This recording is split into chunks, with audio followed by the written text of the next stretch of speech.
Hi folks, I'm Alan Watt and this is Cutting Through the Matrix on the 1st of November 2020. They say time flies, but I mean, you start to wonder if you're in some kind of time machine and it's going fast forward, because for me, it's like living through many talks I've given over the years in the past, where from their sources, they gave you lots of clues where they were heading with the future, and it's here, the future is here, right? So we're going through amazing times as they fulfill big agendas that seemed just too far-fetched for most general public. Most of the public, it's sad to say, it is sad to say that the indoctrination has been perfect with them. But this is a natural thing. We're so well studied that we're predictable. And if you know the formulas to introduce certain hypes and fears and terror, the public will always behave in the same way. And Plato said that. So it's been done for an awful long time, eh? It's been used over and over. But we really are in it today, aren't we? And I mean in it, indeed, because of the massive changes that are planned and then implemented. And we'll go down in history just the same way as 9/11. I'm sure 9/11, apart from the fact they pretty well told you what they wanted to do with the wars that would happen if they could get a Pearl Harbor event from the PNAC group, the Project for a New American Century group, the neocons as they call them. And they published them a couple of times in the 90s. And then 9/11 came along and they got a Pearl Harbor event, and bingo, all these massive totalitarian measures were rammed out on American people, but not just American, across the world at the same time. Again, see, that gives you a clue as well. Why would the whole world go into this anti-terrorism war, which is really a war upon the public, with massive surveillance on everybody and the loss of rights and freedoms, and the loss of right even to walk into an airport without being frisked, groped and all the rest of it, x-rayed, etc.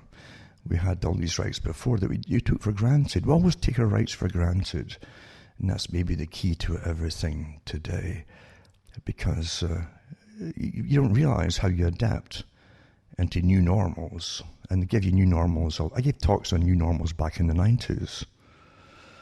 That's what I called it, as a new normal. And I explained what it meant and how it was introduced. And here you are, the new normals are all here. And folk really think that especially the young folk, naturally, it's all they know.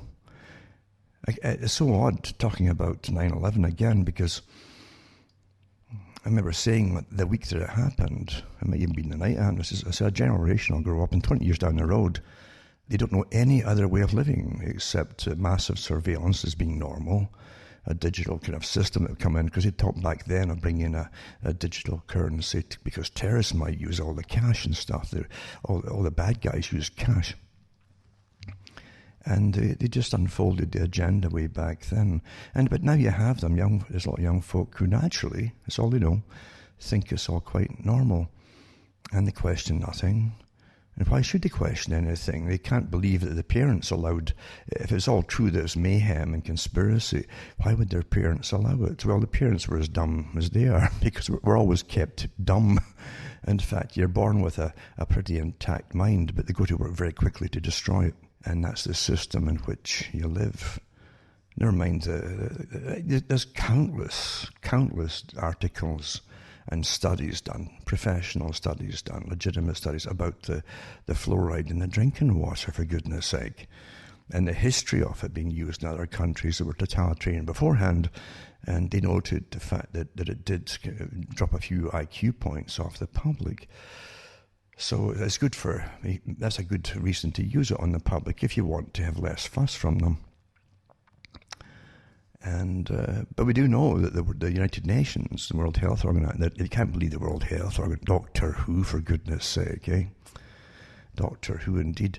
But they do a survey every year, and at least they publish the IQ, or they used to, up until maybe 2 or 3 years ago, of different countries across the world. The same tests supposedly applied to the same age groups, up and coming, every year or so, and they said that the IQ was dropping pretty drastically, not just by percentages of 1 point, but by quite a few points. And of course, as always, there's never a reason for it happening, and they never go. You understand, if you're truly looked after by the farmers and you're the cattle, you're owned. You are where they get all their cash from and their higher living standard. You build everything for them if you're working. You create the cash flow, and that's what they use to plunder you, to take it all from you in one way or another. And they make you dependent on their systems because they own all the corporations and factories in other countries. They never enter into the fact, they just own them all.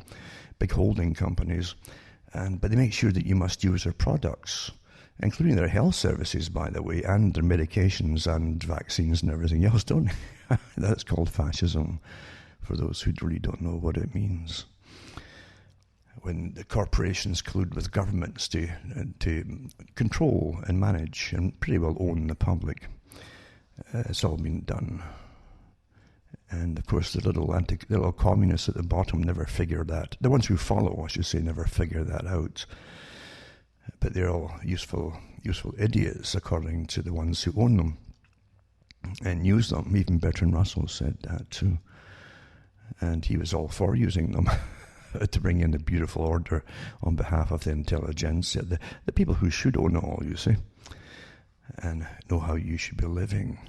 But again, if you're brought up to be naive, which everybody is, you're trained, and every country does the same techniques to make you believe the country's all genuine. You just stumble down through history, and occasionally give you a king or a queen that was half decent, and Germany had some even had hobbies like, repairing clocks and things. It's even a nice idea of a guy who just liked to build castles and fairy tale castles and work on clocks, the old-fashioned, beautiful clocks, actually.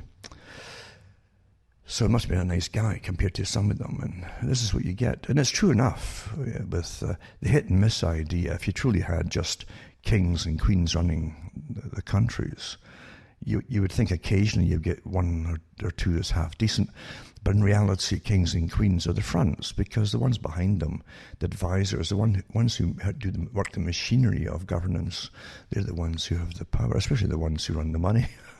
Obviously, to the system. That's what Rothschild is saying. He said, give me the control over the money of a nation, and I care not who makes the laws, because he makes the laws. With every loan, the same with the United Nations. I've gone through some of them before, quite a few of them, and especially today with the World Bank and all that, and the money they dish out across the world, come with all these conditions of how you must adapt to the new cultures and all the things that you thought abhorrent are now you better do, or you get no loans.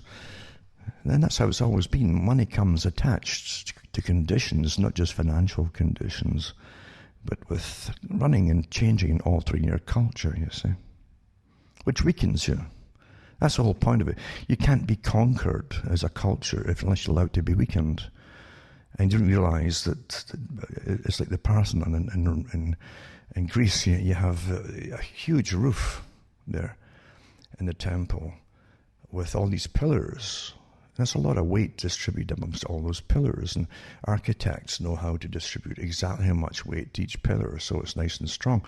But you knock one down, you see it. That's a tenet of your culture, your system, you might say.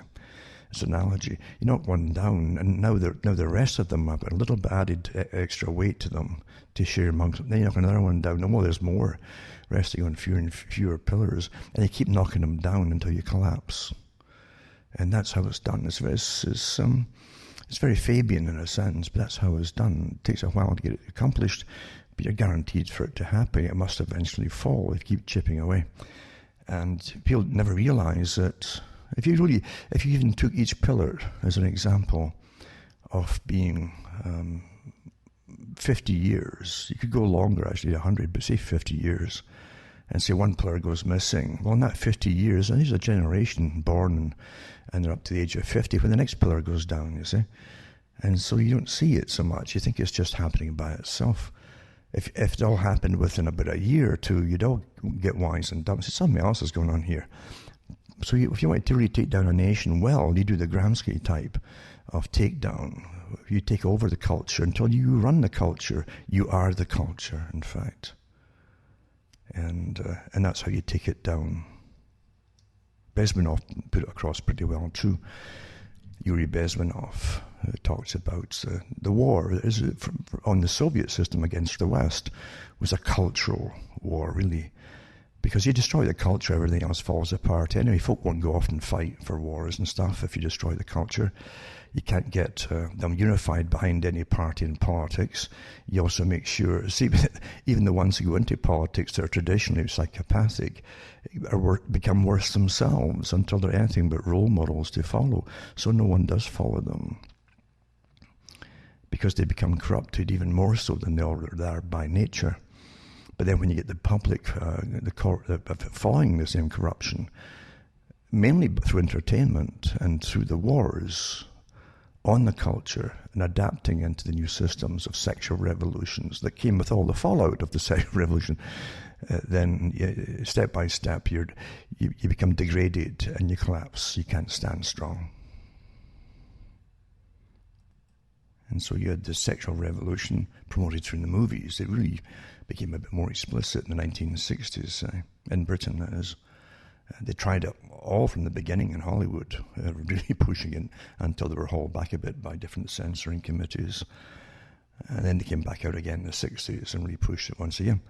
So it's all cultural war. It isn't just what sells. I mean, that's definitely part of it too. Sex does sell. It's in all the ads and so on. And it's a primitive need in a sense, you see. Nature doesn't care about if you can support children or not, or support yourself, as long as you have sex to make sure the species goes on. That's how you're made, you see. So you can always exploit something. It's the same as food. Food you need, you see, or you die. Which I think we'll come to again with the COVID stuff, is it create massive famines, which is part of the intention, to bring you into austerity. But that's a different story again. It's a different type of the war, of course. It's still terror. It's a war of terror upon the public, the whole COVID idea, and the lockdowns and so on, and destruction of your economy in one fell swoop. Awfully good for the World Economic Forum and the Club of Rome, I must admit. Well planned, took years to plan it. But getting back to just the culture itself, you see, if you're a strong culture, you wouldn't accept any of that either. You really wouldn't. You have more common sense. And you would have this idea, a strange idea that used to be pretty ingrained in people, because we fought for centuries to get it.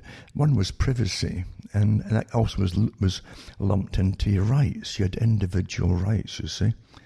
And people have given it all away since 9/11 pretty well, under the guise of a war on terror, which is a war of terror on the public, which stripped you of all your rights and privacy and all the rest of it. And the second part now is a COVID, you see, so out the unroll, which was sitting on the same dusty shelves covered in dust, and they blow the dust off it and bring in the 5G Internet of Things and implement it all. And there's all this money, apparently. It's just fictitious anyway, but it's all this money to implement all these projects. And you can't fix roads and so on because it's not intended to fix roads. Infrastructures to fall apart, at least outside the cities. They'll do some work eventually once you're all crammed into the sustainable cities and smart cities, as they want to call them. And they'll fill in a few potholes, but the rest of the country roads, they're going to just fill up and close off. I watched this happening for years, actually, the build up to it.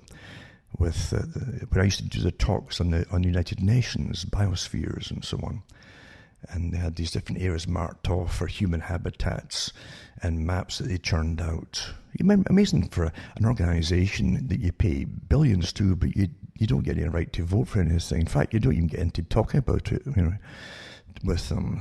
It's a closed shop, non-democratic. So this non-democratic system, which you support and finance, dictates all the policies for the future, because they in turn are owned as well, by the same guys that own all your money systems and again guys at WEF, for instance. So they'll bring in their animal corridors and their human habitat corridors, and the human habitat corridors follow these big long highways that we're putting up through the 90s onwards to the present time.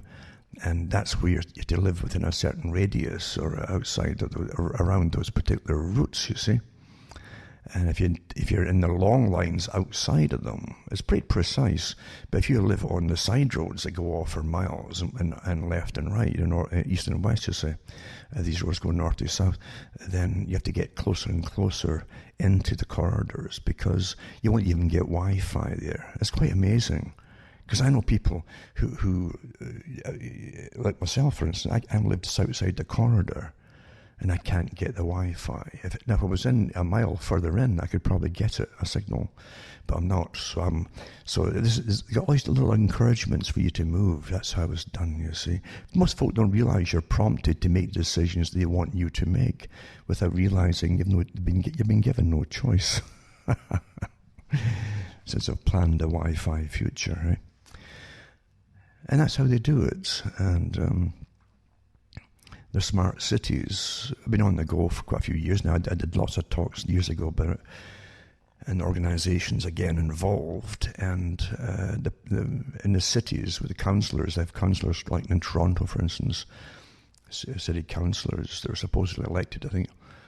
And that's a joke too with who they are. But I'm sure they're all on the payroll. They get kickbacks. We're living in an amazing system of more open corruption, you see. I think it's always been here, but it's more open today because most of the public don't seem to care so much when it's found out. But who decided to just make these smart cities? And we know who they were, the different companies and Google and all the rest of them that planned all this kind of thing with Silicon Valley, yada yada, massive projects worldwide. And the smart city projects of the Department of Defense, for instance, how the future would be these massive cities and eventually city-states. You see, that's what they'd planned for the future, right down to even having occasional wars between the new city-states, just like the old ones, the old walled cities. They'd have these wars, and mainly to do with finances, and this would be financial type warfare and sabotage of each other's economies by the new system that would evolve, which would be, again, way post-democratic. They might even fade out the whole idea of politicians, which I wouldn't care about because they're all on the take anyway. We wouldn't be in the mess we're in if you had real people, real politicians, and real councillors even, who really cared about you and did what the laws say that they're there to do. None of them do, eh? None of them do. And you take just basic government. Doesn't matter if it's republic or so-called the farce of democracy. But you get a vote and that's it. Neither of that's it. A vote to get somebody in, that's it. But you forget what's even supposed to be. It's supposed to be that you send somebody off to government, either local, like a province or a state in the States, you know. But in Canada, it's a province. You send one off there, or one off, and maybe one off to the federal government, you see. But they're supposed to be one of you. It's not supposed to be a full-time profession. It's one of you who's elected to represent you, your area, your state, you see. Not a party, and not corporations or anything else. I mean, all they do is sit there with their hands out for the lobbyists, these characters. That's what they do. They don't. So why do we go along with it? It's because everything's changed gradually, like the pillars getting taken, until you adapt it. I think it's not quite normal. It's not normal at all. It's not normal when all the lobbyists can line up and these politicians have goodness knows how many secretaries to make all the appointments to see different lobbyists. But the general population that they're supposed to represent can't get in to see them. You can't even get a reply from them, or some rubber-stamped, generic copy of something that's been used before. We feel your pain, signed so-and-so, photocopied.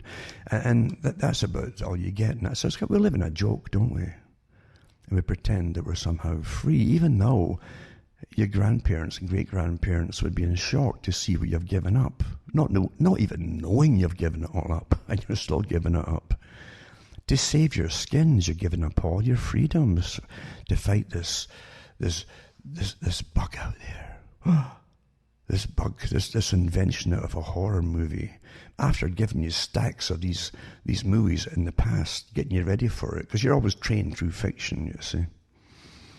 Total lockdowns and plague and pandemic and virus and here's what you say you must behave, and here's what the authorities do. Really? Is that what they do? Huh? You're all trained in the fiction before they supposedly release something, if they did or whatever. And you jump in, and again, they're not taking your rights and freedoms away any more or less than they were doing it during after 9/11. They're keeping you safe. You know, the tyrants call down through it. We're keeping you safe. So you have no rights. In fact, if you demand rights, you're putting everybody else at risk. We are living in amazing times. It truly is amazing to watch it all come out. Huh? I like some of the old sci-fi movies. I mean old ones. Because it's like old stage plays. And maybe still some today, in fact. Amateur into the professional stage plays, where the actors have to really make you believe that it's real, whatever they're portraying to you, and their characters are real, you see. And Britain was a good country for giving you, and so was the States for years ago, for giving you good character actors, you see. They could play the role, very believable role, very adaptable, not just stereotyped into the same role over and over and over, like some are. But good character actors make it believable. And no matter how ridiculous, if it was a sci-fi, for instance, how ridiculous and how cheap the sets were, you enjoyed it because they got into it. They put a realistic enthusiasm on their part, and it's quite good with little cardboard boxes and things like that. And things that a lot of folks, youngsters today, would just laugh at because it's just too cheap. They're usually special effects and big money in special effects. And years ago, you didn't need that. You had good acting, and you had the human element. More of the human elements, the different characters were evolved and portrayed. So it was really good. I liked that. But here's the difference. That still was fiction, and you always knew it was fiction.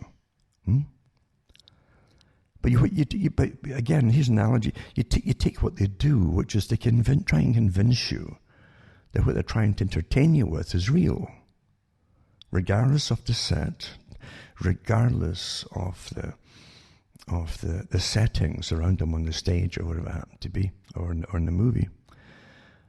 And it almost was Shakespearean in a sense, if it's a play, because Shakespeare's stage used to come down into the audience, like a kind of runway, and the audience could see the actors. But the idea was to make you, the audience, participate to an extent in the play. That was really important, and that stayed for hundreds of years, maybe even still today, trying to bring the audience into the stage play, the participation. And that's the difference between good entertainment, you see. But by the same token, you always knew that it was entertainment. But yet you transfer it all, because for the last maybe 30 years now, increasingly so, and actually even before that, to do with the sexual revolution into the plays and movies that they put on television, it was all to change sexual culture, which is to change and actually destroy the marriage culture and the family unit as it used to be known. I even joke today, because he talked about the nuclear family, and but really, to my mind today, the nuclear, because everything's got double entendres and so on, the nuclear family today is transparent. There's nothing they don't know about any of you. You're the nuclear family with the data, whereas the old one, of course, was the nuclear age and all the rest of it. But now you're clear. They can see right through you, and they know all about you. But they know more about you than you do, and everybody in your family. In fact, they even know what your family's up to when you don't. So that's a little play on the nuclear family. But you take the settings too of these old sci-fis, the cheapo sci-fis, and you would see the characters really get into describing something horrible and alien and using cheap sets and so on, and keep a straight face. That's a skill. Keeping a straight face with the expression of consternation and worry or even fear, by these actors. But you put all it into the COVID thing, and you look at Fauci, and you want to laugh. I mean, you do.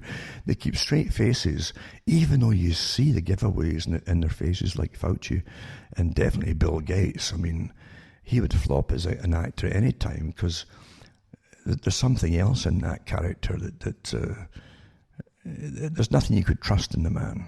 It really shines from his face. The most insincere eyes you've ever seen as he's prattling on and waving his hands around. They're telling you to give up all your rights and freedoms and obey them and demolish the economy, because this is the Great Reset, remember. This is the whole Agenda 21, the agenda for the 21st century, the whole thing, not just 2030 and different parts along the way, for the whole thing, right? Not just 15 years apart, the different implementation dates and so on, but the whole thing for the whole, getting rammed down now, you see. Sustainability, Agenda 21, and the Green New Deal, all these things, blah, blah, blah. Population reduction, austere living, meaning poverty. I've said it before. You see, in Britain, that's what they used to call serfs. A serf wasn't a slave, because you're British, for goodness sake. You got this more modern idea of freedoms, new-led democracy, So you could never have had slaves. You call them serfs, but that's what you were. You were bought and sold with the land. You were a slave. In fact, if you ran away from the area you were born in, your lord could have the S branded in your forehead, for those who don't know that. Eh? And they did that, yeah. And could kill you too. But that's the way it was. That was the land of freedom, land of the free and home of the brave and all that. So that's how they whitewash history, to make the next generation go off to wars and fight for a British Empire, of course, which they wouldn't own any of it, the general populace. They just pay for the upkeep of it all and for the militarization of it and so on. Why should businesses pay for their enterprises, for goodness sake, when you get these massive populations that do it for you? You just make sure there's unemployment at a certain level every so often, and young guys will go off and fight. They do, it's quite a natural thing for them to do, actually, in any country, if they can't get work. So you just make sure you always keep enough unemployed to go off, and then you tell them they'll be somebody, because if you're an unemployed young guy, you're a nobody, you see. But you go off and kill folk for your country, or for your businesses, and you're a somebody. And they'll make you proud of it, and they do, and young guys will be proud of it. They feel no shame in what they did, because they're given basic, simple propaganda to believe in. Very simple. Brzezinski said it himself, and so did Kissinger. They must always get them simple propaganda, not elaborate, complex propaganda, because then you can pick holes in it. Make it simple, keep it simple. And they never changed that. But as I say, we live with so many fallacies of the past, People look at these old, awful BBC dramas. I always say that a country's in decline, you see, a nation's in decline, when they always use your tax money to make stuff like the BBC does, movies for TV or whatever, plays on maybe the 17th century or something like that. And they show you these cottages and with the thatched roof, some of them, for the peasantry, and the better ones for the lords of the manor. And they're always decent folk, these lords of the manor, and we get their family problems in the dramas and fictions that they give you. And we should all be concerned about the elite's family problems, not the peasants who are living on straw on the floor of their homes. And how they can really drastically change society. And your impression of what society was and what it is today. And yet there was a culture. It doesn't matter about how poor folk were. There was a definite culture, absolutely, a very strong and rich culture. You find it in most countries, in fact.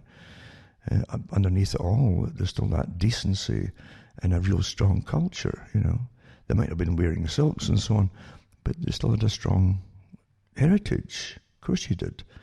And even that now is getting eradicated because it's their destiny to, it's been planned for them, predestined for them to be wiped out pretty well or bred out of extinction. And that's the truth of it, folks. It's not my opinion about stacks of information and info from sources who actually work towards it. But that's how it is. But you do get false histories. So yeah, we've never seen so many poor actors compared to the old sci-fi. We've got poor actors now coming out to terrify you. And then you've all these admissions, lots of admissions from the companies like Sage involved in Britain, and the ones for the States. I've got the ones for the States and Canada too, right? Never mind all the other ones, the battalions of cyber warfares, the operatives, they call them, thousands of them, working for the Brigade 77 and so on like that. But, and many other organizations like that, doing unconventional warfare. So it's all lumped in with unconventional warfare, which is a strategy well funded indeed with special operations and pure cyber warfare.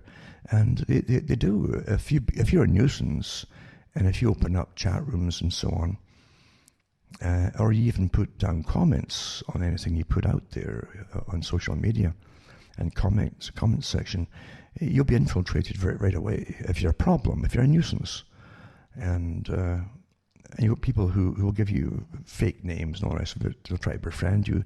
And because they've already found your, don't forget, when you've got access through Silicon Valley and the NSA to your entire personality and the profiling they've done on you, they can see any weak spots that you've had. They've got your histories too, and they'll know how to open that little chink, that whatever weakness is, and get it, and then they'll try and blow your mind by turning on you after they befriend you, things like that. These are from their operations manuals, that manuals, by the way. They actually have operational manuals on this your taxpayer funds this. These anonymous pieces of you-know-what that are funded by your tax money to try and wreck folks' lives. This is your government. This is the folk that you vote for, these governments, that employ this filth by the thousands to quench any other opinion on any particular topic that the government wants to have eliminated. And you still think you're in a free and democratic society. What a joke, eh? What a joke. And yeah, I could go on and on about the COVID, but I won't right now. Maybe later I'll give a few articles out. But the thing is, I mean, I don't even argue the debate that they want you into with the facts versus what they tell you, Even though it comes from the same sources, which they'll then counter again and deny. You've got it all. This is all deliberate psychological warfare. It's a technique that they use. They used it in 9/11 as well. And even before 9/11, they've used the same techniques where they put out the initial propaganda. And then they say, well, this is how it happened. Because you had thousands of folk that saw the same footage and say, well, wait a minute here, this looks like controlled demolition. And so you immediately put out one or two contrary opinions to it, or you'll see what's been chatted, especially today with social media. In real time, they can get folks' opinions on, guided to them, and they know what's being said. And before you know it, they've got a whole bunch of other theories thrown out there with very professionally sounded professors and so coming out with these ideas. What else could have done this, you see? Because beforehand, the one thing everybody was united on, wait a minute, we've seen this before with controlled demolitions. So that was a unified front. The word is unified. Everybody saw that. That's the conclusion they came to. How do you destroy an opposite? You must divide and conquer. And so before you know, and they know how to do it. And they'll even target to their news to certain people, knowing that they'll fall for this line of it and they'll fall for that line, until you have them all arguing with each other. And then the general population and folk who come along a year later and look into, or 2 years later, get totally confused and give up and just deny it all. It's conspiracy. See, that's how you do it. They've all been neutralized. Rather than stick to the initial premise, we all saw them falling in like controlled demolitions into their own footprint. They all dropped, poof, pop, pop, pop, pop, pop, floor by floor. And that was destroyed effectively by, well, it could have been amazing radiation techniques and super this. Well, who cares? The fact is, you all saw it. If you're unified, then you'd be together, a much bigger opposition. It's harder to ignore a bigger opposition.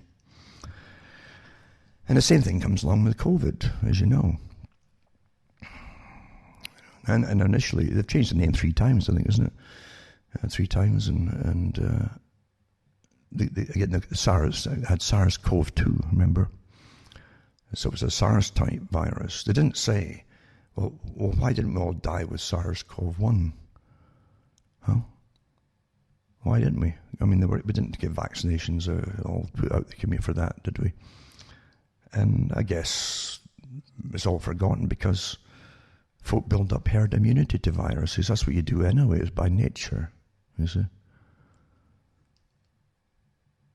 But what they don't tell you as well, if you take the PCR test, the swab test they're using, which is not meant for diagnosing, it's pathetic. The inventor said that.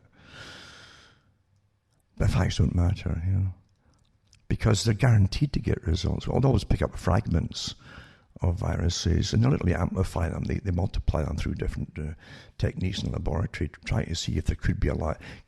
Could it possibly indicate somewhere down the line a live virus? And every country's got different levels of measuring these fragments, you see, so they can get different results. It's useless for testing for that. Apart from the fact you're always breathing in viruses. It's like with COVID, folk didn't die until you heard of COVID. Suddenly death is happening. But they don't tell you that the same numbers, or maybe even more at times, have died every winter from the flu and the cold. And it's the elderly that are more vulnerable always too, or folk who are compromised with lung diseases and so on. That's just the way it is. It's always been that way. And there are there's hundreds and hundreds and hundreds of viruses out there all the time. Their body fights off, and you don't always have the antibodies to them because after a while, certain T cells actually have memories. It's almost like a blueprint. They know how to remanufacture the particular antibody if that thing came back. That's how it works, you see. Otherwise, with so many viruses out there, and like lots of coronavirus types, including the common cold as well. With all them out there, your body you'd be dead again with cytokine storms all the time. In fact, there'd be more antibodies to everything that you've had in your lifetime and didn't know you had. Never gave you problems. You fought it off without even knowing. That's a good immune system. But there'd be more antibodies than you'd have red blood cells. It's as simple as that. So your body's a great machine. They can actually stop overproducing them when it's not sensing in your environment the same stimulus from a particular virus, so it'll switch it off for a while. But it's still got the blueprint how to manufacture it if should it come along.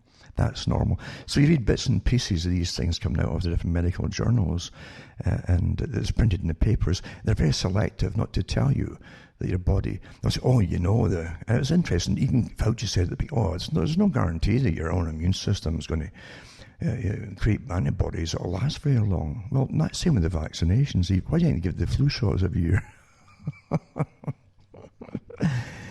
So this is the jokes with all these things. But they know darn well that you understand. Think back to this, what they call the Spanish flu. Think back to the articles you've read about it, at least, and there's lots of documentaries about it. And never mind the living conditions about it at the time. Never mind the fact that lots of them were in the army at the time during a World War I, which was a horrible system. And more folk died in World War I of disease, probably, than anything else in the trenches for years, for goodness sake. A lot of them didn't get home even for a leave in 4 years in Britain. And terrible climate as well, and terrible winters, and mud and all. Ugh. Malnutrition, yada yada. But yeah, how come the whole planet didn't die off of the Spanish flu without a vaccination? Huh? Well, naturally, you developed antibodies, and the folk who produced antibodies threw it off. A lot of folk, again, didn't show symptoms of it. That's standard stuff. Certain folk might be more prone. It could either hit you the R or the older. This is how viruses work. But it also depends on times and conditions, right? And when you have malnutrition in societies like you still had in World War I, you had rationing going on in European countries. And then you hit with some, and that included coal shortages. A lot of coal was going off to the war effort for factories, for munitions, and for heating, and powering the machinery, steam. And also for the navies, massive navies. So there was less and less of coal, right? So coal was rationed for domestic use. So you put these things together and you get a lot of other problems, including, don't forget too, a lot of folk were dying of flus and things, other flus, and the common cold, and all other kinds of viral upper respiratory diseases. But facts get in the way again. You see, facts are just a darn nuisance when you've got a very poor sci-fi to produce and display to the public, to put on display, and convince the public to give up all the rights and freedoms and put your whole faith, your whole future, or non-future, because you might die of the vaccination. Some of the folk, they said might die. And you can't sue anybody if you get sick because of it, because they've passed a law that they get immunity for giving the vaccine companies, that is, and also the folk who are going to stick it in you as a pincushion and get paid for it. They're not doing it for free.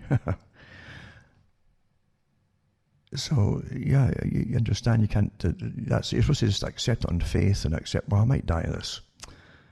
How do you feel at the moment? I feel fine. Do you feel sick? No, I'm not sick at all.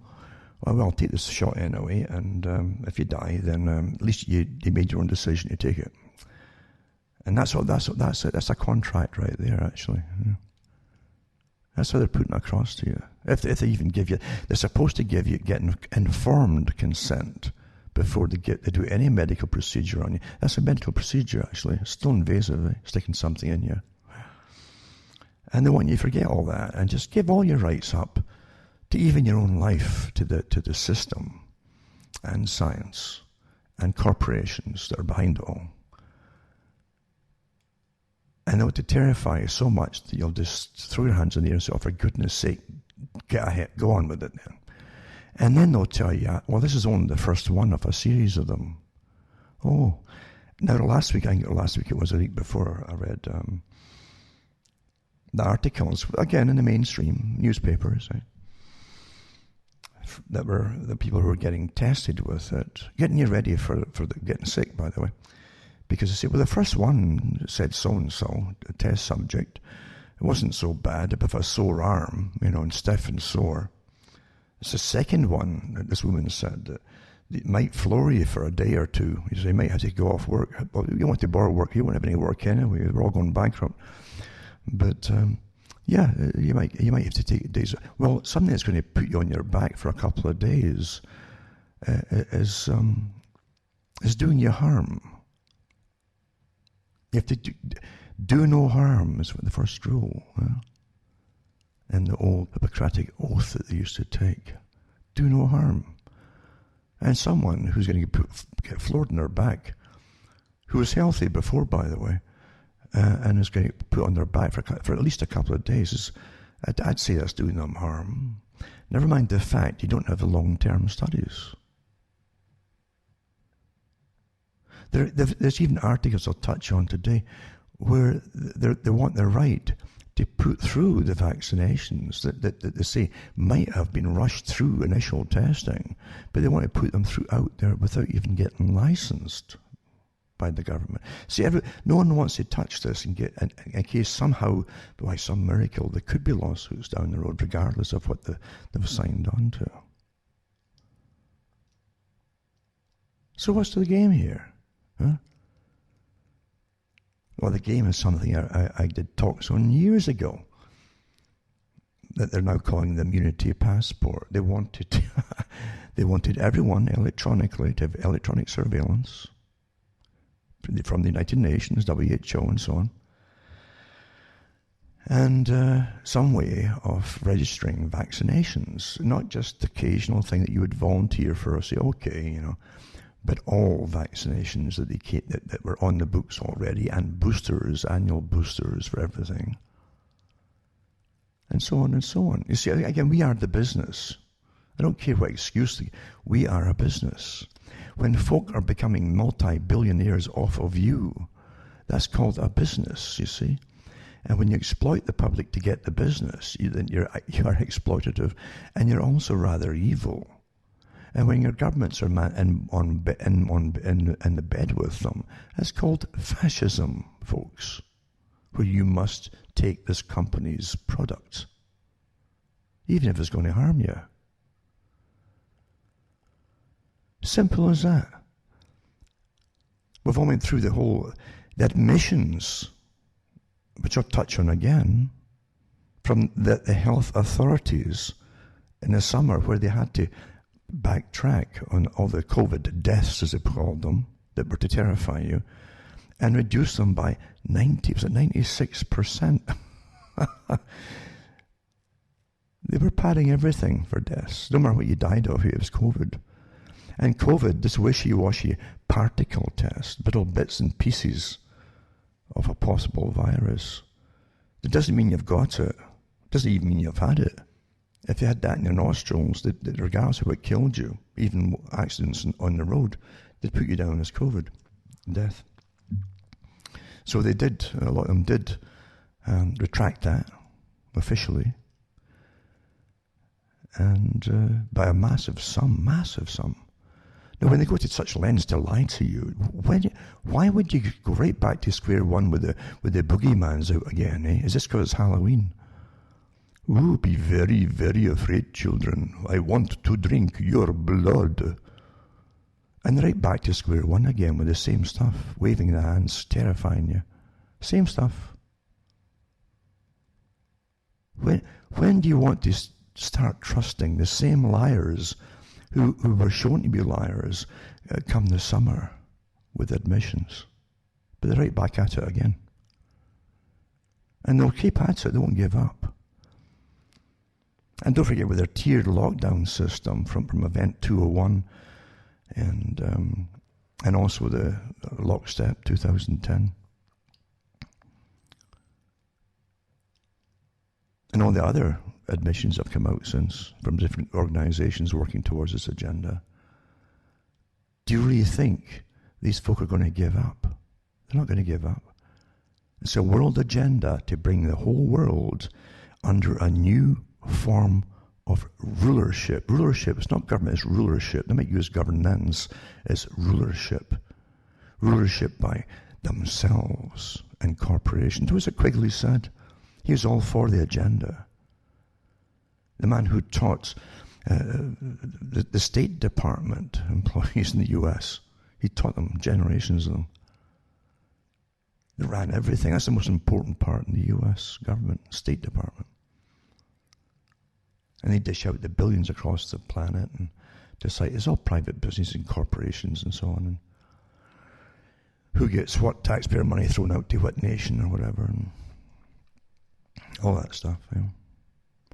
Who's going to get rich, and all these new characters that are brought into it suddenly are billionaires, a lot of them, or their friends or their families become. It's so incredibly corrupt. But really it's not corrupt, because corruption would infer that it's illegal, but it's not illegal. That's just it. We live in an incredible fiction of reality, the one they've drafted up for us, you see. indoctrinated into us. People have forgotten the joking, and I call them jokes, for inquiries that they had after 2007 and 8, supposed, that was a little reset then to a little collapse, planned collapse. And the heads of the Federal Reserve there and so on, and was it Bernanke? There was different ones there. An inquiry, and they made it quite plain that they couldn't be prosecuted for what they did. And that their system, the Federal Reserve System, was a separate body from the US government that could not have any penalties levied against it. It's astonishing. But folk think it's federal, that it's part of... No. All government sections that used to run the countries have privatized whole areas long ago and farmed it out to private agencies. Again, parts of the fascistic system, you see. That way you can't challenge it. That used to be what government did. We used to deal with that part of society, but it's nothing to do with us now, so you can't sue us. It's owned by a private company. They do it all for us. That's how public-private partnerships. Well, if you're a member of the public, you get to say that you're signed on, or even complain that you're signed on to these partnerships. Have you ever seen anything, any questionnaire asking you for your permission on anything? No. Terminology is so important because that's how they get everything that they want done, by the use of words. Very important words, aren't they? Like George Orwell had it in 1984. Very important, the use of words and these things called words, when he's sitting in the cafeteria. And someone who worked on the dictionary next to him came in and had a little conversation. Oh, you're working on the latest version so-and-so of the dictionary. Yeah, yes. He said, did you know that the dictionary used to be, and he put his hands out and he showed me something about this thick, about 3 inches or 4 inches. He says, last year it was down to, and he shows you about something down to about 1 inch. And he says, but this year it's down to about 1/4 inch. I said, really, brother? Wow. Because once again, Orwell shows you this surrealistic system that you're then into, where you have to literally warp your own brain and go through an act of madness to accept it all, or be discovered that you're still sane. So they say at the table, oh, I see, brother. So the words are becoming minimalistic, fewer and fewer words. So when eventually you get to a stage where if you were subversive, a terrorist, like wrong thinker, own thinker, and so I had all these different terms, which they're coming out with now. They're using them quite openly now, aren't they? And you've got vaccine hesitancy now. And they've got agencies employed to overcome your vaccine hesitancy. Used to be called your choice. No, you're hesitant. So at the table, he says, I see, brother, he says. So when there's no more words to express your discontent or even organize to fight and become terrorist, then the terrorism will be obsolete. It couldn't happen because you can't convey the thoughts. Precisely, brother. And that's where you're going, folks. Linguistic minimalism. And they then implant all these new words. Have you noticed how there's just a whole barrage of new terms come out recently? I don't even bother trying to find out what they are anymore. I don't care. I don't need to lose my sanity. War, complete war on everything, including vocabulary. It's really interesting. And before I go, for this part, let's mention that you should go into cuttingthroughthematrix.com. I always say the same talk. Don't just dismiss it or turn off your ears, because it's all coming down very quickly. If you can't find my talks, if there's something get cut off or whatever, go into cuttingthroughthematrix.com. look at all my official sites which are listed there, copy that, take a note of it, so that if one goes down, hopefully you can still get me on another one of them. These are all my official sites. Other sites I'll use my talks out there, and as long as they don't change anything, they can use them. And but my official ones are on my .com site, and my other official, everyone's an official site on the .com site that's listed there. Make a note of it. It's awfully important, because they're going to, under the different stage 2, 3, and 4, and 5 tier lockdowns and so on, they also up the ante against going after folk who won't agree with it. They call them social influencers. A social influencer is someone that collects facts and has got the ability to put them across to people. That's a dangerous thing in this day and age. They're at war with you. And they are at war with you. But make no mistake, this is war, total war, on the whole population, even the ones who don't know what's going on. They've got a war against them to bring in a new system which they must give obedience to. A system that they talked about for years, trying to get you to deindustrialize totally, going back to a pre-industrial age, where folk died of all kinds of pneumonias because they couldn't even eat themselves and might have decent nourishment and so on. And it's all got to come back, you see, under necessity. There's too many of you. Even though all the European countries were diminishing in populations, they weren't never that high, to be honest with you, compared to other nations. But they were good. People were good. They listened to their betters and said, that's okay, 2 to a family and no more. And that'll be just replacement rate, no more. And then you start getting 1 to a family, and then you're below replacement. But even so, it's not overpopulation. In fact, if you were to meet the targets they wanted you to meet in the 1930s, 40s, 50s, and 60s, and 70s, and 80s, you'd done awfully well. You were good citizens, you see. But then they flood your countries with mass migration from countries that I've never heard of minimalistic families. That no one had told them to cut back probably, and so they'll still breed and so on. And then it turned out, there's too many of you now. Well, what is it supposed to be? You're being good and you're not having as many children. Well, that's bad now. It's bad for you because you'll die off. But there you go. You can't. It's not meant that you satisfy your owners. It's what's been planned for the world. And certain groups especially have to be completely eradicated. I was thinking of that today. I was looking at the articles in Ireland and Scotland, and I thought, well, how come countries that literally had genocides carried out on them, and they were planned genocides, let's make no bones about that,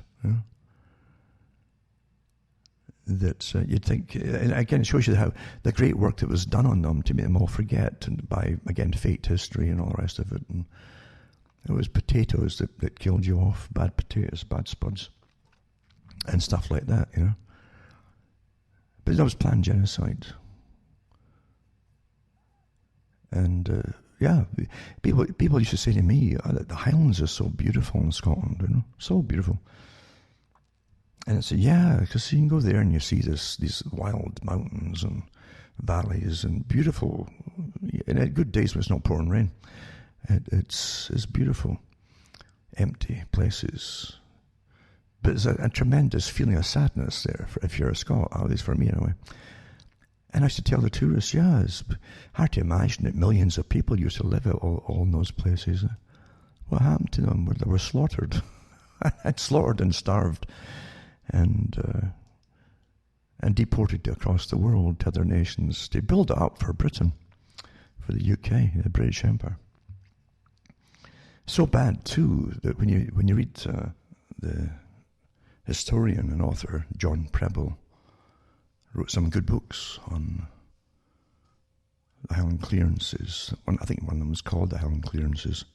And The Line in the North was another one.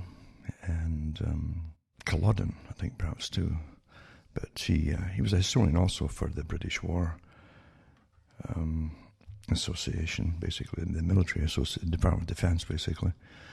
So he knew his stuff, and he went into the histories of what happened and had access to it too, because there's so much they don't tell the public when it comes to planned slaughter. And so he put some good information out there, enough that he was allowed to put it that way.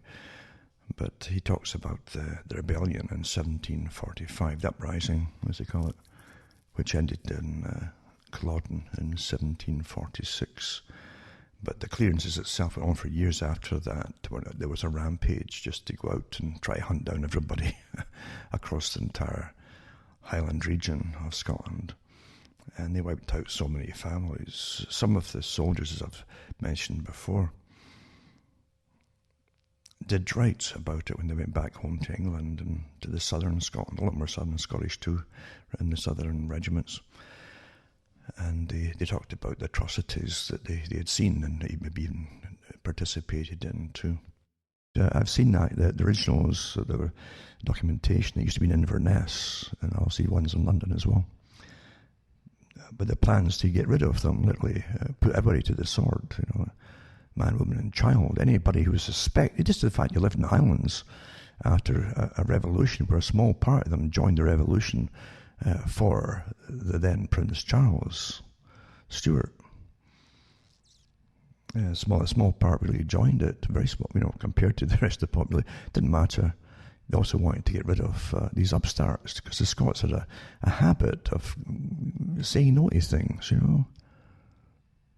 And that's a darn nuisance, that, when you got folk that just put their feet in and say, I'm not going to do that, no way, Tyrants hate that kind of attitude. To the disobedience is just awful. So they got rid of them. And then they sent the troops after the Battle of Culloden after them, and they went through the Highlands with complete impunity, the same kind of impunity you're going to get for damage you cause or death due to giving folk vaccines, complete immunity from prosecution or anything else. So they set the military loose on them. And there were no tribunals. There was no, let's grab the folk and, they had them too, but for the rest of the population, they went through the Highlands. And if you spoke your language, Gaelic, that was enough to get you killed.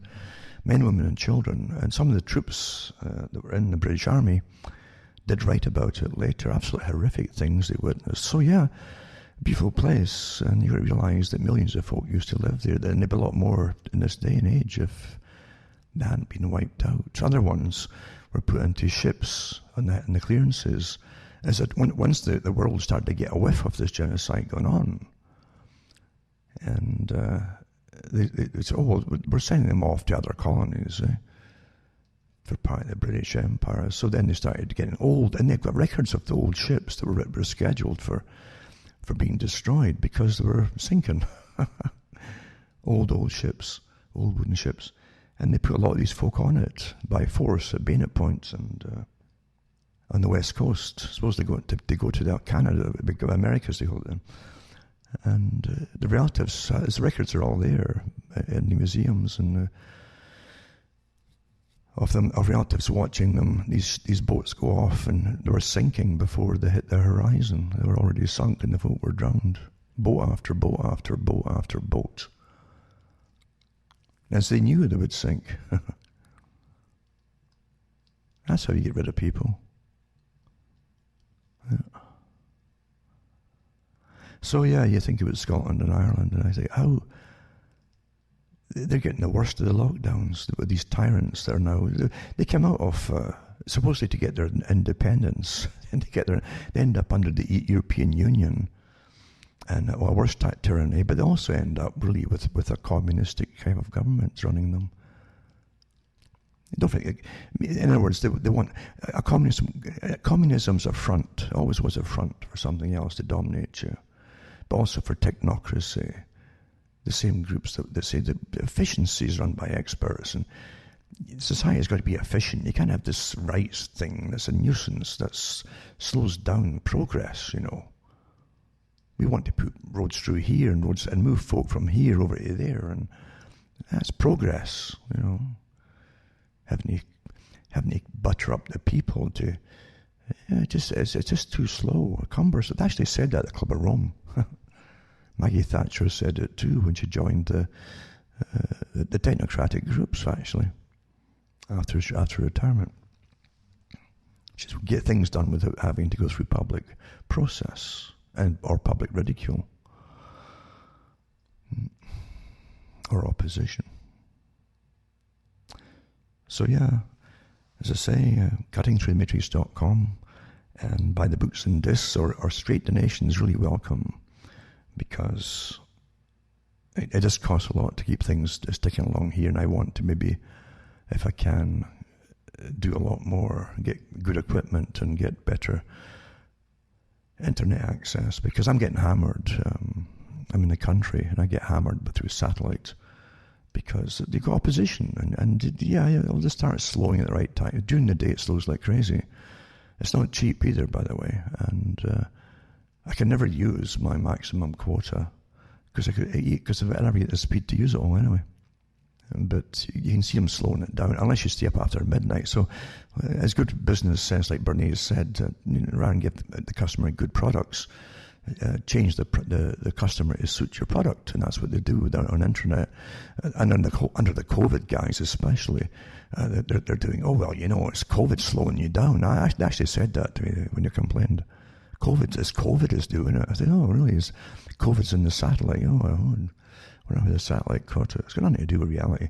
They're bringing more and more customers on too, to a certain amount of bandwidth.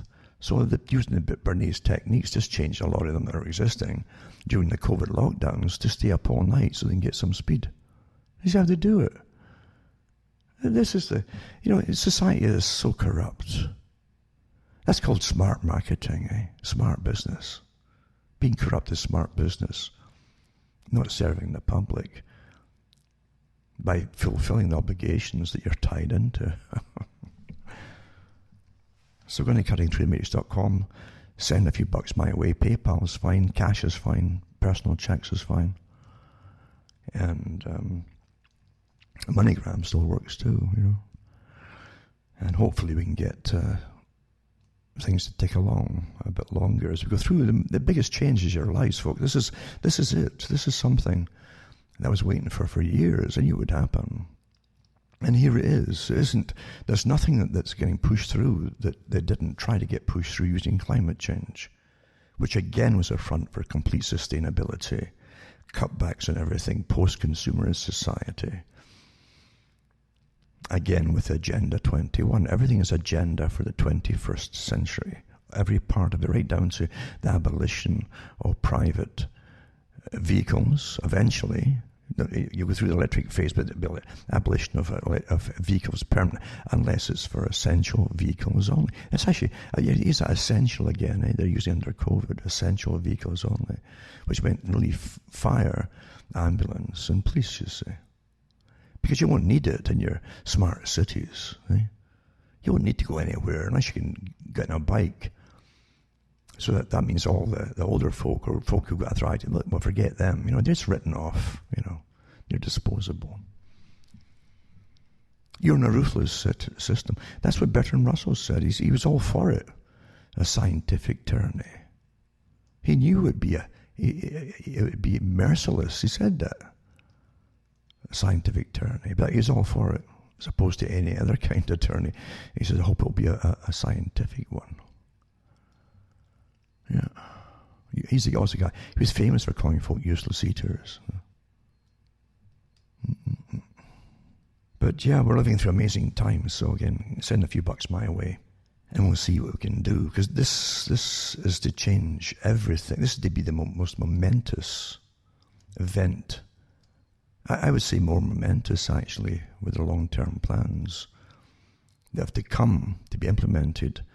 And the fact that they were planning this before World War I and II, a lot of them, when you read their books, and the proper societies that run the world. But the most momentous thing in hundreds of years, when you look at the World Economic Forum, and again, another organization that we don't get to vote for, and if you accept it at all and you go along with this agenda, you are bowing to fascism. The top corporations and banks on the planet that have their CEOs there. And they don't believe in democracy. They're all for the function. They see, this is where you, as you're getting entertained to death. I used to give talks on being entertained to death years ago. Years and years ago. And how you don't know you're being entertained. I mean, you're also being programmed through all the entertainment, but you're being entertained to death. All the thoughts that you could have had for yourself that originated in your own mind, and the pathways your mind could have gone down with your own thoughts that would have developed and expanded your horizons and your thinking. And it's so sad. Those years are gone. You'll never get them back again. But you'll remember all the series that you watched in dramas, all the way back to was the Rifleman they had in the States, I think, Wells Fargo, the Lone Ranger, and then getting worse and worse up to the different moonshine. It was those guys that did the moonshine things that wore tight pants until I think they could sing soprano. I think the Dukes of Hazzard, the immature silliness of the Dukes of Hazzard, that you're fed this what they called entertainment, which has kept you infantile, non-involved. But they had all these different things that addicted the youngsters to watch, which also programmed them. But it's like la your life away. That's actually thinking la your life away. That's part of the intention of it. But no, you'll never get years back. And don't forget, you develop as a person through your own thinking.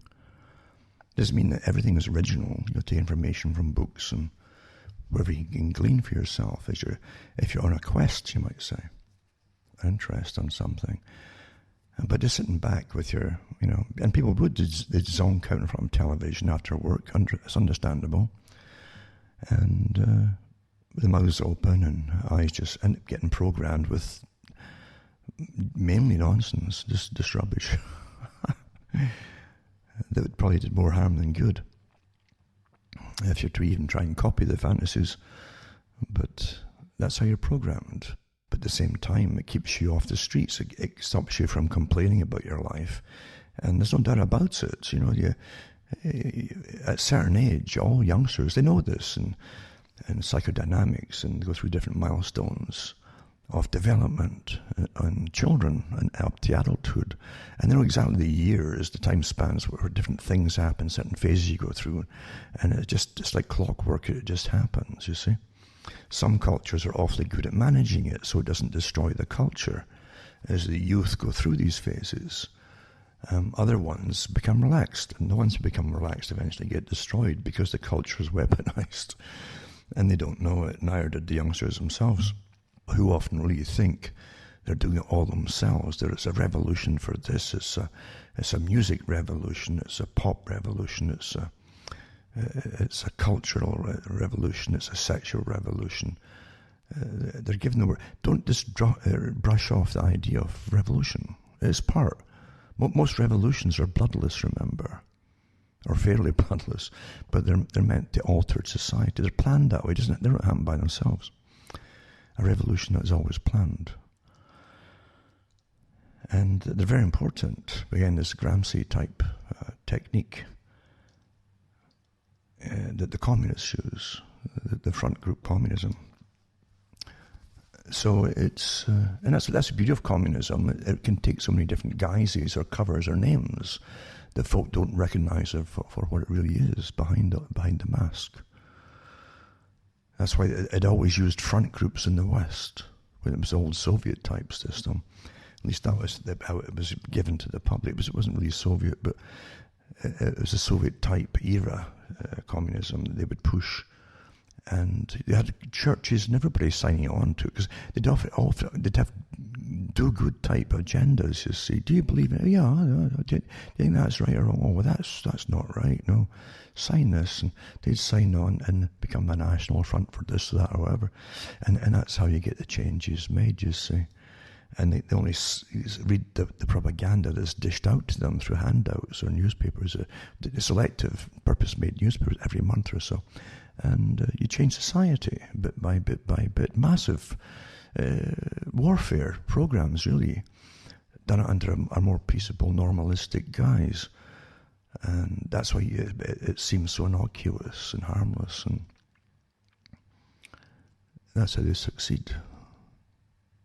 That's how it succeeds. So yeah, you're always going through different parts of revolutions, and they know exactly the age groups to hit the young with, you see, and use that energy, that dissatisfaction. Youngsters, we've all been there. You really think, well, unless you've been created by something else, but most of us have been there, and you think that there's going to be more to it all than this, because you don't realize your metabolism itself is kind of wired without drugs, and what else can I do today? And days are a bit longer. You see, you notice that when you're younger, your days you're fascinated.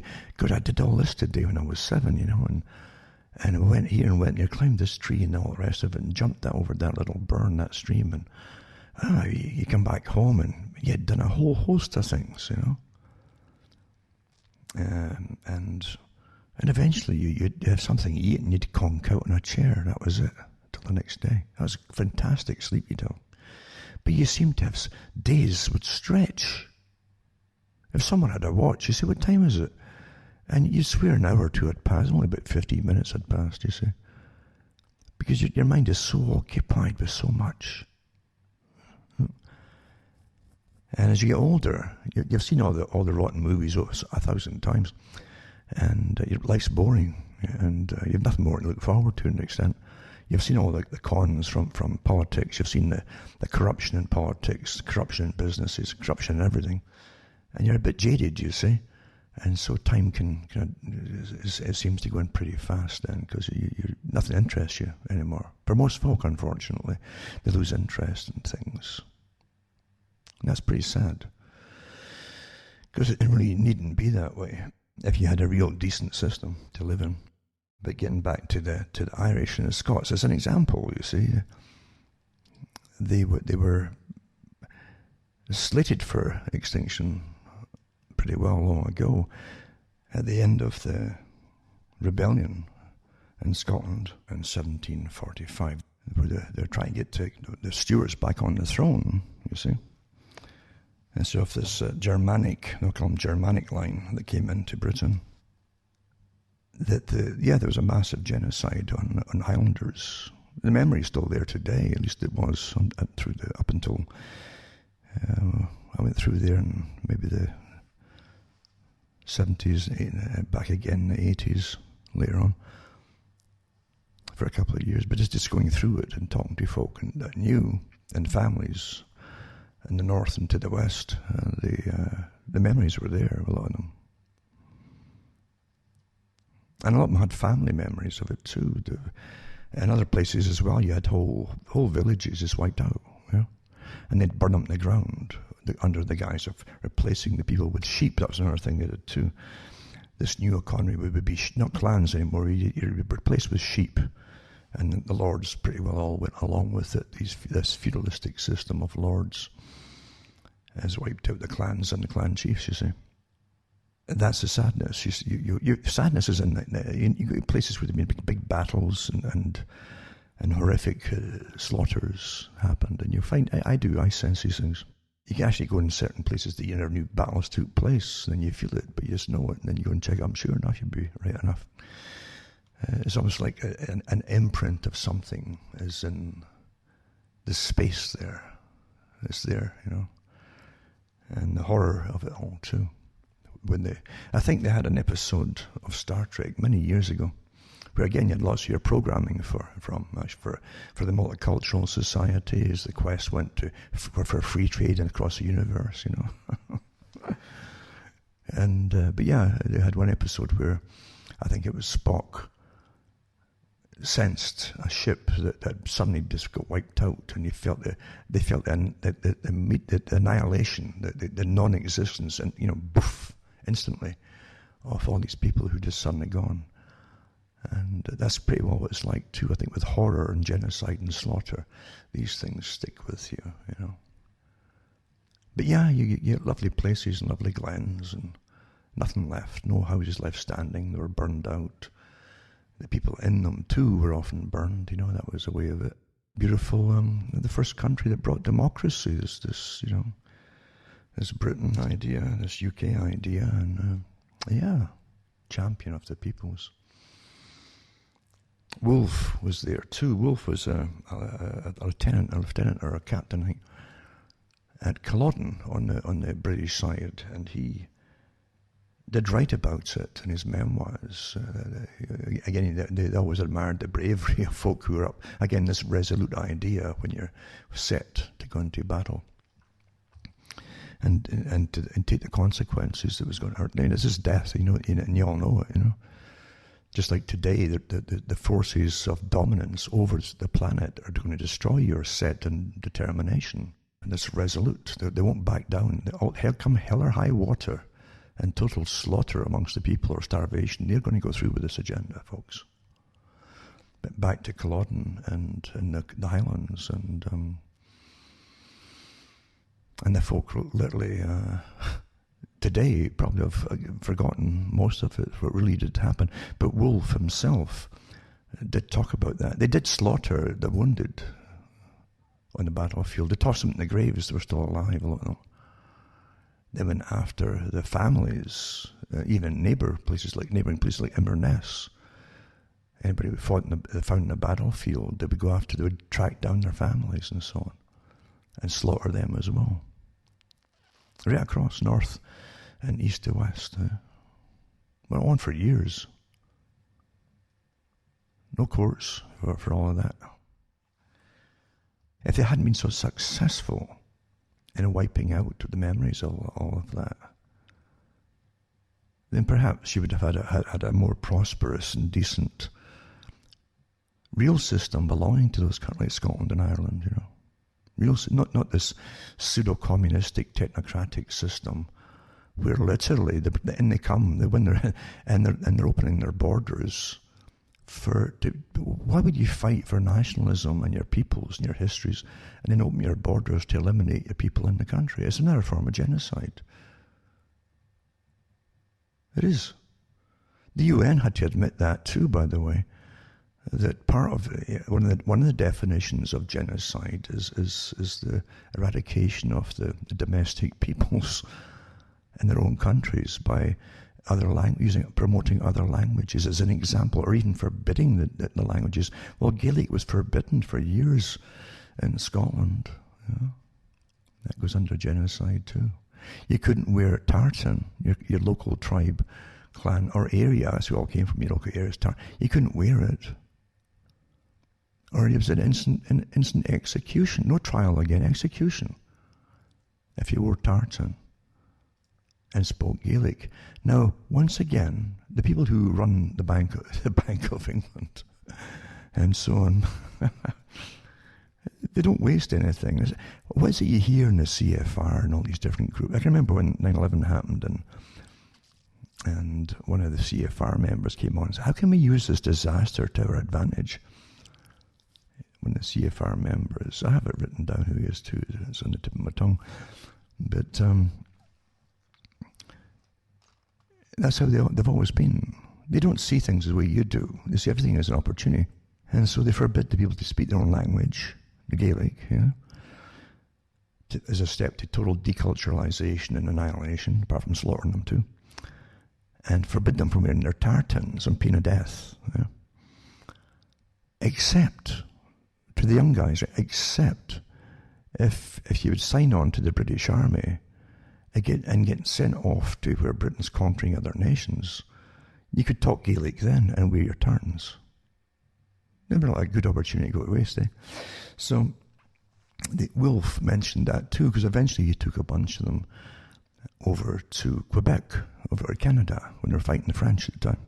That's the whole idea. Britain was fighting to control the whole of the Americas, or the North Americas, as they called it at that time. But Wolfe mentioned it too. He says that they set regiment after regiment to hit the heights of, was it the heights of Abraham, Place Abraham? They called that place over there in Quebec. And where the French were embedded, you see. And eventually they let loose, the ones who won the battle, they let loose the Fraser Highlanders, There were the remnants of the clan, one of the clans that got slaughtered at Culloden. Yeah. And they'd signed up to keep their heritage. And they were promised to be able to send for wives and so on if they fought. And of course, they lied and all that too.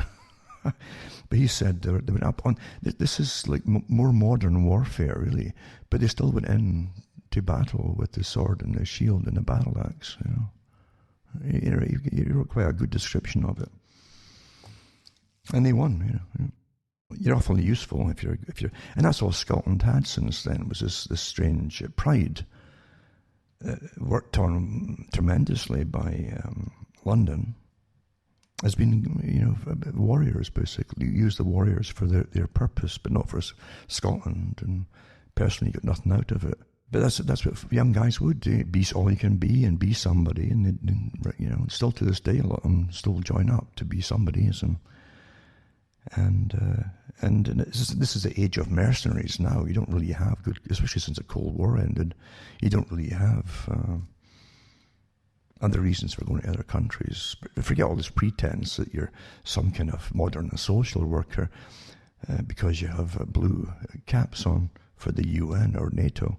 When you're going with grenades and firearms, you're still a soldier. A peacekeeper, sorry, you call them peacekeeper. You don't go to war, you go to peace, keep the peace. You don't invade countries, you're going to keep the peace. Double speak, eh? But anyway, yeah, that's what happened as a Satanist. So it's so sad to watch countries that really did, and it's documented genocide, documented, literally end up being initially socialistic because they're in such dire straits right after 2 world wars, a depression, World War I, a depression, and World War II, and after that they're just utterly devastated and broke. And so you end up with this kind of socialistic kind of system that initially seems to work for you, do get something for you, and make sure you can something back for all the pain you've endured for centuries. And before you know it, you're dominated by folk who have a different idea of democracies. And forget democracy and socialism. It doesn't go together in socialism. It's an excuse to dominate and rule efficiently under technocracy, which is just on behalf of those who already own you. Under the modern system, you got to understand, you have to have a purpose. You had battles before, going all the way back, not just to Hume and other ones too, philosopherism. But long before that, it was the purpose of people. Right in World War II, even in Germany, they had debates at the time. Are the people there to serve the corporations and the economy? Or is the economy there to serve the people? That's still going on today. It's actually over, according to all those who rule you at the moment. You're supposed to serve the corporations. That's why you're supposed to take vaccinations when the corporations make them. You've got to take their products, as an example, and do what you're told. You keep getting fewer and fewer choices on everything. And I've said this before, you have these signs and symptoms. It's like disease. There's signs and symptoms of disease. That's how you can often identify what's wrong. It's the same thing with society. Signs and symptoms. And when your choices are getting taken away from you, bit by bit, and you'll say, well, that's okay. I don't care. I'm not driving much now. I don't really need gasoline, petrol. But wait a minute. Your transportation, it brings you your food. The trains that are run by diesel and bring you your food and all the goods that you need are all transported with this. So you better start caring. It doesn't matter if you use this thing or not. You are using it. At least the goods brought to you certainly are using it. Don't you start to get it?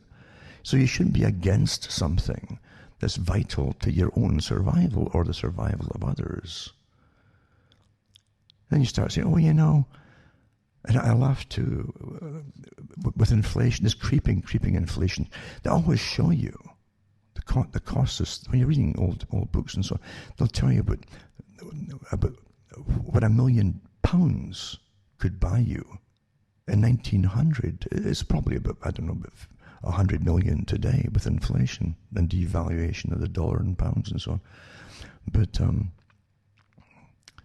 But yeah, you just think about it.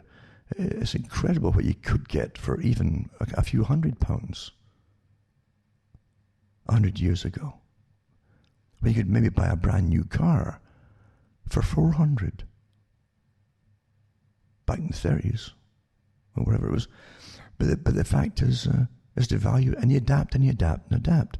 So much so, and this is part of the reason the con men do it too. Well, you know, the public are noticing that eventually they'll need like big satchels or sacks in their backs for cash, because the same things they're buying takes more and more and more and more and more money.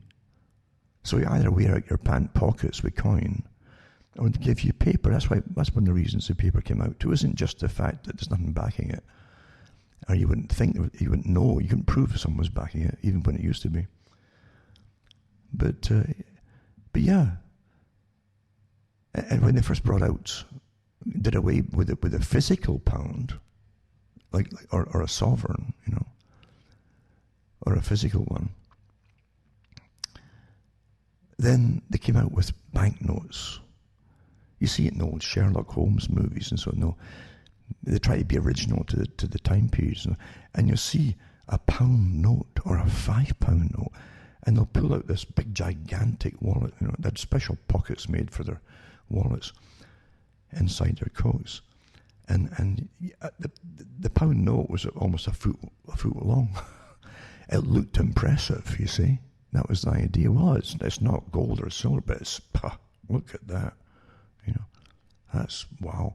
And then they got smaller and smaller, even with that, and because as it gets smaller, it's showing you that the currency is worth less and less and less as well. But even today, if you would go shopping for food for a month, just once a month, you need a big fat thick wallet to hold all the paper or plastic money they're using, the plastic notes they have now in Canada. So for most folk, they've taken it away. Well, it's much simpler just to have digital money and let the companies take it off for you. Completely forgetting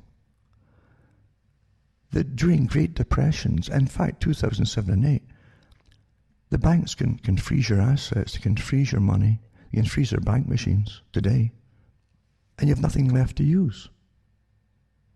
You should always have choices. And the choices are not getting eliminated for your benefit. It's for a desired outcome. Again, under the Great Reset, is to be a totally digital, surveilled economy. Yeah. Right down to, remember that they've even done that to an extent with the yard sales you'd have in the summer. Where you'd have little balloons and signs, yard sale weekend. They'd even start eliminating the yard sales with inspectors for an underground economy, where someone's just selling off some junk maybe once a summer. They might get $20, $30 for the junk, but the government wants us cut off that, you see.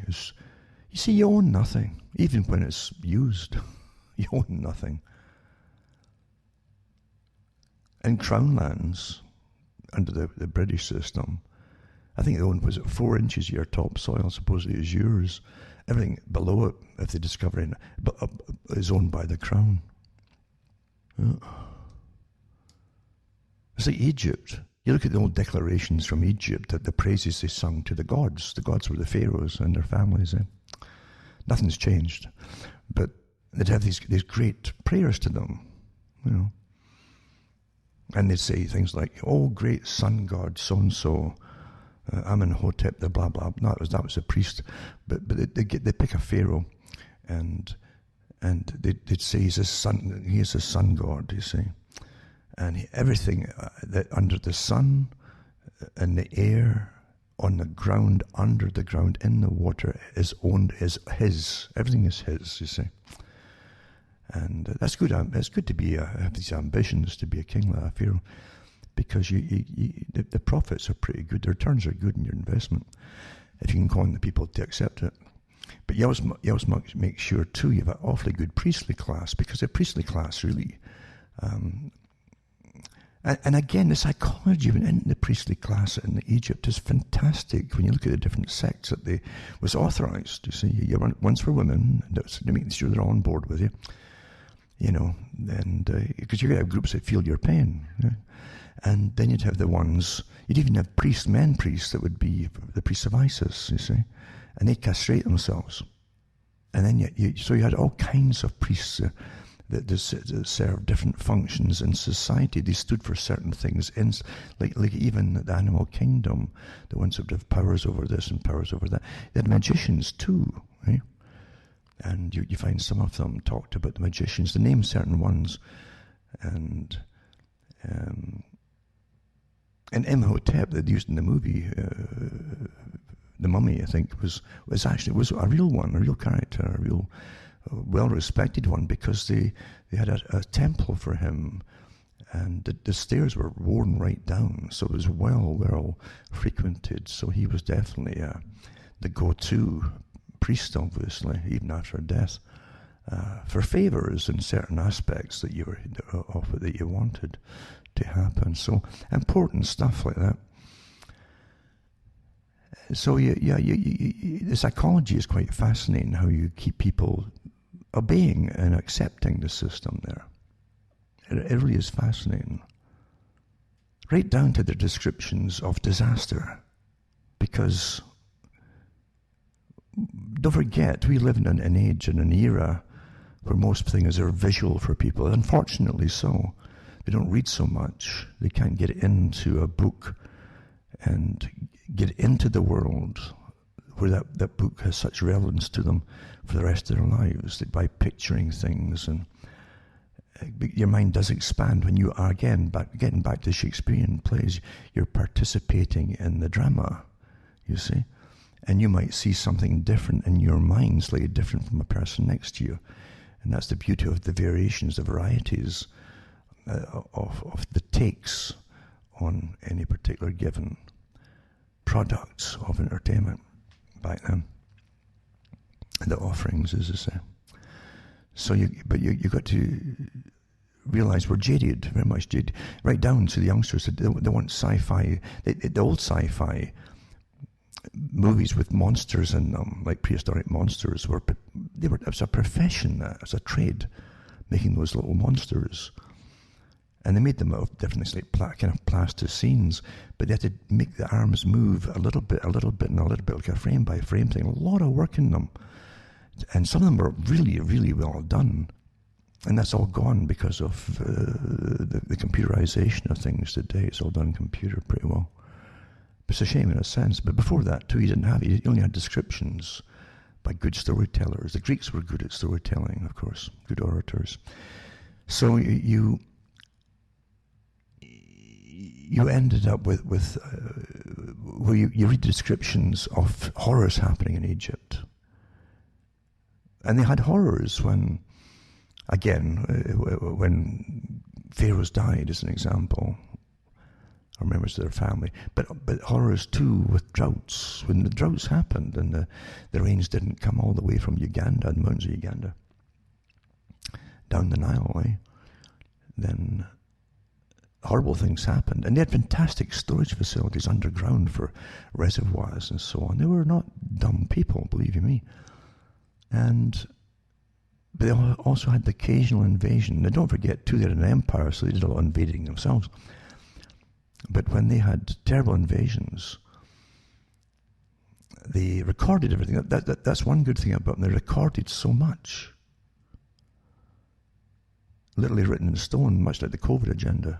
Nothing's going to change it. And you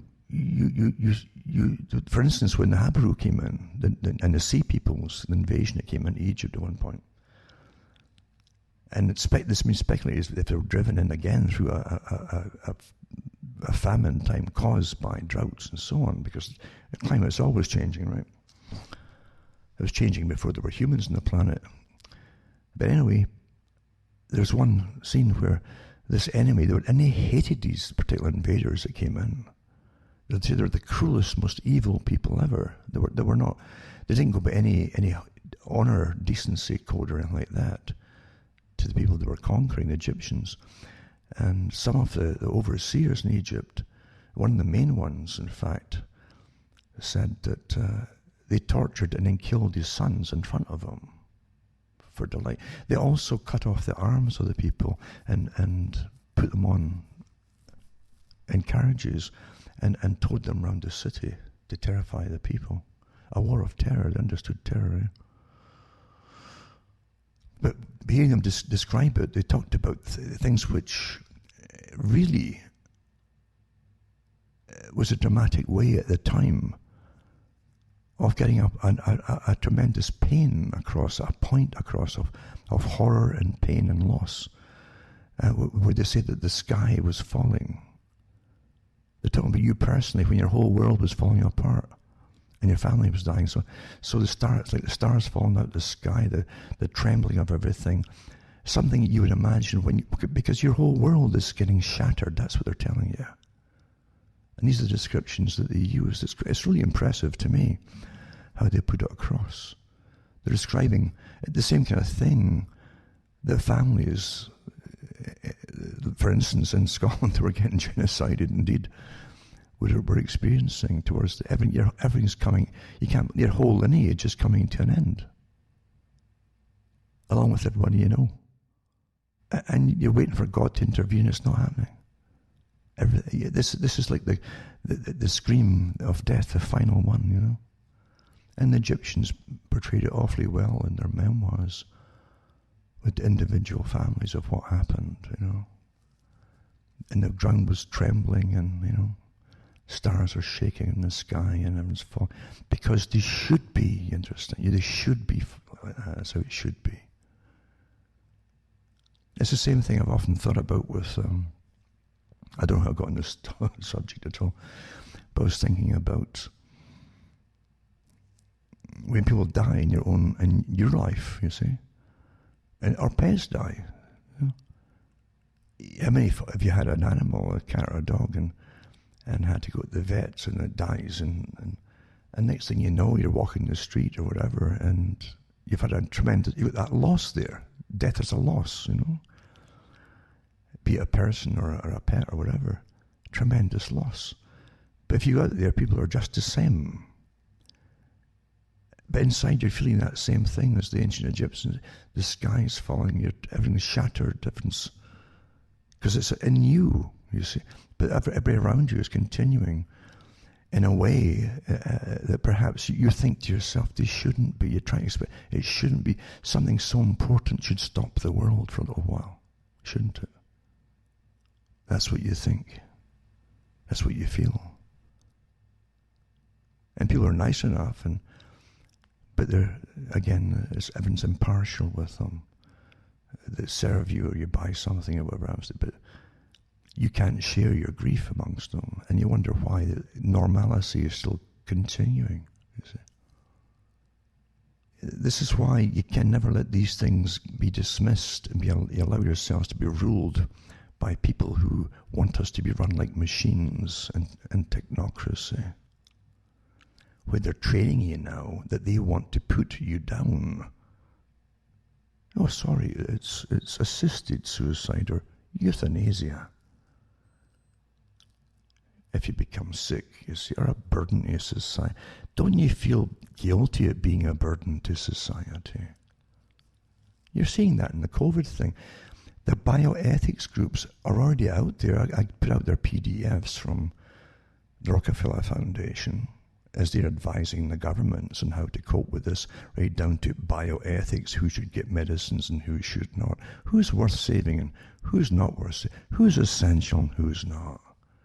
And they want you all to accept it under this con of a massive, deadly plague. They never stop, do they? And they can't stop now. Because evil and tyranny become far, far worse the closer they become to be discovered as to who they are and what they are and what they're doing.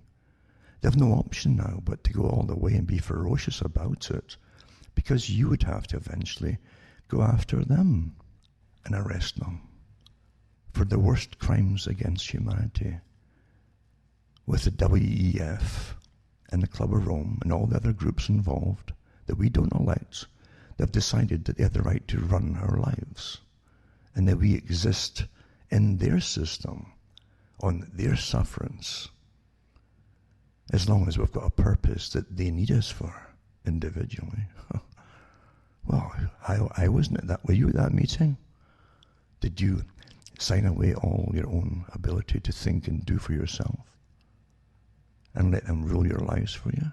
Or take it away, for that matter? No. So, yep, you better start to understand what's going on here. The biggest evil event planned to be a worldwide war type scenario. 2 years to plan. It took years to set up the right people across the board in politics and civil service as so-called ministers of health, and put them in the right place at the right time, all completely on board. They knew they would be. I'm sure they'll be well rewarded, all of them, for it. 2 years to plan all this. But it also tells you, you see, the system that you were getting entertained with that kept you in La La Land, that gave you all of this, was already operating when you were in La La Land and keeping you kind of compliant back then. And I suppose I'm talking about all of this tonight because I don't really plan these talks. But during the day, I noticed that Sean Connery was dead, 90 years old. And that was the whole idea, was James Bond movies, you see, James Bond and the waning British Empire that, of course, was relived again as long as James Bond was going across the world, sorting it all out, and doing amazing things, and always fighting and shooting and stuff like that. Completely different from general intelligence work, which is pretty boring for most folk. But it gave excitement to a lot of people's lives and so on, that idea of it, of a Bond-type character. And of course, with these little benefits, like all these women, they just went gaga and threw themselves at him. Wherever you went, immediately as well, immediately. Just astonishing, that. And then you had all the good songs they put into, like Shirley Bassey, right? Shirley Bassey, we used to call her Burley Chassis as children, And she would do these little movements, and she sung, and she belted out this song, What a Pair of Lungs, Woof, she belted out these songs. And they were well suited to the movie. That was part of its enchantment. But ordinary folk at the time, it was pretty miserable when the movies came out for most folk, with all the power cuts. They had power cuts in Britain then. They had, again, back to austerity, all the debts to pay and from the world wars and stuff. And so they let the working classes have a bit of escapism, and they would see places on the screen, and it was a big screen, remember, that they couldn't imagine ever going to. In exotic places and having a great old time to themselves. And of course, it all happened inside a movie house. So yeah, James Bond started off as a bricklayer in Scotland. Tried the Navy when he was young and got discharged after about 3 years because of an ulcer and things like that. And he worked at different things. He was into the bodybuilding. He went into some of the competitions. I think he was picked up by, or spotted by, I think something says Mae West or something like that, one of these old actresses, who put him forward for tests and for movies and stuff, and that's how I got into it. So good for him, because very few folk had that kind of chance to get out of the ruts, as they say, in those particular days. And he did okay for himself, that's for sure. So he represented an era, a big long era, right? And during the same era, again, the cultural wars and revolution that was going on. And that also was part of the sexual revolution, by the way, for those who don't know it, and everybody enjoyed watching all these movies. And the gadgetry they had as well was awfully impressive for youngsters. Oh man, look at that little helicopter just comes out of a couple of boxes and you put it together and away you go. Awfully, so really you had a bit of everything for everybody, really. But and then the music scene also gave you the so-called British invasion of music into America. And it really wasn't just spontaneous. It wasn't like the Beatles, the Four Laughs from Liverpool idea. They were a package, a created package by the big industry, the machinery that creates it all. And massive studio tour put into fantastic equipment right at the birth, really, of stereo. And there's even arguments at the top, well, not arguments, little snide comments from Mick Jagger at one point about stereo would never take off because the Beatles were putting their stuff out in stereo by Martin, who was doing all the mixing and stuff from with advanced equipment. And but they were a product, the Beatles, the culmination of a massive enterprise, really. And they gave you, and that's what was presented to the young, as though that's the future, it's an upbeat kind of thing, even though your life could be pretty miserable if you were poor. Most youngsters were working class people who never really saw themselves or didn't know if they'd ever even get a job if they left school. You know, a lot of them were trained. I always said that the British working classes were trained to be working classes. They weren't given anything at school to make them think they could go into business for themselves back in those days. And Britain did depend at that time on a big working class, and then it had fallen apart after World War II, obviously. And right through the 60s, this hadn't caught up with replacing work with anything. In the 70s, they were deindustrializing and sending their businesses across the waters to the Far East. And that accelerated up until they did the free trade deal with China. And then we all sent our business over to China. And we paid for it thanks to the same politicians and their families that are locking you down to COVID now. Yeah, but vote them in again. You can do great if you just vote them in again. And then they'll finish you off completely. But you know, you never really had a I don't think it's been a generation, I've said this, especially in Britain, I don't think it's been a generation that had peace from war or the threat of war or bankruptcies and bank collapses. They don't give you peace in a single generation. They really don't. And they keep you on your toes all the time. That's part of controlling folk. It makes them obey you more when they're terrified of some disaster happening or war or whatever. So the government says, we're always here to help you. That's the idea. So World War I changed society. All science, like Quigley said, and other professors have said that too, that it's not meant just, and it's great to see how they even word it. It's not meant just to conquer an enemy, you see. It's also meant to change the cultures on all participating sides. So everybody ends up changed, you see, from war. It's planned change. Someone else benefits from it. It's planned that way too and directed. It's just like all cultural changes. People are going to profit from it, and they do that. They've planned it in advance, who will get it and who's wise enough to know that's what you're supposed to do. Most of the folk going through it never dawns on them that folk make money off their misery. But that's a good part of the system in which we live. Misery is awfully profitable. Fear especially. But the money has been tossed around since COVID. This COVID thing, was unleashed on the public. Trillions. They had some sort of, this is a year hasn't passed yet. Remember, trillions of dollars, trillions of pounds. And they're still tossing it out there for the hands that are there to grab it. All these big corporate boys, and gals. Grabbing it all. Snapping it up to make new devices to monitor you and snap up. Even Sudbury in Ontario here, I heard on the radio yesterday, they were awarded some massive funding for very advanced policing and high-tech equipment. So I thought, this is your 5G. This is all part of the global reset. The reset is to reset what you do, what your function is, what your purpose in life is to be, who will decide it, if you're going to live or die, where you're going to work, where you're going to live, where you're going to eat or not eat, how much energy will be allocated to you, will they write you off if you get sick, are you essential or not. This is your complete technocratic society, folks. And every part of it, where multi-billionaires are created with their hands out, oh, I've got a better idea.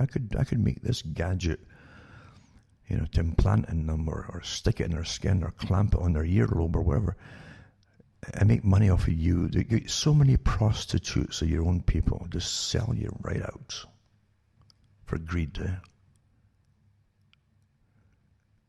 And that's why people used to look to the American system, which on paper was fantastic. Always is on paper. It's fantastic, isn't it? Even the communists did a constitution in the communist countries. It was awfully nice. Same with even the UN's got one, but it's never implemented in reality. But the American Constitution was the first one in history where they put down for the rights of the people. Everybody, yeah. No, they were all shafted rather quickly by lawyers, of course, who can. We've got to interpret this.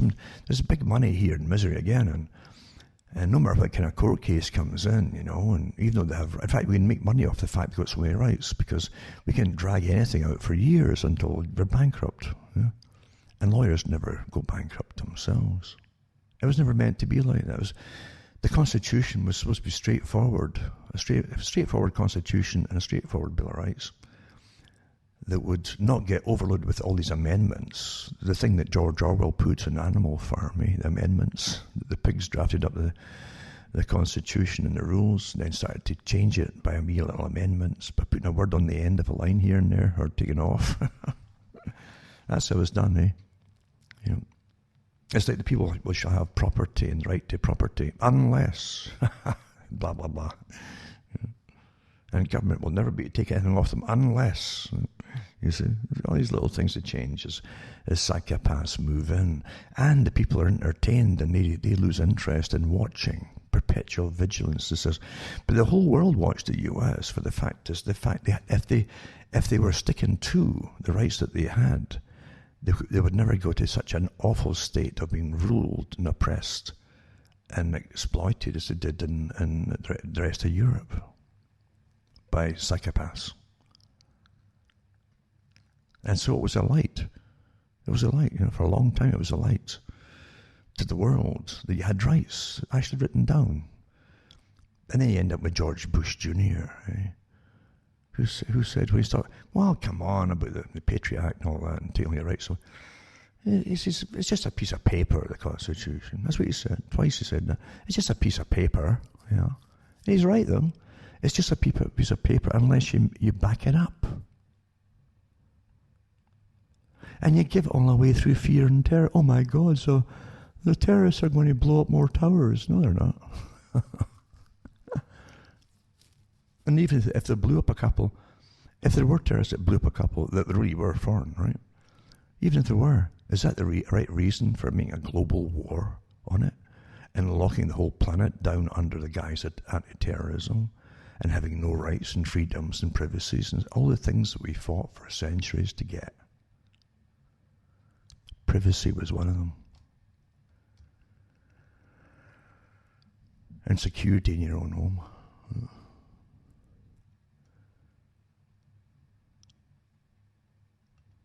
Here, they want to know everything you're looking at. But before 9/11 happened, by the way, the CIA set up offices in Canada and along with the FBI in preparation for 9/11 coming down the pike. And it broke out in the papers in Canada, not just about the phones, 1995. It was me put that story out there. And it was Grattan that came out, I think, within the Toronto Sun initially. Or it was in the Sun. Yeah, I think it was the Sun. They said they'll bug our phones to please Uncle Sam when they passed a law for telecommunications devices to have back doors, including just phones or fax machines. And then this with photocopiers with unique ID, invisible ID, I think they printed on every page. All in advance of 9/11, you see. Along with the massive omnibus crime bill that came out in Canada in 1998 with Alan Rock. Then he went off to work at the United Nations. A complete, anti-terrorism bill, that's what it was. Nothing had happened. I've mentioned this before. And the black outfits and combat boots and and combat pants for the all changed in preparation for 9/11 coming along, and for losing your rights and freedoms and yada yada yada. And Canada had signed an agreement with the US for this backdoor into all the communications devices. Nothing asked. The people weren't asked. Do you mind? They didn't. You didn't even have the excuse, any excuse for terrorism happening to go along, but they did it anyway. See, that's when you're supposed to stand up for yourselves, as they start taking it away from you. Most folk under terror don't think to stop and say, "Yeah, you can't do that," or they'll say it's emergency powers, it's a wartime act, you don't have any rights. Do what you're told. But folk fought for centuries to get privacy. Centuries. At one time, the census, and this is what it's supposed to be, the census, done every 10 years or whatever it is, it's supposed to just ask how many folk live in this household. That's it. What number? That was it. By law. Now, they not only know, they know how much money you got, they know what you work at, you know what your bank savings are, they know everything about you, never mind all the electronic surveillance already there too. But I did the talks years ago, when from all the information they gather on us, it's like we're farmed, as I say. They project the budgets and expenditures for the next 20, 30, 40, 50 years, your lifetime, how much money they expect to tax off of you if you remain fairly healthy and so on. According to your IQ level, what kind of work you might get into, blah, blah, blah. I'm not kidding you. And you think you're free? Sad, sad, sad. And that's why you're supposed to stand up for yourself, for your rights and freedoms all the time. Or you end up in hell. And it's always deceptive. Oh, it's to save the country, it's to save the world, it's to save the planet, it's to save. Always another excuse. But the bottom line is, with COVID, it's the great reset. No more democracy once it's all done. You won't even remember what democracy is supposed to be. Not that you've known it, but what it's supposed to be. You won't know. They'll give you an ersatz kind of a fake type democracy. That's what you've had for a long time, which is really the Soviet system. See, the Soviet system was called the Union of Soviet Socialist Republics. And Soviet means ruled by councils. That was the idea. So every segment of society, or even not just workplaces and so on, or work types like welders and plumbers, you would have a Soviet, someone who would speak on your behalf. Then it went into women's groups and this group and that group. That's what Soviet. Well, that's what they've given you, folks. You still think it's democracy? No, it's not democracy. Well, I've got people who stand up for this group and that group, and even incomers and minority groups and so on. That's the Soviet system. And the ones who lead it are all bought and paid for and put there by the system itself. Do you understand how it works? So each little Soviet group leader or NGO leader, put it that way too, that's good enough as well, because they're involved in it too. Go forward and say, on behalf of the people of the blah, blah, blah, with the left foot, big toe, long toenail group, as opposed to the right toenail group is long, we demand, and the government says, well, it's such a coincidence, that's a reasonable request. And they'll put it in the books and pass it into law. And that's how it's done, you see. The governments are just so happy to wait for you coming with the demands which they're waiting to hear. Otherwise, nothing else gets done for anybody else. I've said before, you belong to some special rights group eventually in the coming new type of democracy to get any benefit at all from it. No one's going to stand up for you as an individual, you see. That's what they've done. They've given you this new type of democracy. Under the old kind of democracy, the individuals all had rights. Everybody had rights.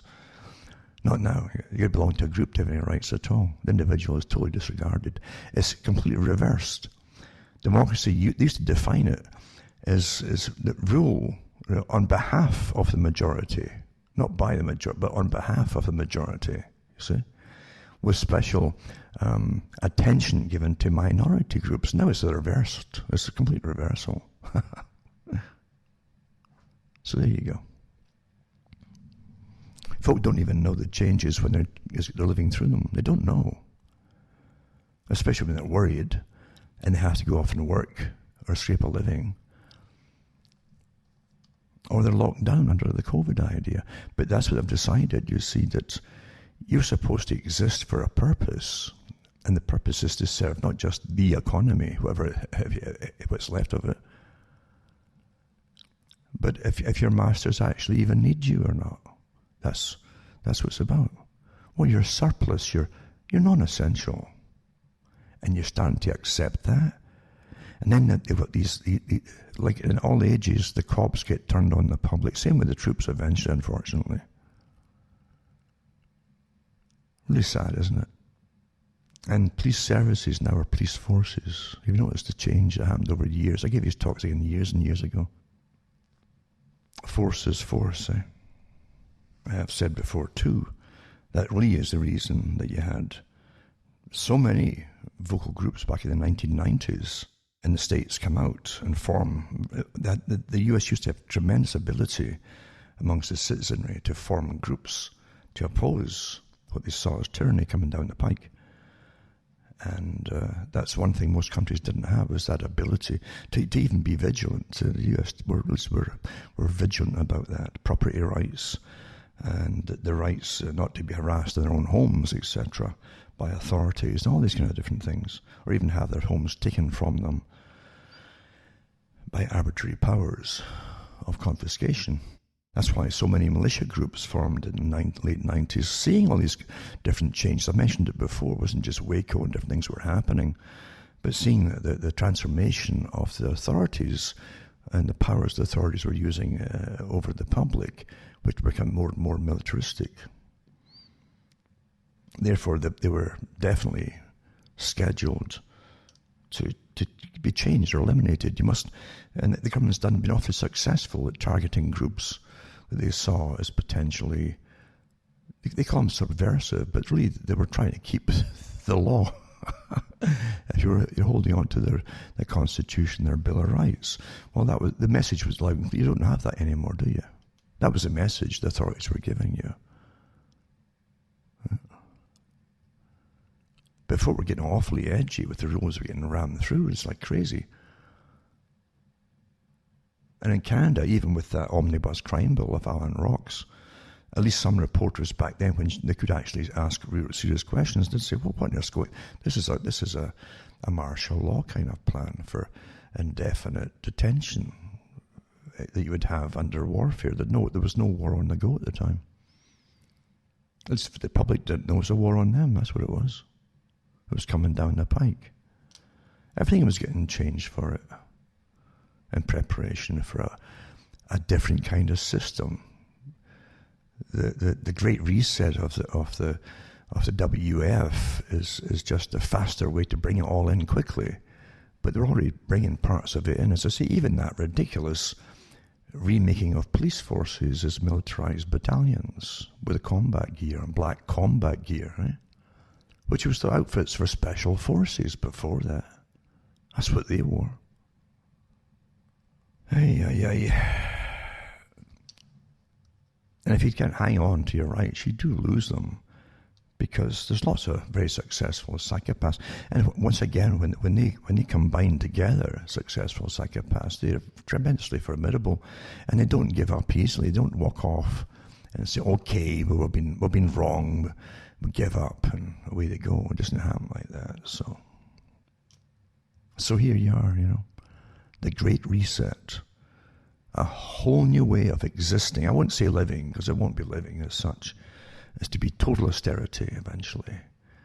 You're watching, under that guise of COVID, every healthy person, first time in history, being locked down. First time in history with no bombs dropping, no threats of invasion. You have the entire economy abolished with a stroke. Boom. not by a prolonged warfare, but instantly, boom. And no economy, guess what happens? Eventually starvation sets in. The same guys that brought you all this, brought you communism a long time ago. As I was mentioning before, the Royal Institute for International Affairs, the Lord Alfred Milner group studied the American system. The first great experiment. Could individuals really accept and appreciate having individual liberties? And would they be successful, or would they end up in such chaos? They'd have to be ruled by authoritarians, you see. And along comes the second great experiment, which they helped fund too, by the way, the Soviets, the Bolshevik Soviet system, to see if the authoritarian technique of specialists running it all would be more efficient, and would the folk accept it. See? And now you're into the new combination of where it's really both of them mixed together, exactly like the Rees Commission talked about.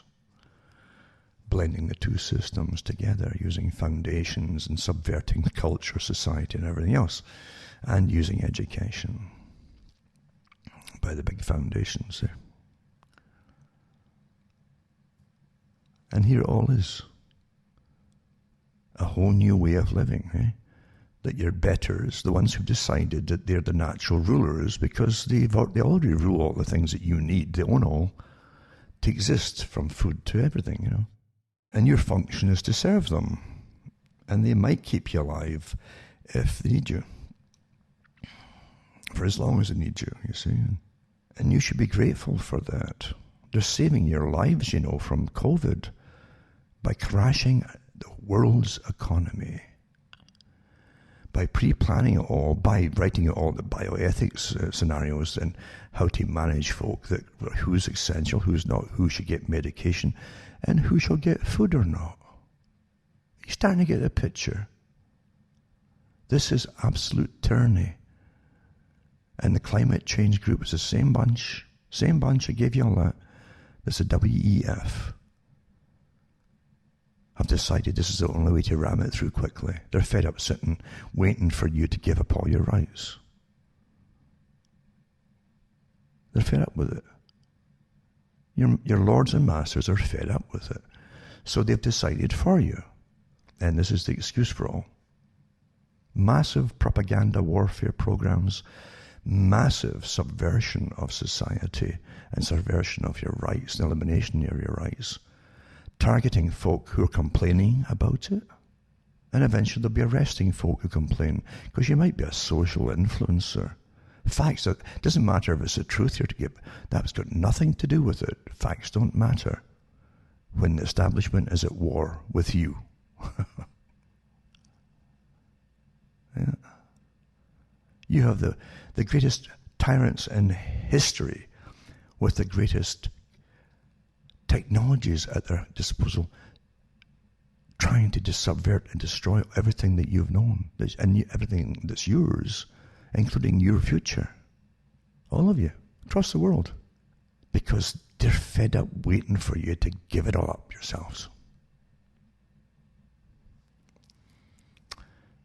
Slaves. I'm telling you, you just can't get good help these days, eh? So there you have, say, the James Bond character, eh? Sean Connery, dead at 90, did well for himself. And the same year, too, you had, I think, two other members that were in the movies, of the Bond movies. I think it was Honor Blackman died earlier in the year. And then you had another woman who was in Avengers as well, supposed to die in a rig, died as well.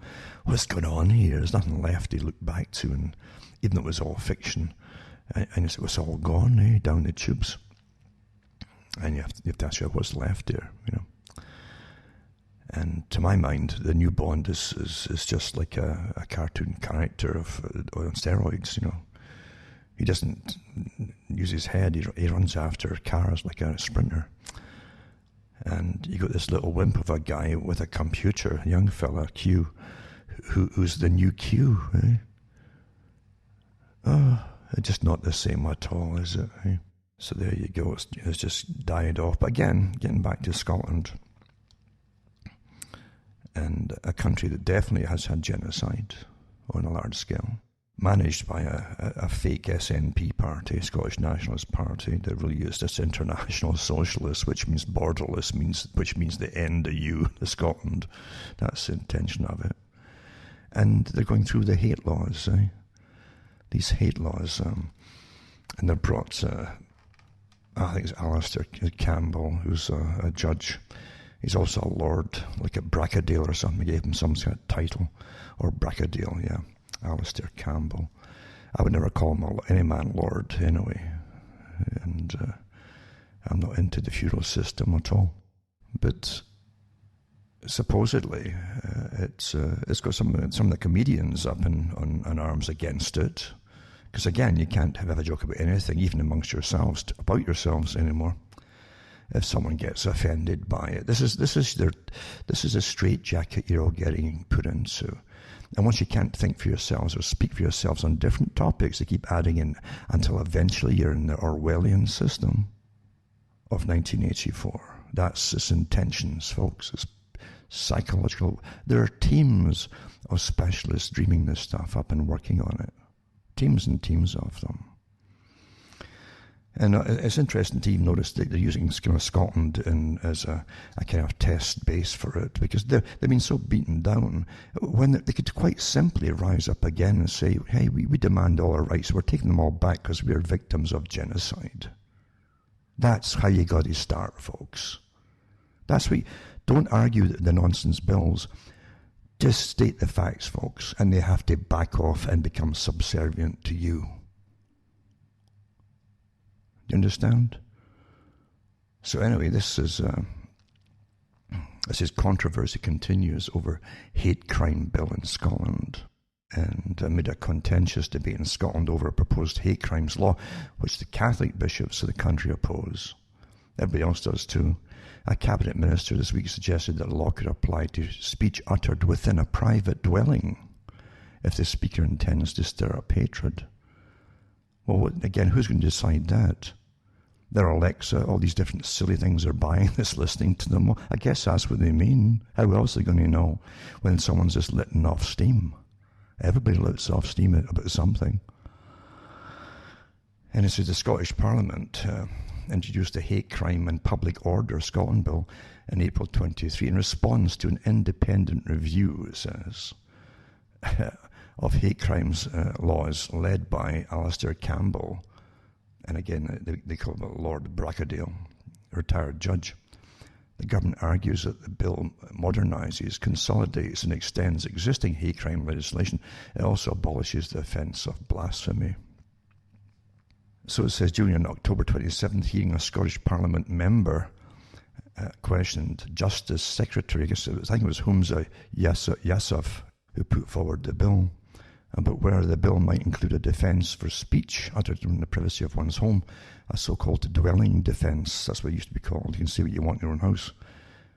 This is my concern with the dwelling defence as a parliament, and even as a society. Are we comfortable with giving a defence in law to somebody whose behaviour is threatening or abusive?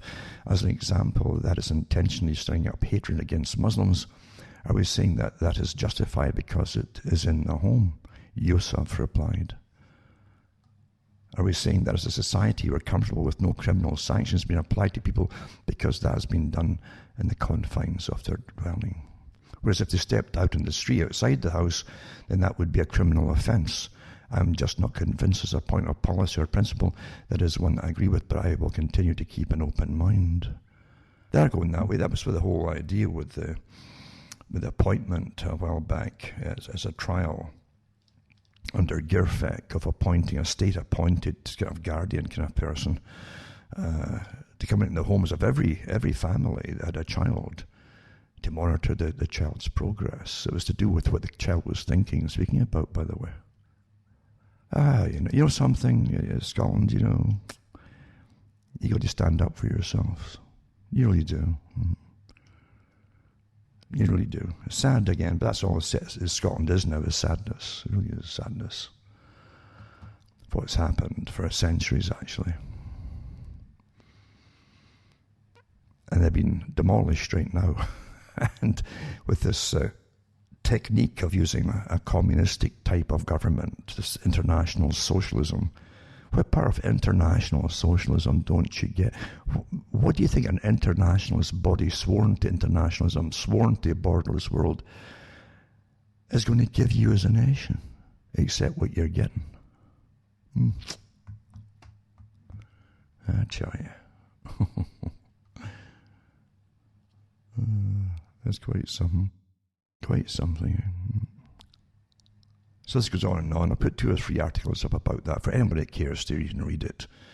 Because it's sad, isn't it? That you're watching a completely organized movement to destroy what's left of the fabric of a nation. And it is deliberate. It's all deliberate, folks. Of course it is. Till you can't even think something, never mind say it. Even if you're even making an inquiry, even a child asking a question, it's now illegal to ask that question. Yep. We are the straw men, eh? And you go out with a whimper, not with a bang. Is that the way of it? Total war on the people. And they just go along with it and go, oh, well, what can you do? Well, they allowed us to speak Gaelic again. They've even opened up some schools to speak Gaelic again. Oh.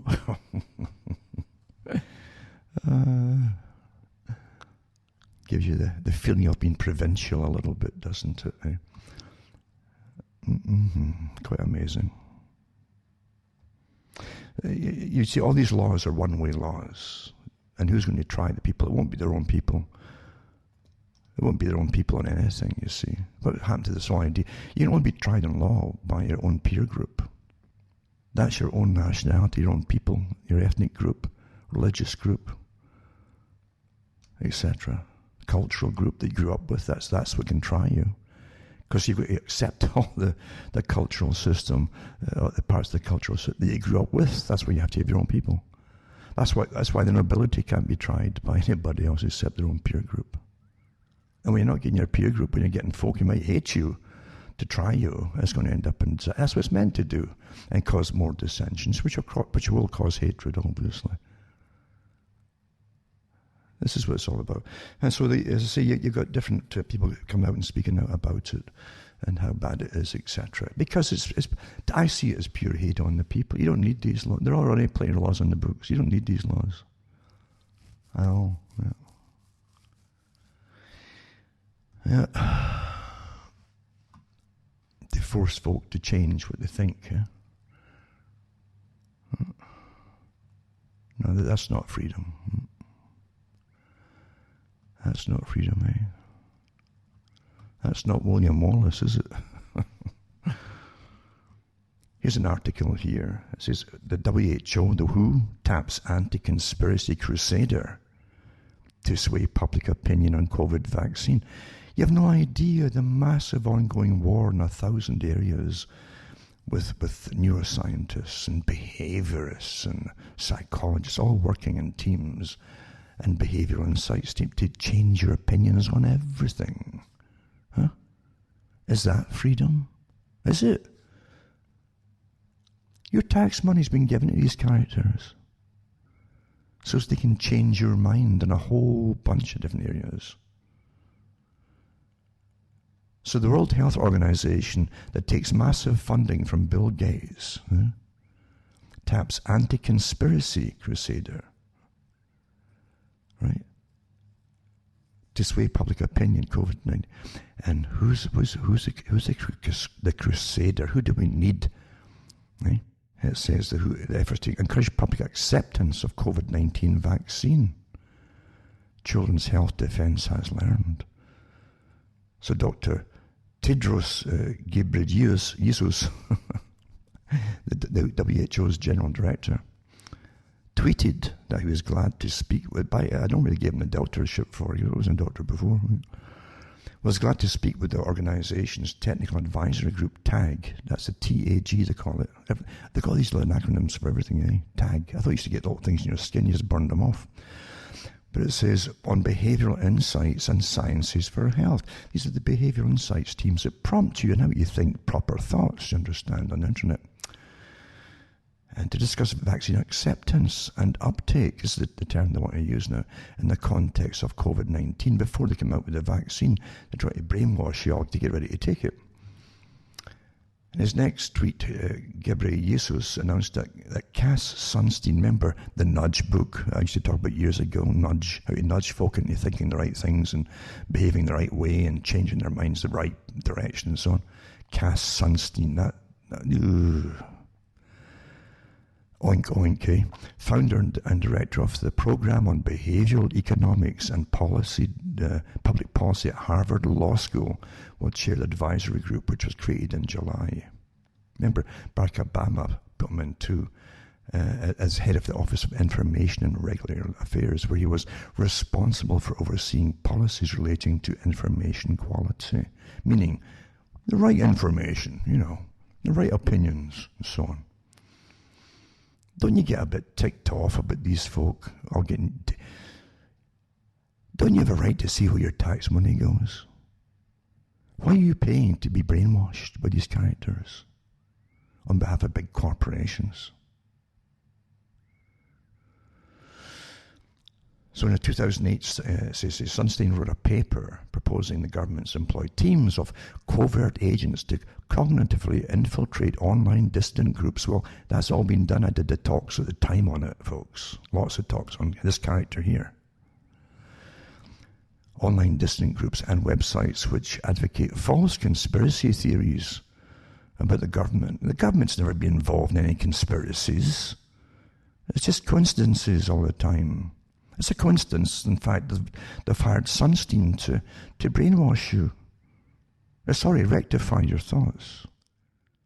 It says, in the paper, Sunstein and his co-authors wrote, our principal claim here involves the potential value of cognitive infiltration of extremist groups, designed to introduce informational diversity into such groups and to expose indefensible conspiracy theories as such. Well, if you notice, they haven't given you any facts at all that stay stable for more than a week from the authorities. So bring on the heavy brainwashers here, the ones who are paid millions. That's what his salary will probably be here, to brainwash you into accepting big pharma's untested vaccinations. Not just any vaccine, but brand new RNA type vaccinations.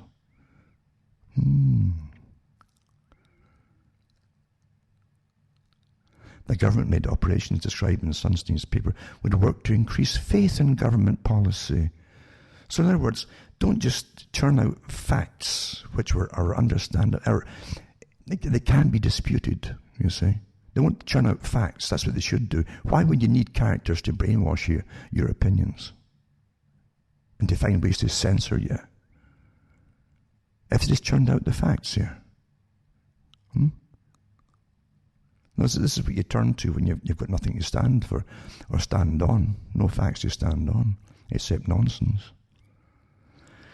So the policy makes says the work to increase faith in government policy.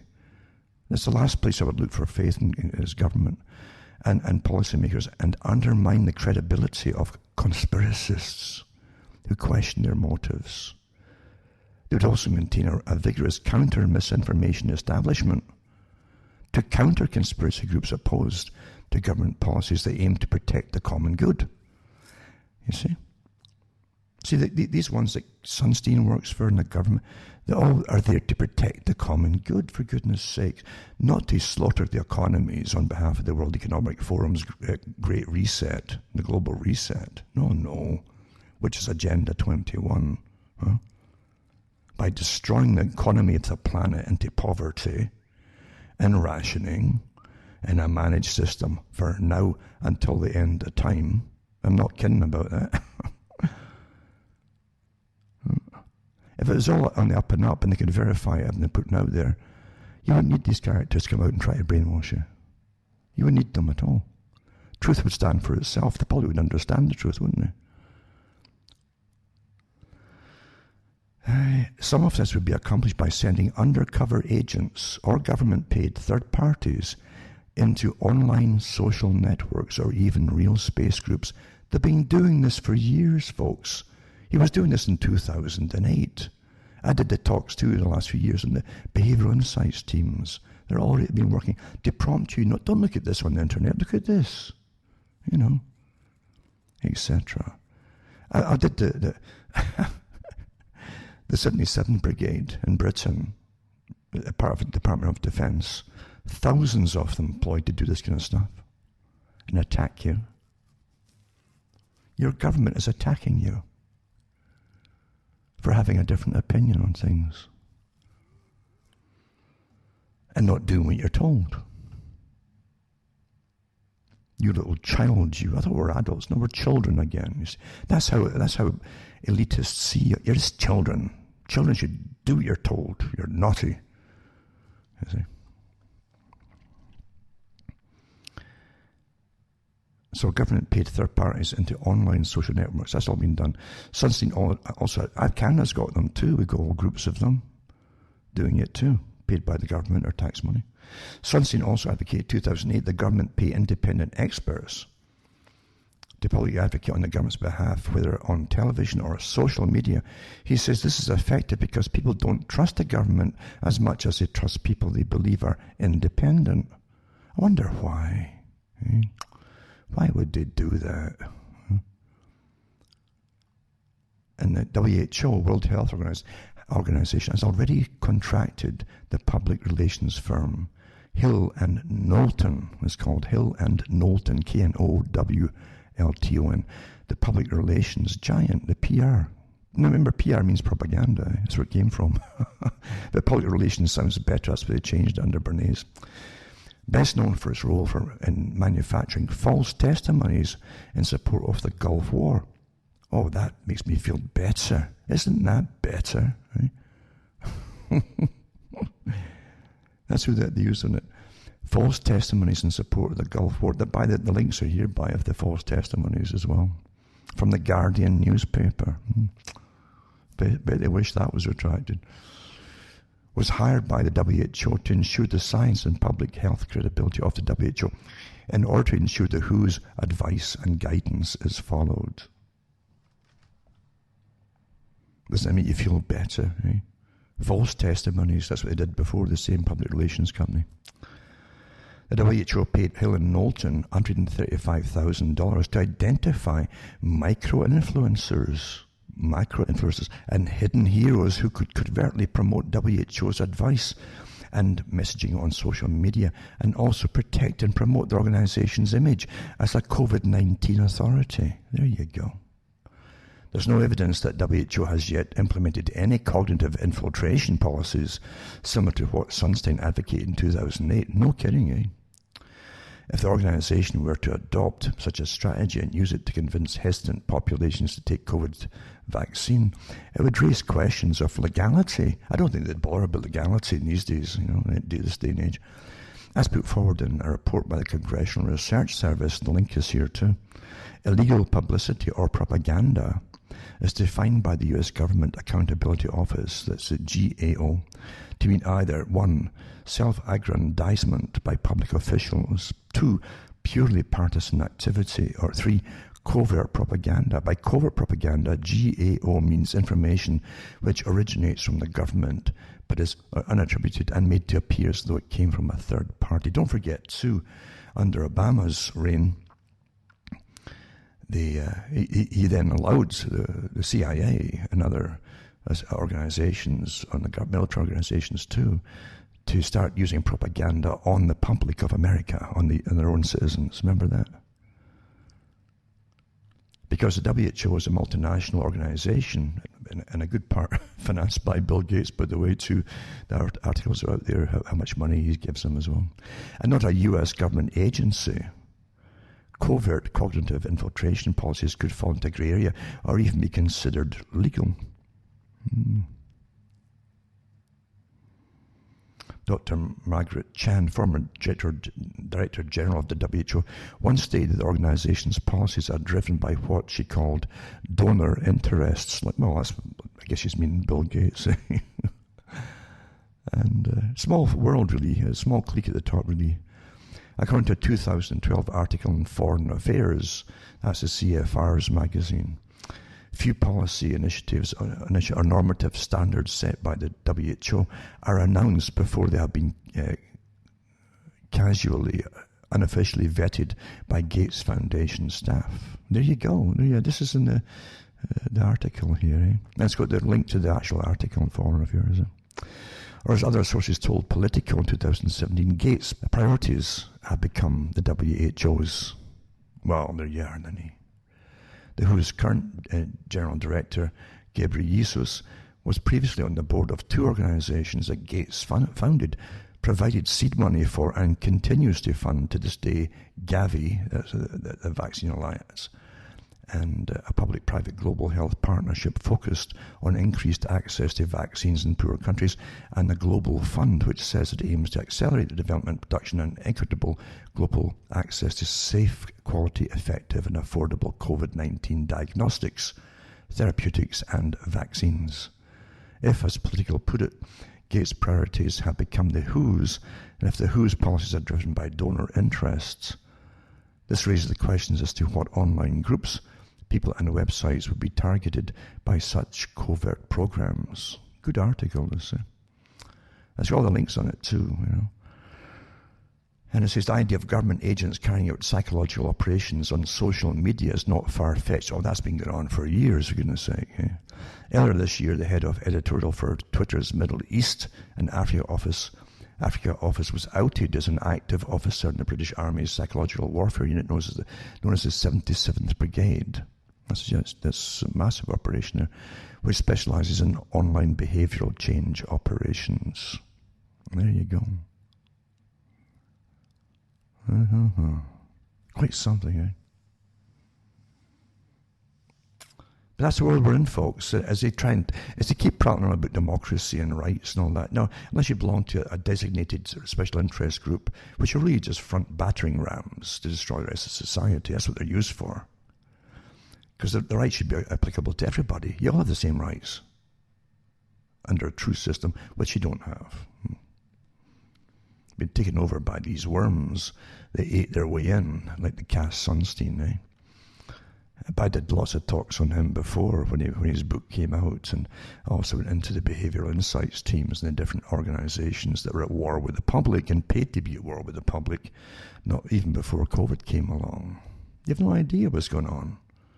You live in a free society. It's one big system. It's one system. Look at the European Union's meeting that they had, or actually the documentary they put out on for vaccination and all that.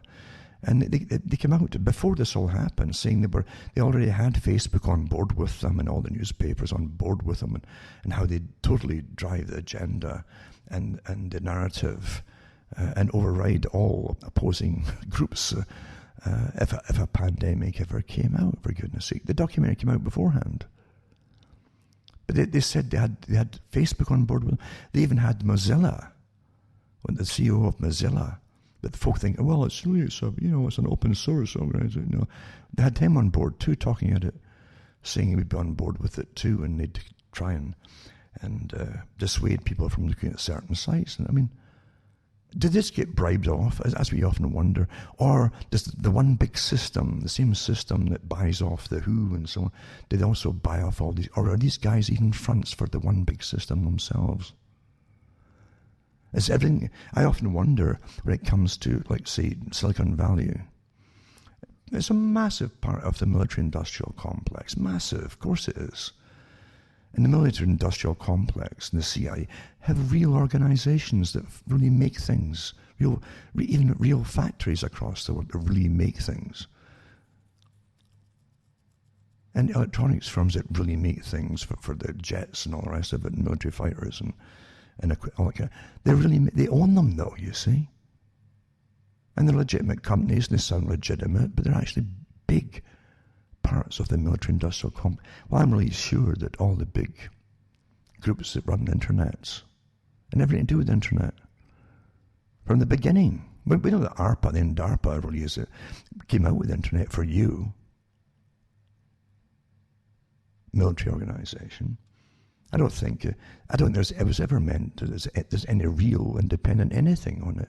They're all part of the one big corporation, as Bill Gates is too. He's a businessman, not an inventor. And many other folk too. Oh, you got Facebook. Oh, Zuckerberg is just a genius. Really, really. How many front folk have you seen in your own lifetime? How about Epstein? The time he's a multi-millionaire, maybe multi-billion. Turns out he owns really nothing himself, but we know who really did above him. That's how it works, folks.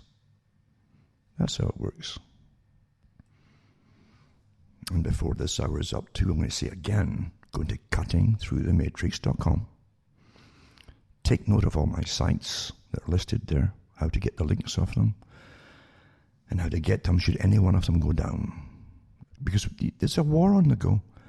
And it's a war for everything that's ever been and is right now. It's a complete, total war on the world right now, on you. This is a war for the global reset, a whole new way of existing under a new system permanently for perpetuity, on behalf of those who decided they've got the right to rule the world, since they own pretty well most of it, at least all the things that you need to live on.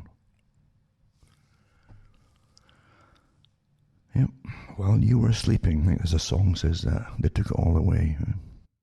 You can only do that, take it all away, with a naive society. They really believed that, well, this is our society, it's our country, it's our whatever, It really is, isn't it? They took it all away. CuttingThroughTheMatrix.com. Send a few bucks my way.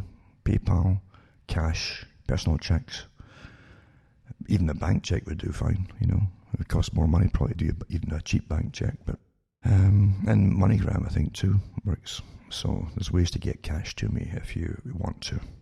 And you can get books and discs from me as well if you want them. I've got a stack of other talks I've never put up, It's a whole stack of them, because they're still on tape.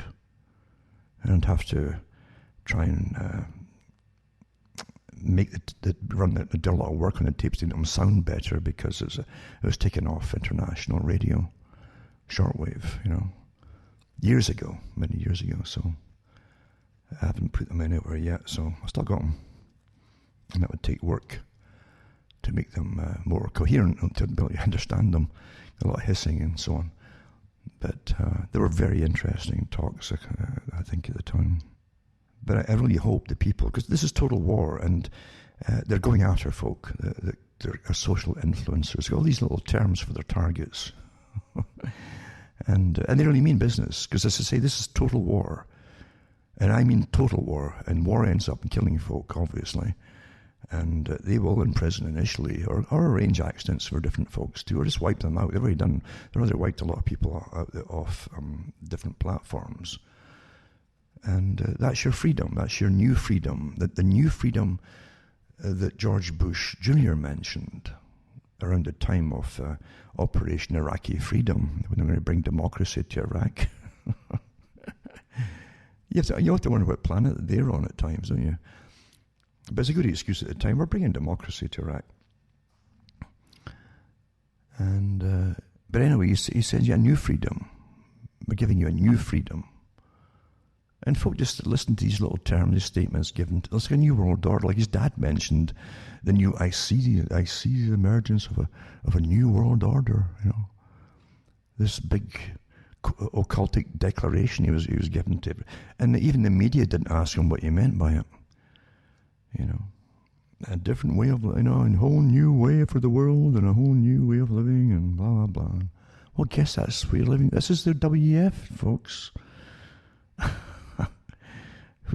Where whole panels will decide what rights you've got, right down to what you can think and what you mustn't think. And there's your new freedom too, you see. Isn't that wonderful? I remember watching how those grabbed children. Mao Zedong in China had his little red book for them, and he'd wave it. You'd wave it. Oh, it's this little, it's like a Bible. You see, that's what he was to represent. It was the revolutionary Bible, whereas the West always saw as the West, because they really didn't know much a lot about the West. At least the common folk didn't in China. And so they took it for granted what they were told. It was like Bible-thumping crazy people always holding these black books. And so they'd have a red book in China. And Mao Zedong was there. And he was the chairman, Mao Zedong. Chairman Mao, they called him. And he had his Cultural Revolution where they killed millions of people, because you see, they might have still be contaminated with old ideas, even though they went through the revolution and all that. So you got the students and the sons and daughters to drag the parents and teachers out of schools and stuff if they didn't go along with it. The same sort of thing like taking the knee. That's where all that stuff comes from, folks. Or repeat after me this chant. Huh? I think it's all new, all the stuff you're seeing in the States right now. No, it's all been done before.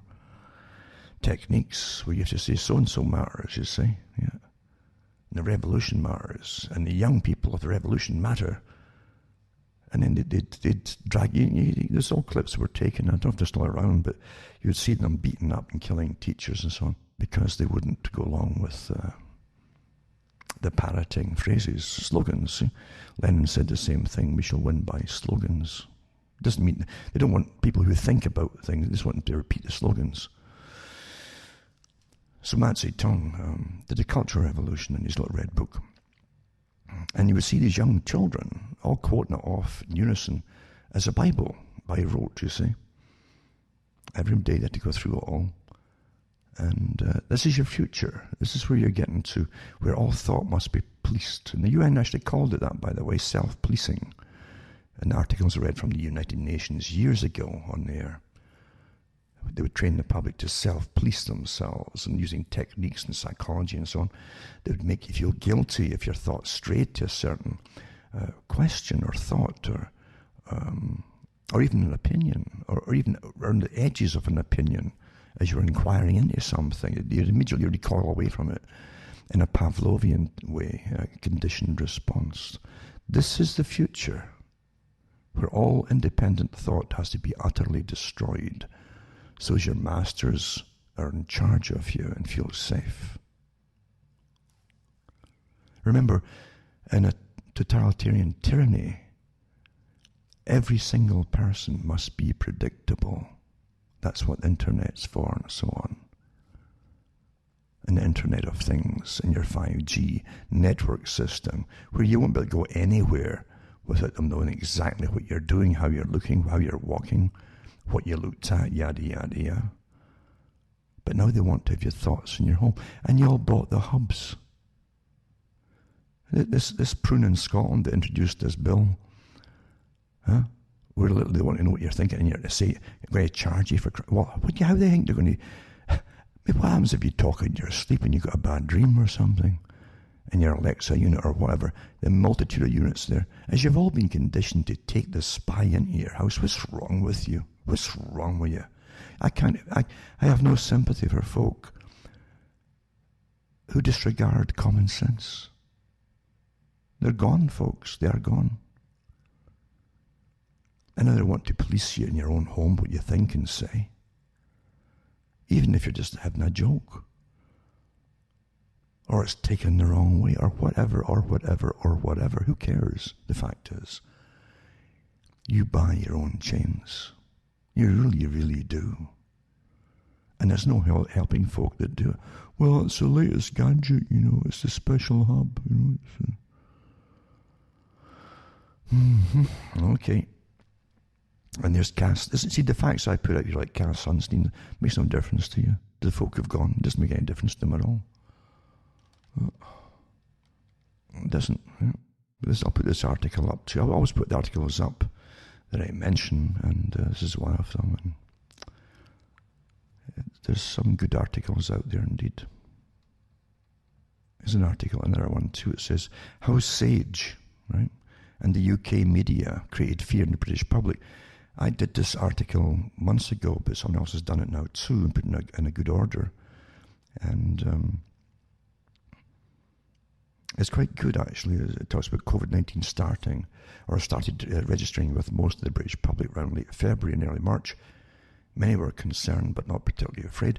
Only weeks later, people were terrified to leave their homes or to go near other human beings. How did such a shift in public perception happen so quickly? Don't forget, it was pretty well over, they said themselves, by the end of April. Any infection, phase 1. But, and again, we know now, the Event 201, and you had the one came out from the Rockefeller Foundation, 2010 as well, all these things. But, they're following it to the letter. I say Plan A didn't work. That was convincing the public to give up all their rights and free to save the world under climate change. So they pulled out to the Plan B,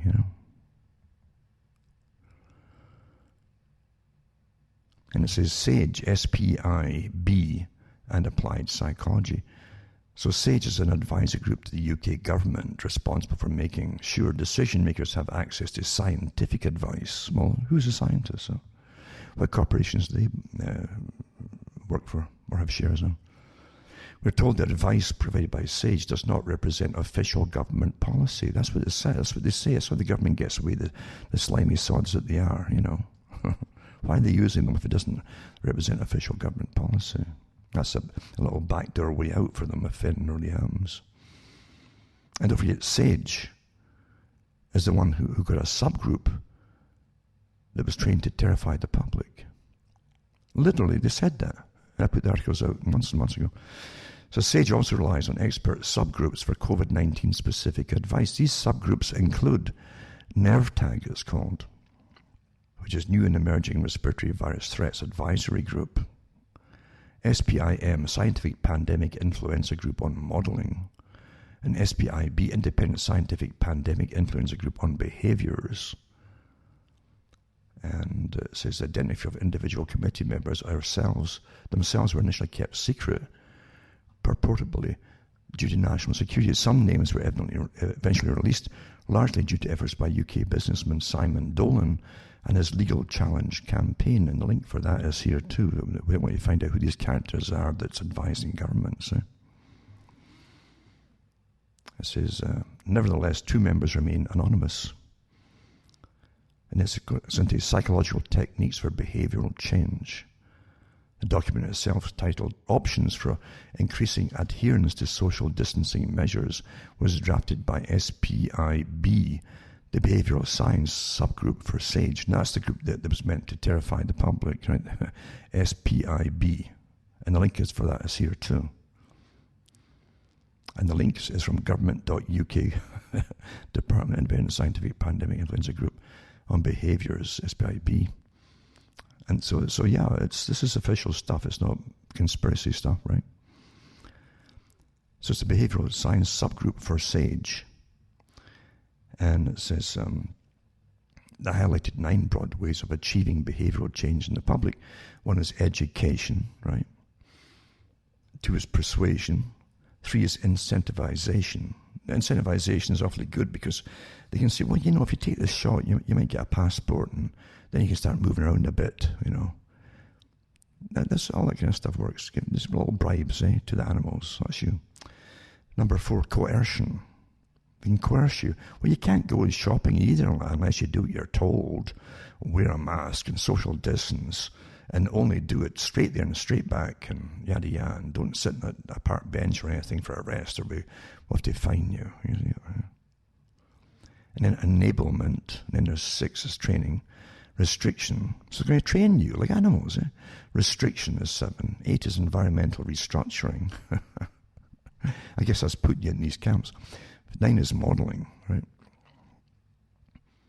In the document, SPIB focused on the methods most relevant to their stated goals and set out 10 options that were evaluated on 6 criteria. One is, it says, under the acronym, APPEASE were acceptability. They love this, don't they? I guess they make millions of bucks just dreaming up these acronyms, APPEASE. Acceptability is 1, practicability 2, effectiveness 3, affordability 3, 4, spillover effects and equity. Well, you get lots of equity from the taxpayer, that's for sure. Right? And that comes from a link called Options for Increasing Adherence to Social Distancing Measures. It was put out in 22nd March 2020. It's also from the government, UK government, right?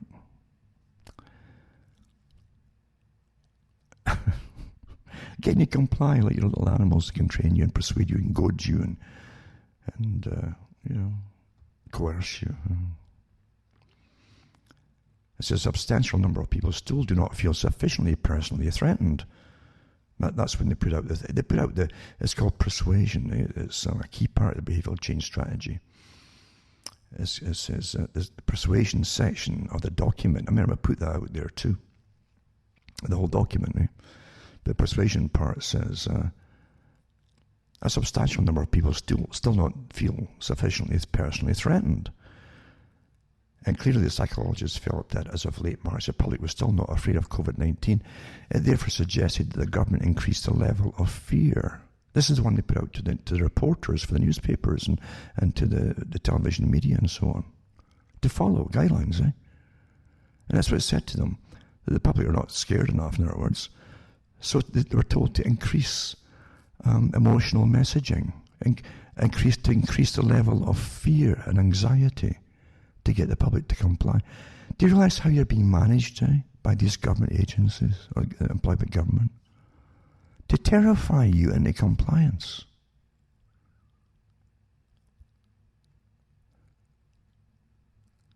This is the perceived level of personal threat needs to be increased amongst those who are complacent using hard-hitting emotional messaging. And I put all that stuff out months and months ago. And it says use media to increase sense of personal threat. And again, it's got options for increasing adherence to social distancing measures as well from government.uk. There you go.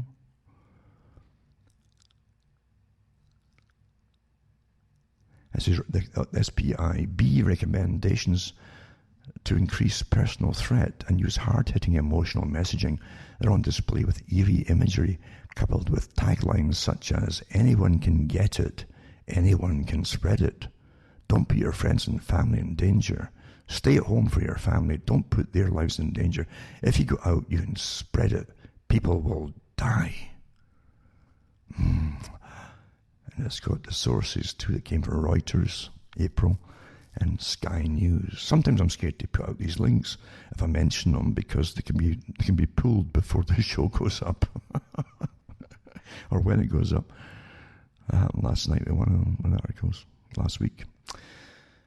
And hysterical news headlines during the first week of April 2020, in proportion to, that's what it's called, It says, Project noticed a change in the BBC headlines and posted the article, BBC informing or scaring. An article compared to hysterical BBC news headline from the first week of April 2020 with those of 2018 when mortality rates were peaking due to a bad flu season. It found no reference to flu or excess mortality on the BBC homepage during the 2018 peak. In proportion to us, do the headlines reflect the gravity of the situation in an equivalent way, or is an additional fear being stirred up in 2020? Well, of course it's more. So persuasion through shame and approval. There you are. COVIDiots and heroes. Oh dear. Which one are you? So the psychologists for SPIB knew that fear on its own wouldn't persuade everyone, so messaging needed to be tailored to take into account different motivational levers. Some people were more persuaded by appeals to play by the rules, some by duty to the community, and some to personal risk.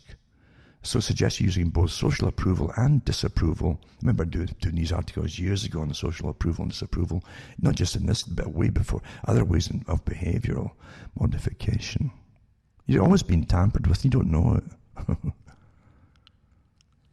So this one here would use social approval and disapproval with compulsion, meaning legal legislation as a backup. Use and promote social approval for desired behaviors. Consider enacting legislation to compel required behaviors. And option 8, consider use of social disapproval for failure to comply. The community is just unhappy with you. It's like when they use the term as well, that the global community, they want this to happen. It's the global community, and these stupid little tricks that that they're always using on you to change what you think. They don't believe in independent thought. There's an enemy. The UN said that years ago. The enemy to their system that they planned for the world was the individual as opposed to collectivism. The individual. Don't forget this. The individual who initially sees through things to begin with. Other people might follow, but it always starts with an individual. It's the odd individual that seeks and digs into to find out truth. The collective doesn't. They generally accept what they accept, what everybody else accepts. That's what's called the collective. So social disapproval. The community's not happy with you. You put them all at danger, you know. And so we can see from the obvious approval, disapproval dialectic with the heroes and COVIDiots narrative that soon began to surface in the news.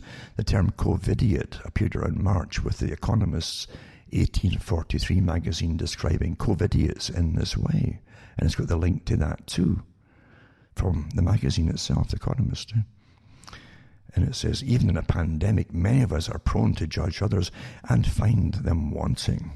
It's not hate speech, having an opinion about others. No. Hateful person. The term COVIDiot describes any and every person behaving stupidly or irresponsibly as the epidemic spreads. Sometime in early March, the word was born, and almost as fast as the virus spread, so did instances of COVIDiot behavior. What an awful person, hateful person to say that, eh? Calling some a COVIDiot, eh? Wonder how much money that we paid for that term to some PR company. Now I'll rush through this one because it's got good article, good parts of the same article in it too. It goes into how the government do it all. They said incentivize media, how the psychological techniques would be used and increased. They did increased UK government's media spending. Your tax money pays the media to brainwash you. So Digiday, a media and marketing industry publication, reported in April that the government is becoming UK news publishers' most important client. There you go. That's your tax money at work. I've got a link to that one too, from Digiday. In the 20th April 2020 article for Digiday, Lara O'Reilly wrote, the government is spending more than usual judging by their bookings.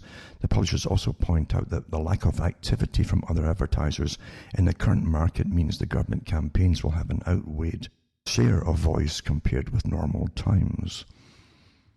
And it's got Digiday stay-at-home campaign as well. That was one about the media, stay at home, you know. And it's got the link to that one as well.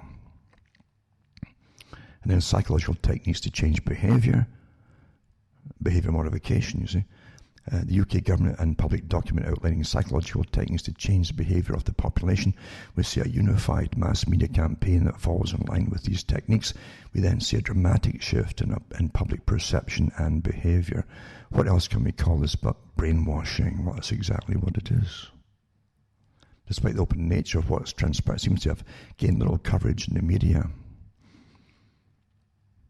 And it's got links for downloading the documents and so on, research analysis options for increasing adherence to social distancing as an example, and so on. It's well worth looking it up. And again, don't take my word for it, or don't even take the articles. Everything you must check and counter check, you know, for yourselves. There's no doubt about it. Because remember that what I read earlier from Cass Sunstein, they themselves will put out false stuff that you'll jump on. They might even create false news outlets, by the way, so as they can then hammer you for putting out fake news. You understand? This is war. This is complete war. So you've got to be very careful and be able to check everything. And always make sure that if you can, there's actually links to the actual article, the original articles themselves, especially from government. That is your proof right there. It's from government itself. And global research has 9 COVID facts, pandemic of fear-mongering and ignorance, and goes into the PCR tests, practically useless. According to an article in the New York Times, August 29th, 2020, testing for the COVID-19 virus using the popular PCR method results in up to 90% of those tested showing positive results that are grossly misleading. Officials in Massachusetts, New York, and Nevada compiled testing data that revealed that the PCR test cannot determine the amount of virus in a sample, which is called viral load. The amount of virus in up to 90% of positive tests turned out to be so minuscule that the patient was asymptomatic and posed no threat to others. So the positive COVID-19 tests are virtually meaningless. It can't tell you if you've got it or not, by the way, even if it detects a few particles. Doesn't mean you've got the disease. This is important. A positive test is not a case. See, that the more that they're testing, they say, well, we're going to do so many million a day now. Well, naturally, they're going to get false positives. And if they stop testing you, believe you me, they'd have nothing to show you because they're guaranteed a lot of false positives by the more tests they churn out there. That's the whole. This is the con of it. It's so beautiful, really, And then you call them cases. Well, we did another 500,000 today. Guess what we found? Yeah, and it's they had 200,000 cases or 100,000 cases. No, they're not diseased. They're just particles. Doesn't mean they've got disease or had a disease. Even the Center for Disease Control dramatically lowered the COVID-19 death count. Net links. These links are here too, by the way. Yeah, that was in Fox News as well. Fox 8. On August the 30th, CDC released new data that showed only 6% of the deaths previously attributed to COVID-19, right? After they terrified you right up until August, right? So they had to alter it and say only 6% of the deaths previously attributed to COVID-19 were due to excessively to the virus. The vast majority, 94%, may have had exposure to COVID-19. We all have had, by the way, or even a cold virus. In fact, they're all COVIDs. But also had pre-existing illnesses like heart disease, obesity, hypertension, cancer, and various respiratory diseases and so on illnesses. Well, they died with COVID-19. They did not die exclusively from COVID-19. That's what we do know.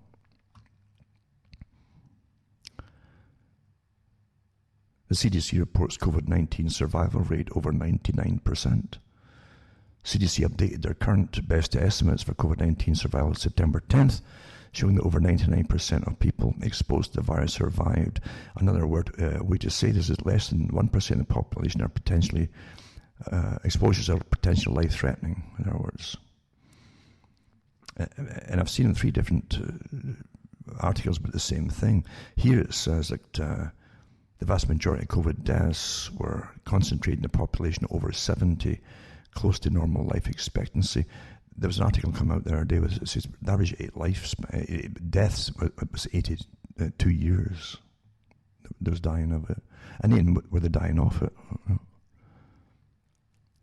CDC reveals 85% positive COVID cases wore face masks always or often. It's their own testing stuff too. They get people who are compliant or, will do surveys. In September 2020, CDC, Center for Disease Control, released the results of a study conducted in July where they discovered that 85% of the positive COVID test subjects reported wearing a cloth face mask always or often for 2 weeks prior to testing positive. The majority, 71% of the test subjects, reported always wearing a cloth face mask and 14% often wearing a cloth face mask. Only a rational conclusion from the study is that cloth face masks offer little, if any, protection from COVID-19 infection. I'll put other articles up too on the different kinds of masks, by the way, from the CDC and others. Long before COVID came along, they were telling you these masks are pretty well useless for such small micron sizes of viruses or particles. Another one too, the US death rate is not spiking. If COVID-19 was a lethal killer it's made out to be, one would reasonably expect to see a significant spike. And so you understand, if it's true, right? If it was the lethal killer that's made out to be by the media and so on, one would reasonably expect to see a significant spike in the number of deaths reported. But that hasn't happened. So here's facts, right?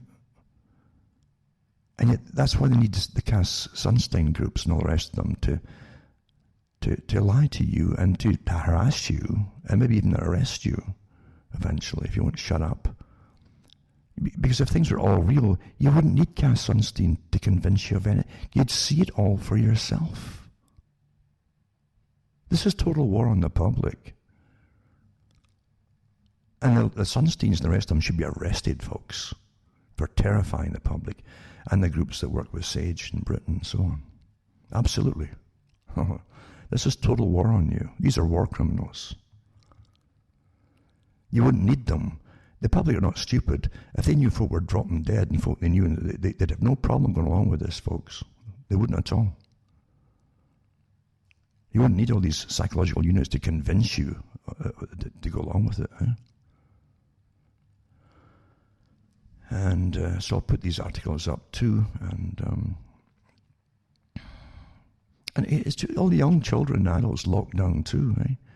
And healthy young people that should be working. Everything's come to a complete halt by design.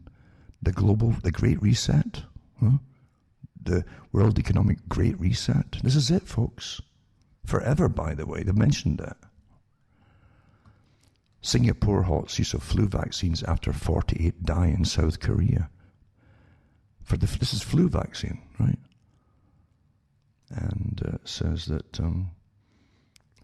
Singapore temporarily halted the use of 2 influenza vaccines as a precaution after some people who received them, and South Korea died, becoming among the first countries to publicly announce a halt of the vaccine's usage. They're dangerous to society, admitting that they died because of it. They should be good and said they died of something else, for goodness sake. For the good of the community. Sunstein would approve of that, you know. Ah, dear.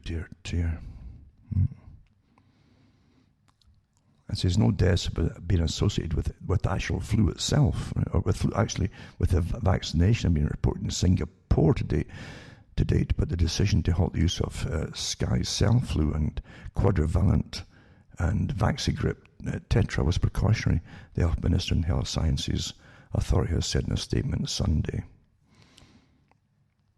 So it's because South Korea's had the deaths, 48 people. That's just a fluke, though, you know that. You know, these things happen, for goodness sake. I'm telling you. If you notice, too, the flu's disappeared.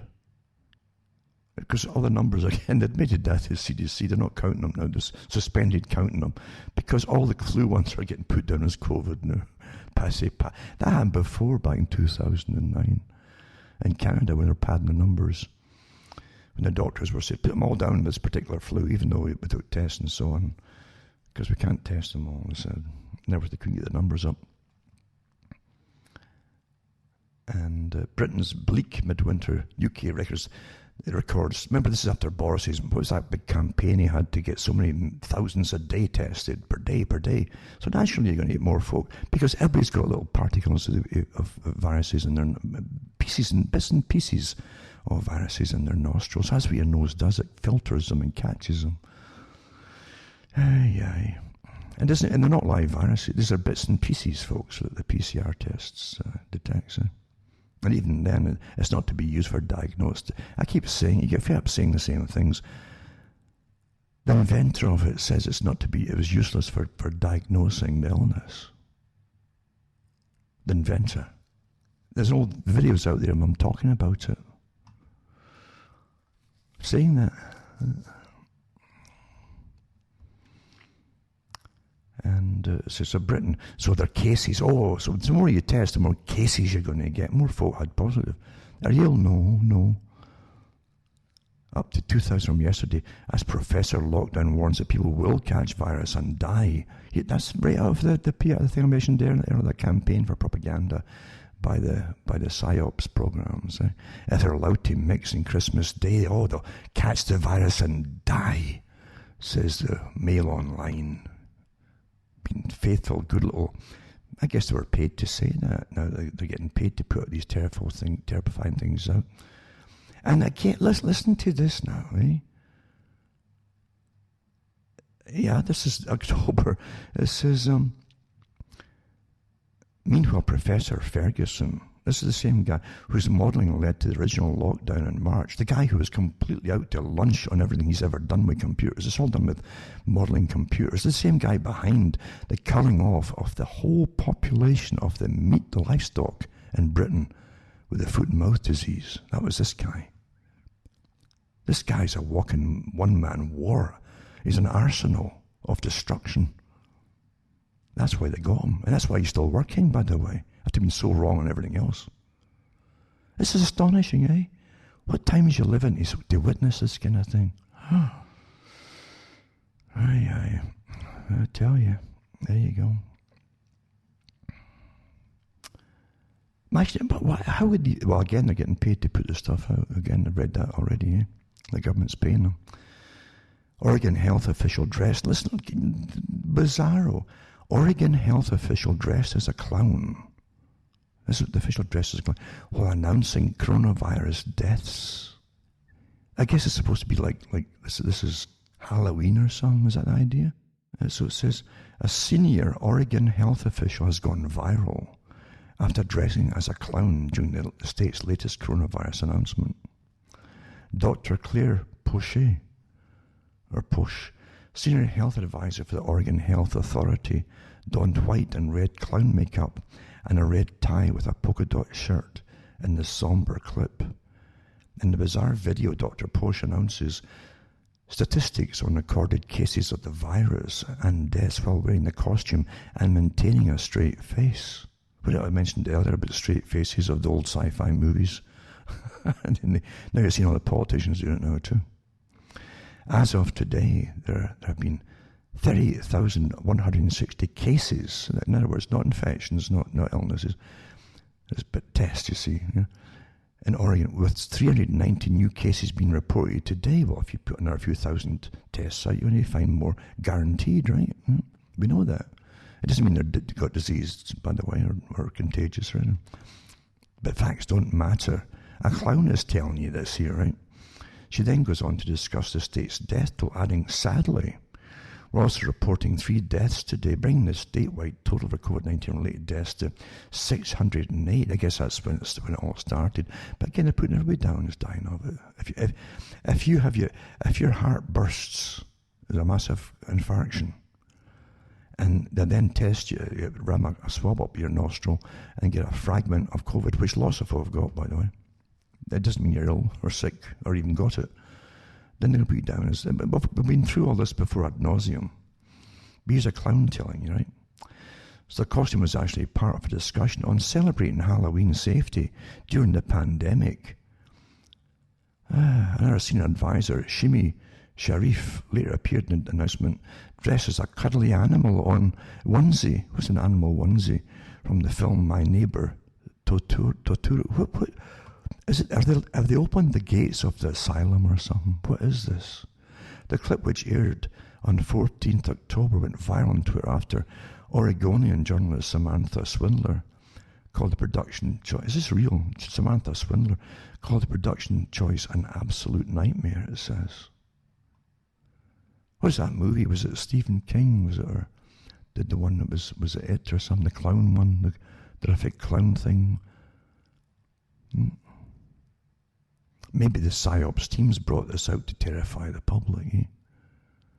Because it puts your mind into cognitive dissonance when he's a clown telling you about deaths and smelling and being happy and stuff, eh? So this goes on and about it. Anyway, that's it. I mean, you thought the past was occasionally crazy. There you go. And this one too is Oxford coronavirus vaccine is to get approval ahead of Christmas so it can be used for medics and the elderly. Let's jab into the elderly, right? Before final trials are finished, says Professor who's leading the project. So there's Oxford again at it. They're all at it to get their vaccines out there, and they'll be living pretty for the rest of their lives. These characters, out of this thing. And Canada, they're killing folk, eh? If you're not social distancing, man gunned down outside Toronto LCBO. That's the Liquor Control Board. That's where you get your marijuana in Canada. You buy it. Literally, the government runs it. So the government is your dope dealer and your liquor dealer. And I'm not kidding you. This is real. LCBO. That's where you go for your booze. And they have beer ones too, beer stores, but also have the liquor ones where it's all wine, scotch and so on. And marijuana. Yeah, that's where you buy it. That's where you go and get your soma. So a guy was gunned down after alleged social distancing dispute identified, it says. 21 21-year-old man. Right? There you go. So an argument started off in the store because of social distancing. And maybe they were just withdrawal for their drugs. Maybe they needed drugs badly, or so, who knows? I mean, that's. I'll tell you one thing though. Every report I've read is amazing. The marijuana that's out now is really potent stuff compared to what it used to be. Eh? And there's definitely cases of psychosis from it. And I really mean that. Verified cases in some with a lot of people actually now. It's getting worse. And getting worse with lockdown too. As tempers fray. That's what I want. Britain's bleak midwinter. UK records 23,012 more COVID cases. Remember Boris's boast to get so many millions a day tested. So naturally you're going to get this with these faulty tests. So they can't lose with these swab tests. Can't lose. They're guaranteed to get the results that they want. But cases are not illnesses. They're not infected either. Most of the people, and they're not ill. You understand? This is not a case. A case used to be someone who had signs and symptoms of an illness. They don't. And again, it's you're all the same thing. You're all going to die. Oh my goodness! Watch a 104-year-old woman locked down in care home for months beg to see the family. I'm sure they leaked her.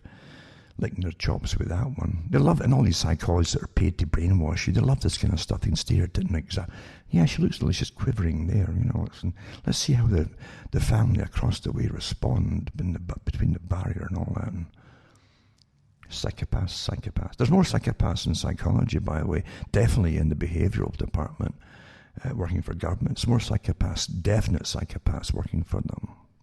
No conscience at all.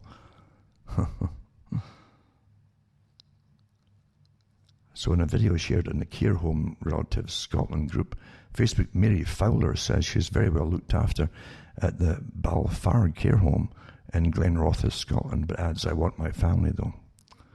She says, this is my right. See, that tells you she's an old person with that. She still believes that she's got rights. Please help, it's cutting me to bits, says the smartly dressed woman. I must see my kids. Time's getting on for me. I must see my children and make things like they used to be. And then she asks for help. So far, she only get brief window visits from one of her children, and they give you a video if you want to see it, And this fishy character, Nicola Sturgeon, First Minister in Scotland's left separatist, devoted far left. They're actually a front for the big world system, and they're well paid for it too. There's more money flowing into their paychecks, believe you me, than just from the country. So anyway, Nicola Sturgeon, I'm not going to read her stuff because they're a psychopath. So there you go. And I keep coming back to the hate crime laws in Scotland, and John Cleese is talking about it, and Rowan Atkinson and different people too, and how ridiculous it is as they get into your head. So Mr. Sunstein, and why would you vote for governments that are paying psychopaths to brainwash you? If you have rights and freedoms, you have the freedom to think for yourself and to state what you think for yourself to others if you want to. Not to be brainwashed into compliance for a much bigger agenda that's using COVID as a front to bring it all in. To destroy totally society and your way of life and your ability to even feed yourself. That's where it's going to go down. That's what it's supposed to do. This is total war on the people. Another one, too, another article, and that's what I'm saying, in Canada, they shoot you. And there's another one, I mentioned this back in July, or wherever it happened, during July. And it's south of me. It says, man fatally shot following a mask dispute.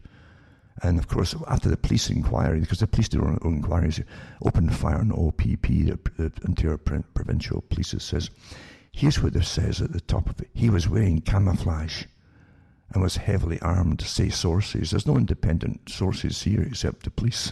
A 73-year-old man, right? And it says he was shot, after a dispute in a grocery store because he wasn't wearing a mask, it says. And they followed him, you see. They got his license plate numbers. And by the way, all these stores now they're taking your license plate numbers for any probable disputes, and even for this fakery of contact tracing. They want you to get all trained out. So everybody's going to get a chance to say, you don't know it yet, but you were in a place yesterday. We know you were there because we saw it on camera. And there's somebody in a 100-mile radius were tested positive for COVID, so you got better locked down there for a couple of weeks. You're all going to get this. Not to get trained. It's nothing to do with reality. You're going to get trained. Before that, you see, they have regiments of troops. Now got regiments of troops that really is people who are contact tracers. Private corporations got billions dished out to them for this. It was planned before the COVID came out. I did the articles before who was to get the contracts. And they were offered them last year.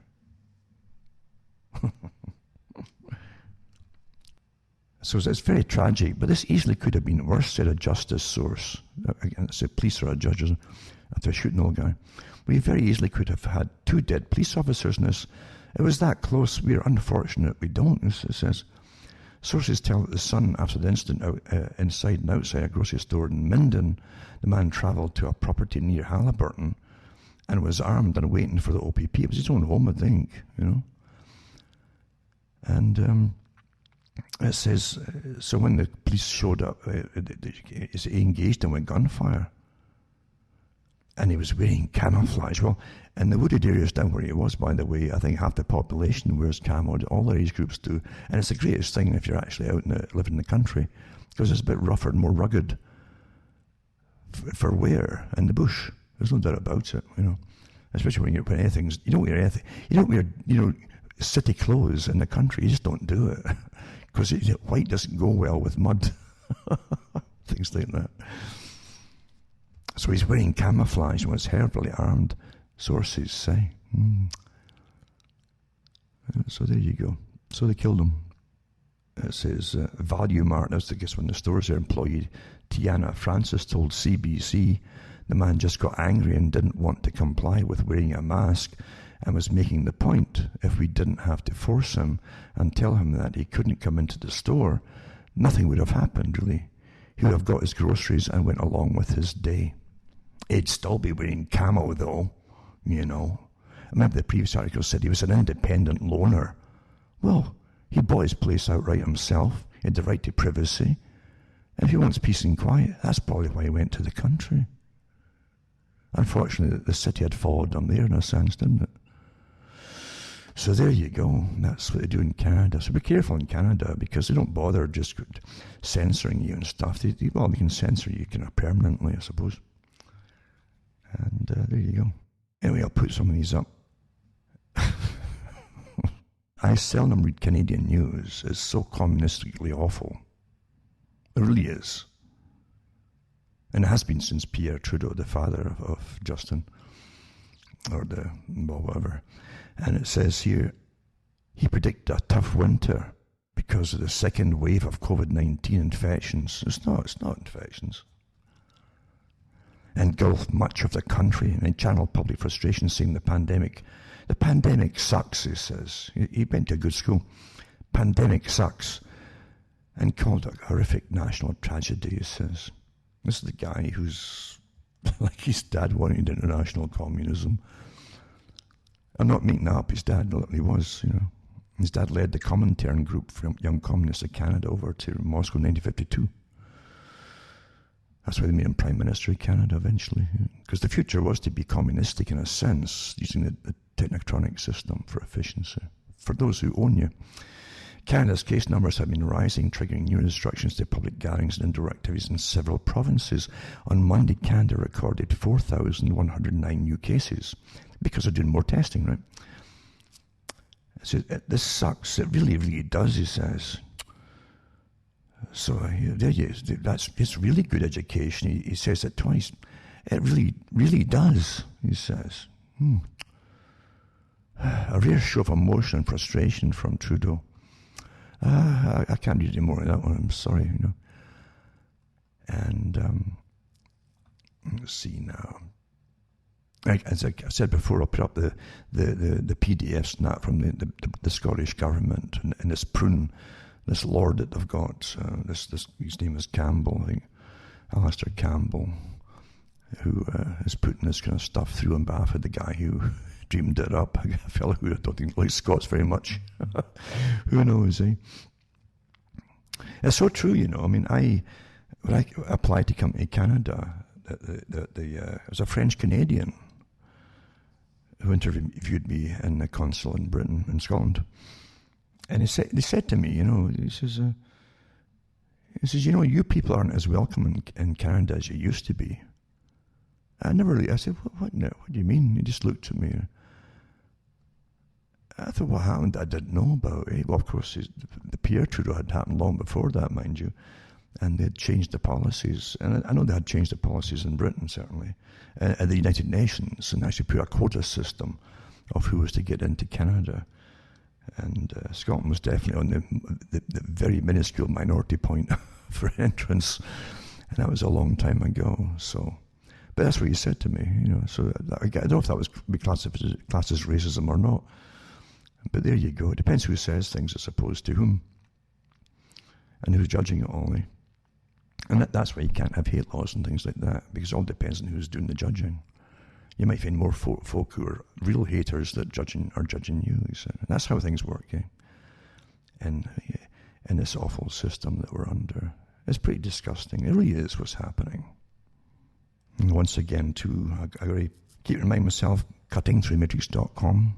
You can get the books and discs or just straight donations. You find out how to do it on the website. Make a list of all the sites I have, because the war is on, and they've already said it. They're not going to allow folk to have contrary opinions to the officials, even though the officials keep changing their opinions, even after the officials admit they were wrong and bring down COVID deaths and as opposed, but then they go back up again, change their minds. See, this is the technique that's used after 9/11 too, as I've said before, until they have so many different conflicting opinions that are factoids that nobody can make any sense of anything. This is deliberate. But again, use your own common sense and what you observe yourself. That's so important. Because this is an age, this is total warfare for different reasons, and they're telling you, why would you lock down the world's economy? At the same time, stop all production, start rationing things, and eventually you'll have your rationing card. It might be electronic or whatever, but still a rationing card where you can allow to buy, when you buy it and all that, where you can go. Look at Ireland right now with the lockdown. Look at England with curfews and everything. Total warfare scenario. Total warfare scenario. How dare they do that to adults, eh? Curfews. I guess the virus it might be more virile and it'll attack you more in the dark. Maybe that's the whole thing, eh? You won't see it coming. Utter bizarre nonsense. Because, you see, the intent of this after a year or 2 or 3 or 4, because this is to be on for years. You understand it? This is to be for years. This is not temporary. This is a whole agenda. A long-planned agenda that's been implemented. A total change of the entire structure of society. I'm hearing in the distance, by the way, Chinook helicopters. I mentioned it before.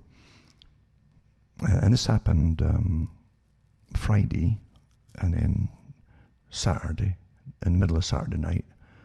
And then now, Chinook helicopters, they're going to the north of me.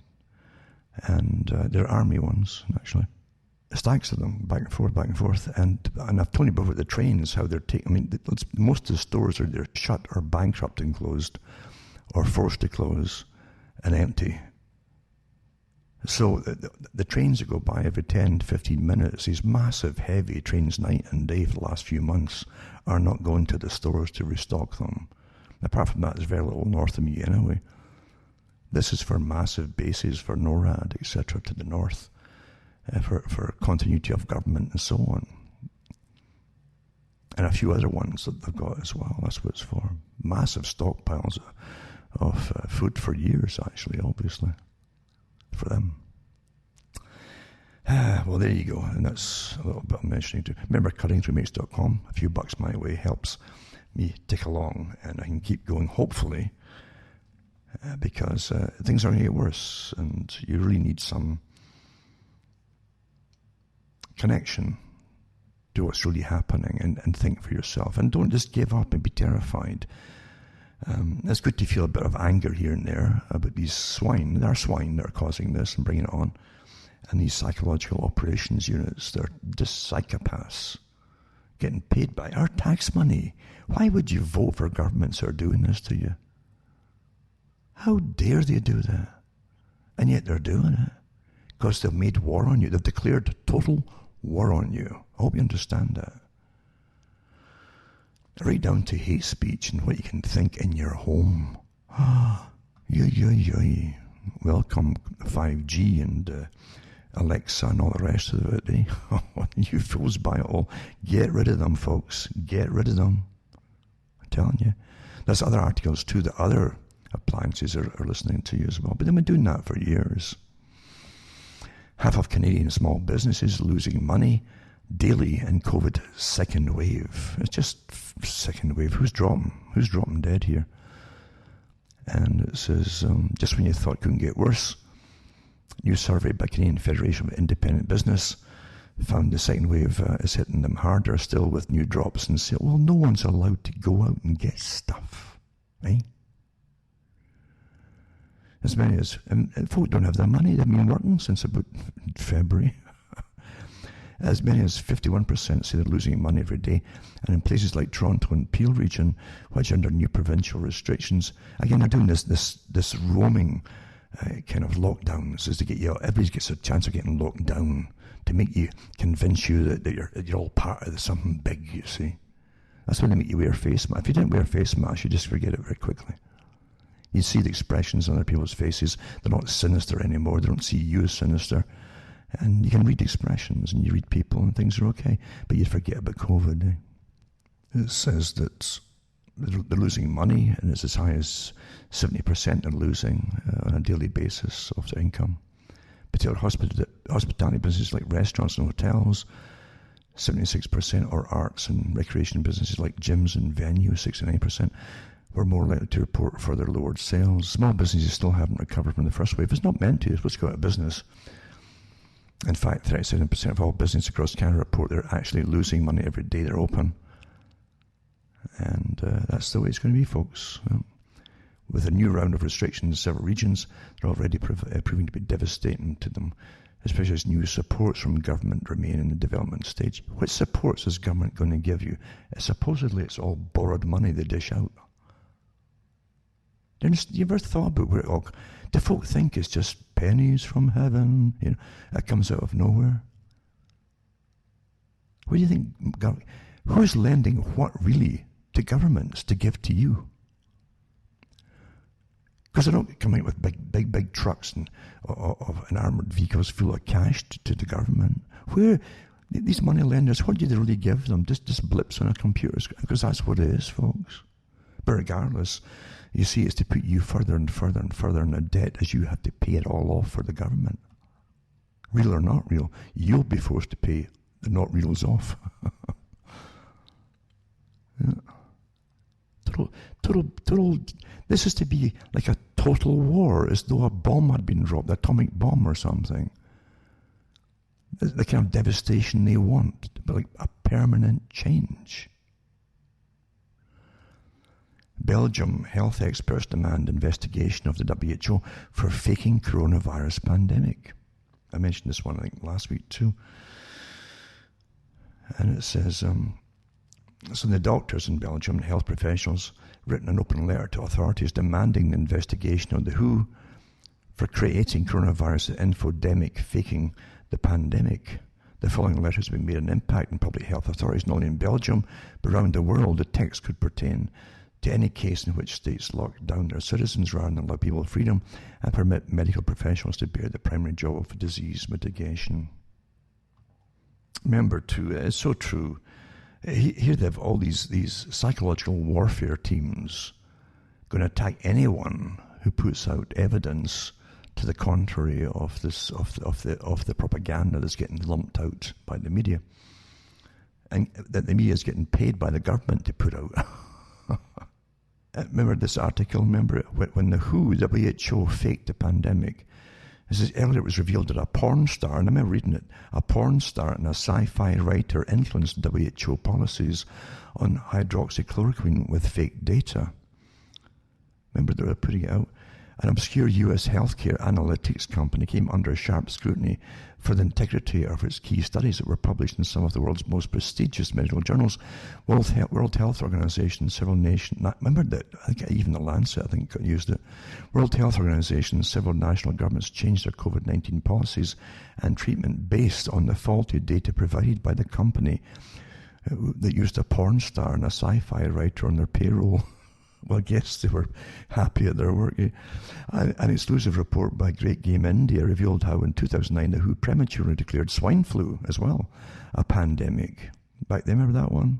So, oh my God, you all got to get your shots. And that fizzled out itself as well. And they were ticked off. That's what they demanded. We all buy their vaccines, which we didn't want. And that resulted in a surge of vaccine orders back then in 2009. The rich and affluent nations were quick to purchase the vaccines for their people. Ironically, most deaths occurred not in Europe, but in Africa and Southeast Asia. And it fizzled out, that one too, the swine flu. But anyway, this actually mentions here that Stuart Bloom, this other author here, discloses that many of the most influential advisors of both the World Health Organization and national levels, right, are paid consultants to the vaccine industry. So they're the organizations that are pushing it all for your advice, all be very afraid, be terrified, are paid consultants to the vaccine industry. They're fronts. Raising a very serious question that the WHO might be working for the vaccine industry's interests and not the people. The reason why 10 years ago that the WHO faked a pandemic, the swine flu one. And it did too, it really fizzled out by itself without the vaccination getting used. I think it was also a test to see what they could improve with their war of terror and propaganda that they're using now. Anyway, open letter, we Belgium's doctors and health professionals wish to express serious concern about the evolution of the situation in the recent months surrounding the outbreak of SARS-CoV-2 virus. We call on politicians to be independently critical and critically informed on the decision-making process, etc., etc.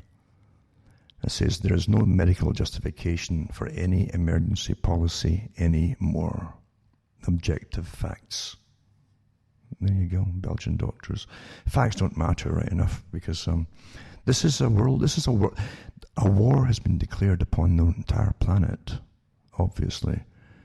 And yeah, you could start prosecuting the members of, say, an example, WHO, and also the World Economic Forum. The WEF isn't just a little forum that meets once a year. It's a massive enterprise with its own bureaucracy and everything, folks. We don't vote for it.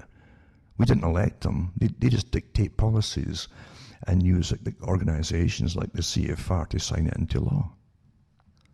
Everybody's heard about the France attack where the church sexton in Nice had his throat slit while preparing for Mass. Notre Dame Church again, Few people around the Mass. It was the first of the day. It wasn't due to start for another 2 hours, and then the man walked in with a knife, slit the throat of the sexton, partially beheaded an elderly woman, and badly wounded a third woman, according to a police source. And that's all they say about it. You never see any condemnation of the people who do it, But how does that even happen in this day and age? You find with most of these murders and so on, people have made comments and statements themselves on social media of what they plan to do. But why would they go after a church sexton?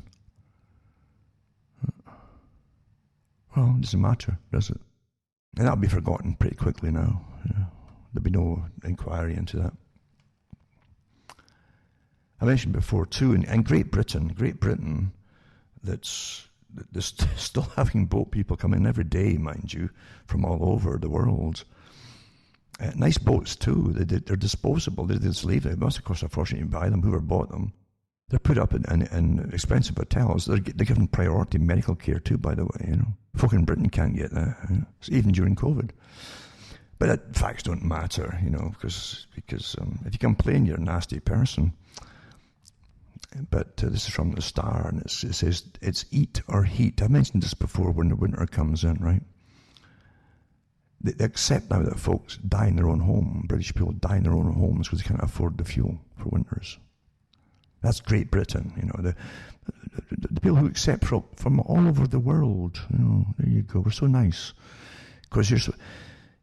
Again, the whole British eye concept has been utterly of just the people themselves is to be demolished,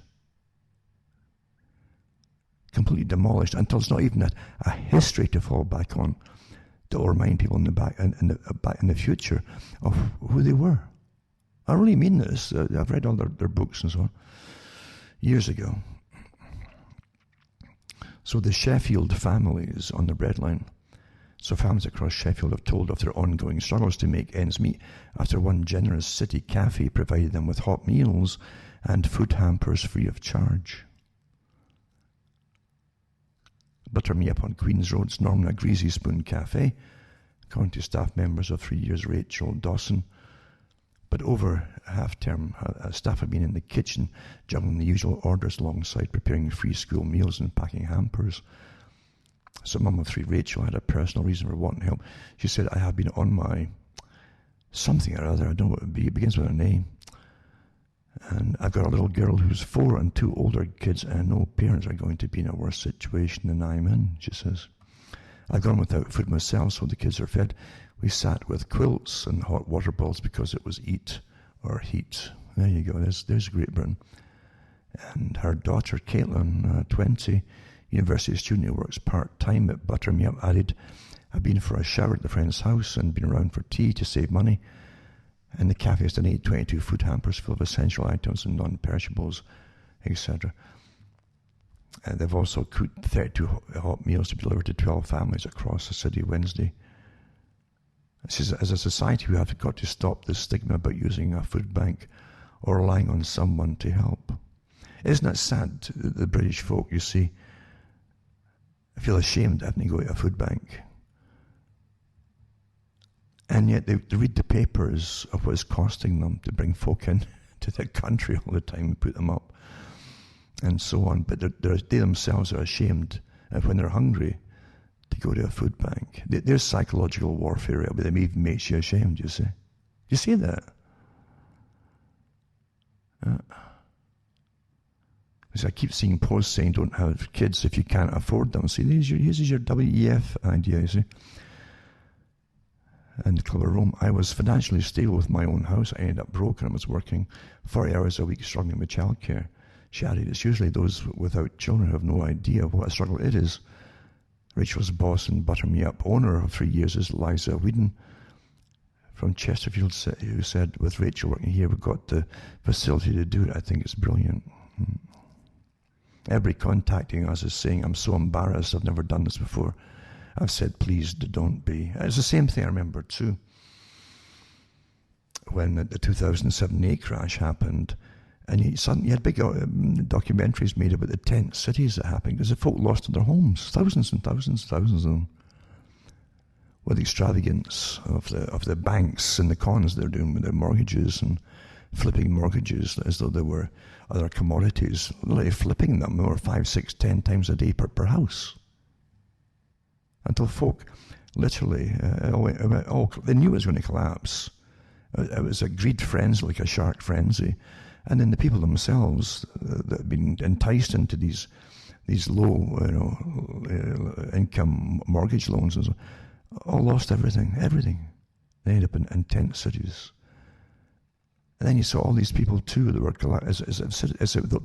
businesses went under too, and you saw these folk lining up at food banks, utterly ashamed they were, poor souls, Well, same in Britain. Yeah. I was reading about one guy who had come in to Britain years ago, and it cost £500,000 of taxpayers' money to defend him against some crime that he'd committed. Things are absurd now, but the folk in the country literally can't eat a lot of them. They can't eat. Who cares about them? Nobody does, unless you start carrying yourselves. And the English should start, again, like the Scots and the rest of them, getting some gumption back and some pride and back in their humanity as humans. Instead of this shame stuff you've been brainwashed with for years. How disgusting that they can pick and choose who they want to make to feel inferior and to destroy them. How disgusting. Total war. You got to stop this stuff and go after the folk that are doing this. Start arresting them. These are war crimes. Yeah. So, it's rather sad what's happening, but so it's got more stories of different people who had to go to the bank and so on. Eh? So there you go anyway. Glenn Greenwald, the guy who he helped Snowden, the whistleblower, a few years ago with his story, I think, and did a documentary. I think he maybe even in the documentary too, I'm quite sure. But it says he founded The Intercept. He's a co-founder, and he resigned from the website that he helped start up with a scathing essay claiming editors violated his editorial freedom by censoring an article he wrote criticizing Joe Biden. And I guess there's so much stuff came out on Biden's family, or the son in a way, that he came out with what's been put out supposedly as facts so far. But yeah, they're clamping down on anybody mentioning the money situation flooding in and to the Biden family through deals and so on. So yeah, he literally resigned from The Intercept after an editorial that he wrote about Biden was censored, supposedly. We'll see what happens there. This shows you that this censorship thing is never going to end. It's going to get worse and worse. And it is astonishing, isn't it, that... Well, it's not really astonishing. It's only astonishing if you believe the media is ever real. It's always been owned by big, powerful interests, you know. As I say, people used to know that when I grew up. The elder folk knew that. They could tell the moguls who owned different newspapers, as an example, in Britain. And even the miners, the guys you wouldn't think, they were up on it all. And they knew who was who and what they were all part of the establishment and what you could believe and or not trust or be suspicious of, because that's what you're supposed to do, be suspicious of things as a sentient human being in a world where there's all these power plays going on all the time. And, you know, the whole idea of the Sunstein idea didn't start with Sunstein. It was long before him. It's been on the go with it's propaganda. Propaganda is an amazing thing. Governments run by using propaganda and teams of propagandists and psychologists, etc. And yeah, we're here, folks. More so now with the internet age. They can hire these miscellaneous faceless people by the thousands and train them all. Who to attack and who to go after, and then other ones to convince the public. You could get 500 emails a day if they want to try and sway your opinion. You'll think it's independent people. You think maybe they're right, sending you this and sending you that. And you don't realize it's all from like an outfit, a section of an outfit that's paid to do this kind of thing. That's their job. That's what they're assigned to do, is to alter your opinions and things. If you're an influencer, as they call it, you know. Social influencer. It's a bad name. Eh? In other wars, they would call you a quisling or something, or you're on board with another nation, or a quisling type, a subversive, a traitor even. But now if you don't go along with the propaganda, you're a social influencer. They go after social influencers which are not on board with them. And they'll attack them mercilessly, of course, and constantly through many, many, many different ways. It's this war, you see, waged upon the public. And they're using your tax money to wage war upon you. This is like a foreign entity doing this, really, when you think about it. It's nothing to do with what you think your country's about or what you pay your money for your taxes for. And because it's a different agenda, a completely different agenda than the average person who live in the country will think about or even understand sometimes. They never hear of the agenda and the fact that you're supposed to have no nation at all eventually. And the same organizations that then also put out social influencers, well-financed, the heroes of the opposition, which you'll join, you see, and you follow them. This is old techniques, of course. They've always done this. And they heavily promote them, and they'll say all the same things you're putting out there, but then they start bending the truth off in a particular direction or back into the ridiculousness of politics as it stands today. And that's how you're neutralized. I've seen it happening over the last over 20 years, the big changes in the promotion of different ones to take over what used to be opposition to the system. So that's how it's done. They go after opposition and they create opposition, their own opposition that appears to be yours. They speak for you, you understand. And they're heavily financed, and that's one of the little telltale signs about them too. So be very careful what you do. Now, I always say this, you're giving your Pied Pipers to follow. And they must put out legitimate stuff, information, to get you to start to follow. It's a little bit like rat poisoning. You know, the 90-odd% of the rat poison, 95% or 98% in fact, they say is corn. And that little bit extra is the poison, and that's how they sway you for being the Pied Piper. So be careful what you do. You shouldn't really follow people so much as think for yourself. That's the whole point. That's why you're here. Is to think for yourself. When you realize that the 99.999% of everything in the world is there to dominate you and dominate your thoughts, not so that you can't even have your own thoughts, you know. Look at how much media is put out there to make sure you can't have your own original thought unless you switch everything off in a day and start thinking for yourself. Don't even look at a newspaper, nothing at all, and think about that. You see, look at the billions of dollars across the world spent daily to try and make sure that you never get a thought of your own in that whole day. That's quite a program of war, I'd say. And it's like I've said before, for every penny you earn, there's 1,000 companies want it.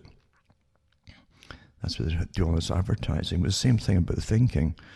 For every minute of your day that you could be doing your own thinking for yourself, you've got thousands of other organizations and newspapers and media of all kinds and entertainment trying to grasp your attention for that 1 minute. They want it. That's a massive war indeed, isn't it? And I love this article. I can't stand Fauci. I really can't stand the man. Because his eyes now, you can see he's getting nervous with his lies, because he's just, you know, he's up to his eyes in collusion with corporations and industries that are profiting off this mightily. And he's been a bureaucrat for 50 years, you understand? Yeah. So US might not see life get back to normal. This is the guy who told you back in February that life would never go back to normal. But you see, it won't get back to normal until 2022. Is his latest declaration to the cattle down beneath him. And so anyways, and you can't even believe that too. It's never at the end. The same man has said it. The same man who told you not to wear a mask initially and then demanded you wear a mask. And who said initially too that probably it wouldn't even affect America, and then says it's going to devastate America. This guy, and again, the guy who literally is really, I mean, if you want collusion with corporations, just look at this character here. Yeah, it's a few weeks here and a few weeks there, or another few weeks and or a few months here now and then. It's like putting the Judas goat down in front of the rest, and you all follow the Judas goat. Now it'll pause a bit. You say, "Oh, I guess we're okay now," or it'll turn off to the side, and then you end up going into the slaughterhouse. That's how they play you, right? They put a Judas goat in front of you so Fauci, just a few weeks more, a few months more, a few years more, Along you go, you see. And the same man's already told you that vaccines probably won't stop you from getting it. Well, why are they going to mandate that you have it? Let's take a potentially, possibly life-threatening thing. A vaccine that may kill you. That's what they said too, remember? That's what Bill Gates said, that thousands across the world might die of side effects from it and so on. It was months ago, but he said it. He's on video saying it. But that's acceptable, to him, obviously, but not the people who are going to die. But I guess they don't matter. But here's Fauci telling you too, you take a vaccine, you won't get out of your homes without a vaccine, you can't go anywhere without a vaccine. And then it tells you too that you'll need a whole bunch of these vaccines, not just one. And then you'll need frequent ones and boosters and etc. But they want to give you all kinds of perpetual boosters for every vaccine out there, by the way. That's that'll be on your vaccine passport. Don't you get it? I remember years ago giving a talk on that very thing. When they talked about this, we really need some kind of... And I said that one day, you walk into grocery stores. This is like, I don't know, 1998 or 9. I said, you walk into grocery stores and alarms will go off because you haven't had your latest vaccine that's electronically monitored. Because everything will be monitored. As I said that back then, and here you are now. Digital passports could be on your... Without that, alarms will go off. Can people really go along with this? Just a little bit more. They tickle the cow's neck, just a little bit more, and then they got them whack it on the backside with a big stick, and back to the neck again. And a little bit more. Go on.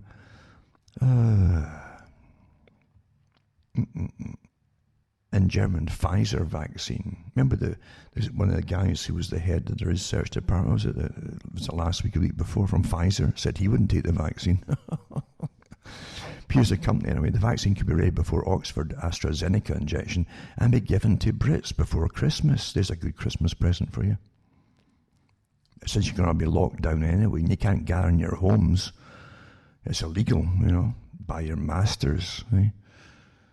Your master's voice. Remember, they used to have His Master's Voice record company at one point, and they made gramophones and record players and things, I think. And I think in my home we had one that was called His Master's Voice. A little dog sitting in front of the big horn that came out of the old wind-up type gramophone record players. But it kept that logo when they put on the later players, record players. But I was sitting there listening, so that big horn right to the dog's ear. Well, that's what the media is to us, and that's what the government is to us now. They're paying the media to lie and brainwash you. I mean, I read the articles tonight, for goodness sake. That's what basically it's telling you. Huh? His Master's Voice is telling you right to your ear hole to obey and do what you're told, and don't have more than this. It really is. It's absurd declarations they're putting out there in orders. It really is. It's almost like maybe 4 people can gather in your home on a Friday afternoon, as long as you only wear one slipper, etc. This is how they're trying to see how much mental illness they can cause. I'm not kidding you. Massive studies going on right now on how your compliance can work, how it can make you do all kinds of mad things. Really? Oh, this is again to show you the predictive programming. This really lumped into all kinds of programs. This is how you get most of your brainwashing and how to comply and how to do things and how to copy and emulate and so on. Culture differences and changes. It's predictive programming. I came up with the term many years ago. And this is I've told you before. This Songbird movie trailer says about a pandemic, COVID-23 they call it, slammed by critics, cashing in on human suffering. It says The apocalyptic film follows a couple in 2024 that tries to meet during the pandemic. Poor souls, eh? It's from Fox News. And the mortality rate in this scenario is at over 50%. And the virus kills at an accelerated rate. And infected Americans are forced from their homes and into quarantine camps, according to Entertainment Weekly. You see, they're getting trained to this rubbish. So it's been hammered, but it's probably getting funded. I bet it's funding from our tax money going into that too. A dystopian, crazy world, but a romantic movie about two people who want to be together, but they can't. There you go. It says it's pure bad taste. But that's what they do, and this is how you're brainwashed, folks. Always using entertainment.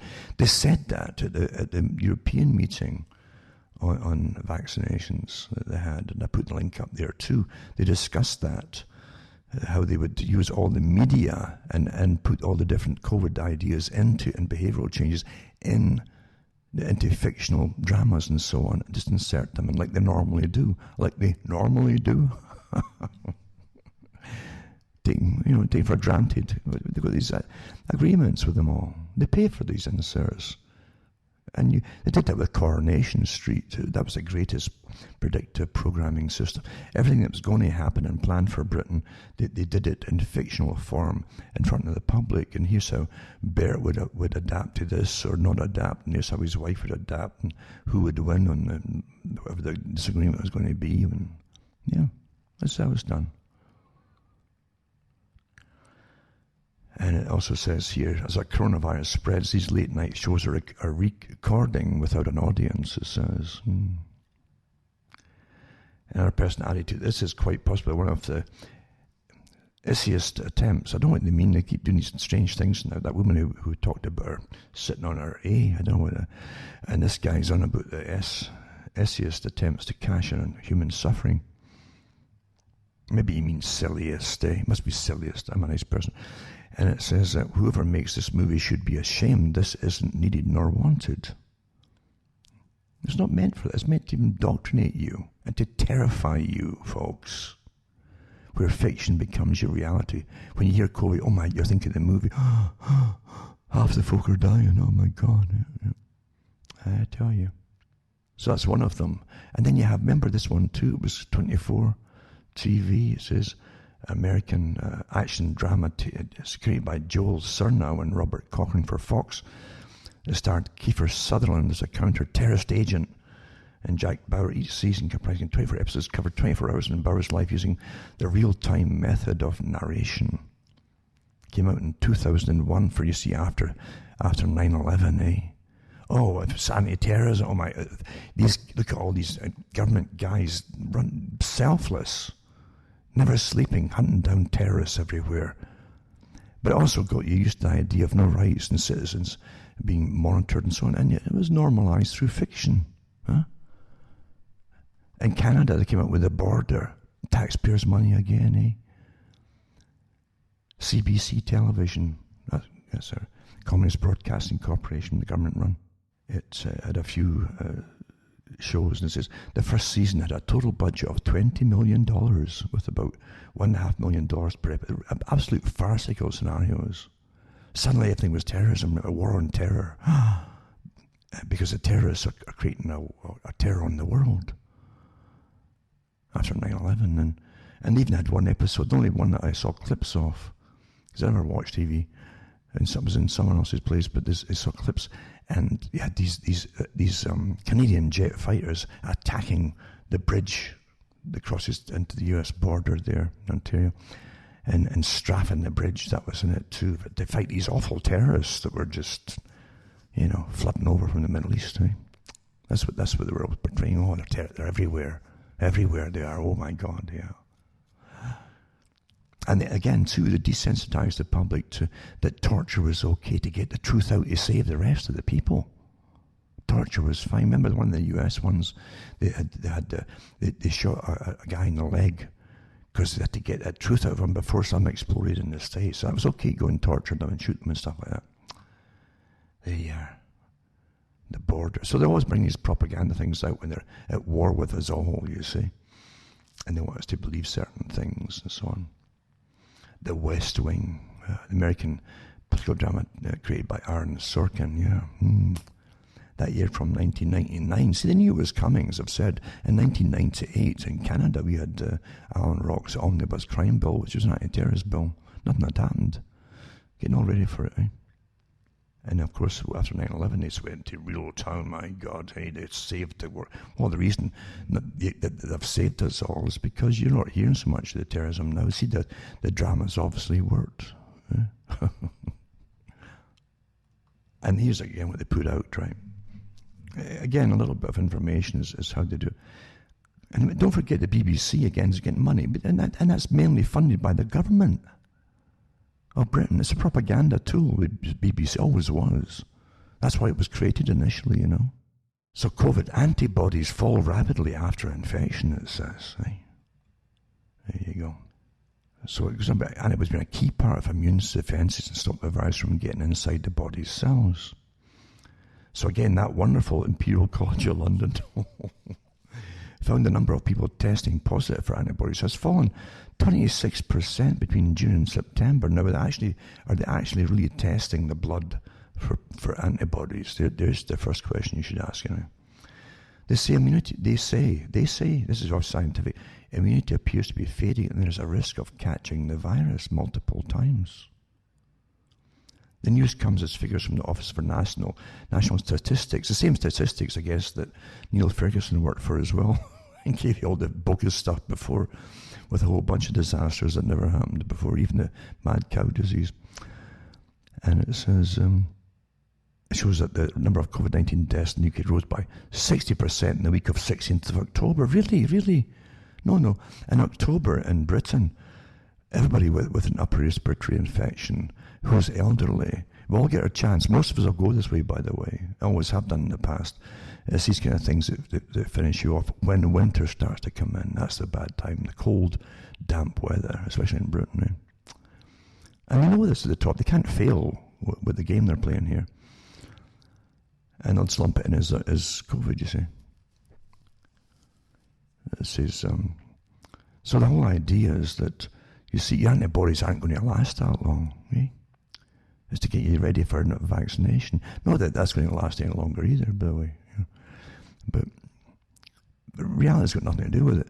The fact is, as I was mentioned already, your T cells, there's different ones that actually keep almost pretty well blueprints of antibodies, and they'll fade off after a while, unless you keep getting stimulated with being near the infection somewhere, you see.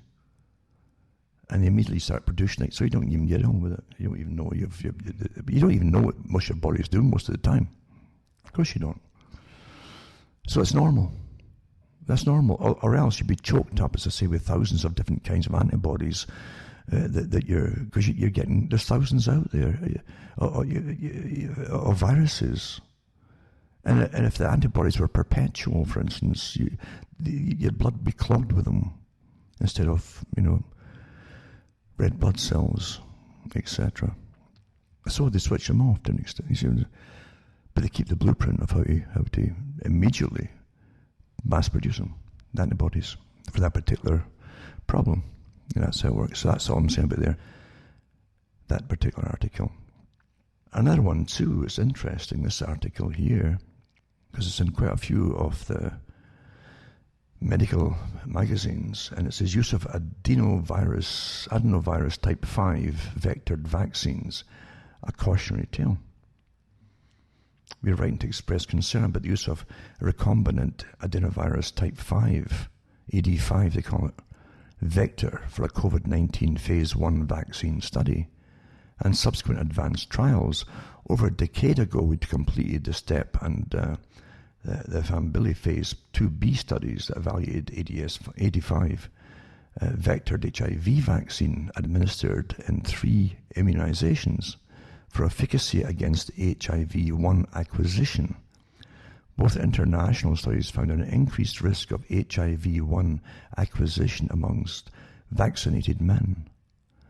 The STEP trial found that men who were AD5 seropositive and uncircumcised on entry into the trial were at elevated risk of HIV-1 acquisition during the first 18 months to follow-up. The hazard ratios were particularly high amongst men who were uncircumcised and AD5 seropositive, and who had reported unprotected insertive anal sex with a partner who was HIV-1 seropositive or had unknown status at baseline, suggesting the potential for increased risk of penile acquisition of HIV-1. So this goes on to actually say that a particular type of COVID-19 phase 1 vaccine study might make them more prone to acquiring HIV.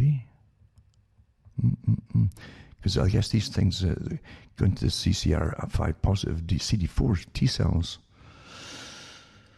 and affects them apparently here. I'll have to really look through this whole article here. I've got a few on this, but I haven't really got into it. It's pretty recent. Another one too. One of the doctors who came out against what's happening, the total lockdown, was Professor Sunitra Gupta. I think she was part of the Great Barrington Group, I'm not quite sure. Not quite certain about that. But this is the Daily Mail. It's a contagion of hatred and hysteria. The Oxford epidemiologist Professor Sunitra Gupta tells how she'd been intimidated and shamed. Again, this goes right back to the Sunstein Group and the 77 Brigade and so on. How they'd shame you see, for backing shielding instead of lockdown. They make you feel bad. Total war against the people, eh? Lockdown is a blunt, indiscriminate policy that forces the poorest and most vulnerable people to bear the brunt of the fight against coronavirus. As an infectious diseases epidemiologist, I believe there has to be a better way. That's why earlier this month, with 2 other international scientists, I co-authored a proposal for an alternative approach, one that shields those most at risk while enabling the rest of the population to resume their ordinary lives to some extent.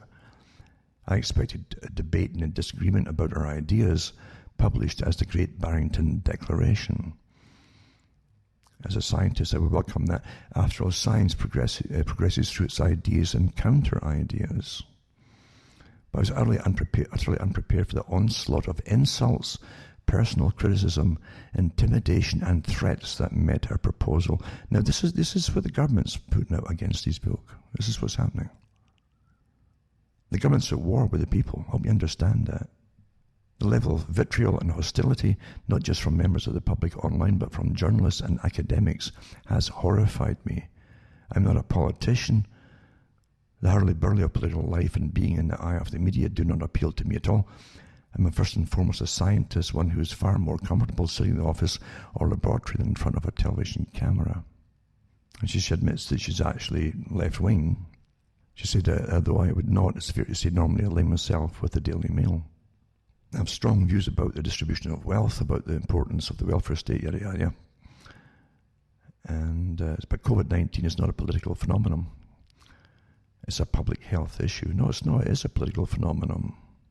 It's getting pushed by politics, government funding for warfare departments of all kinds, including psychological war. That's definitely political. And it says that the Hart proposal is a recognition that mass lockdowns cause enormous damage. Well, we know all that stuff, right?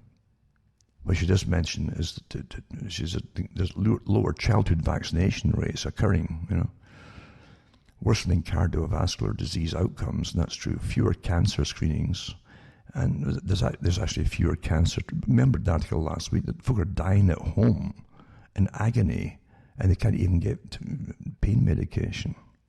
Never mind getting to a hospital.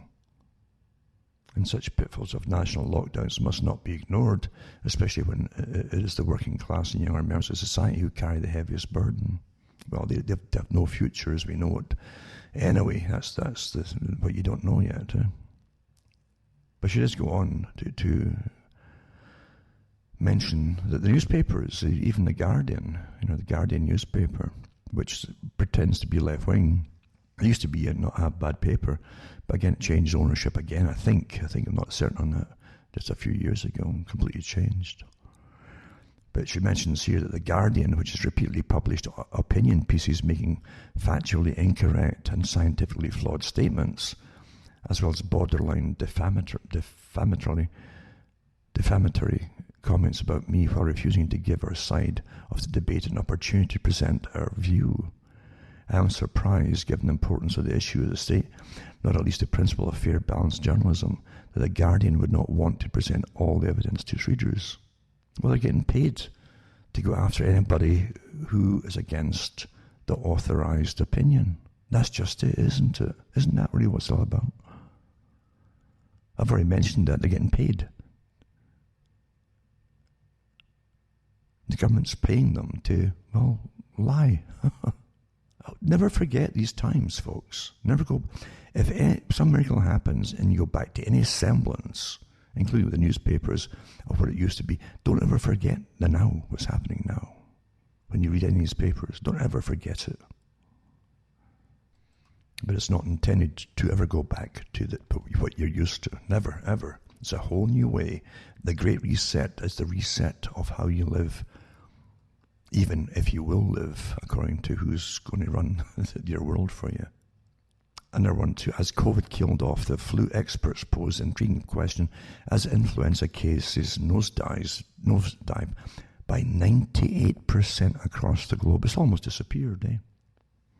And the surveillance data that they collect for the cases of flu, actually folk who've got the flu, right? Not the ones that, actually got it. So the surveillance is collected by the World Health Organization. It shows how flu cases plummeted globally. That's from the Mail on Sunday, it says here. But I guess I just tack them all into padding, like they did before with the swine flu one, put them all down as flu. They did that. I did the articles at the time on the radio, when I was doing the radio shows.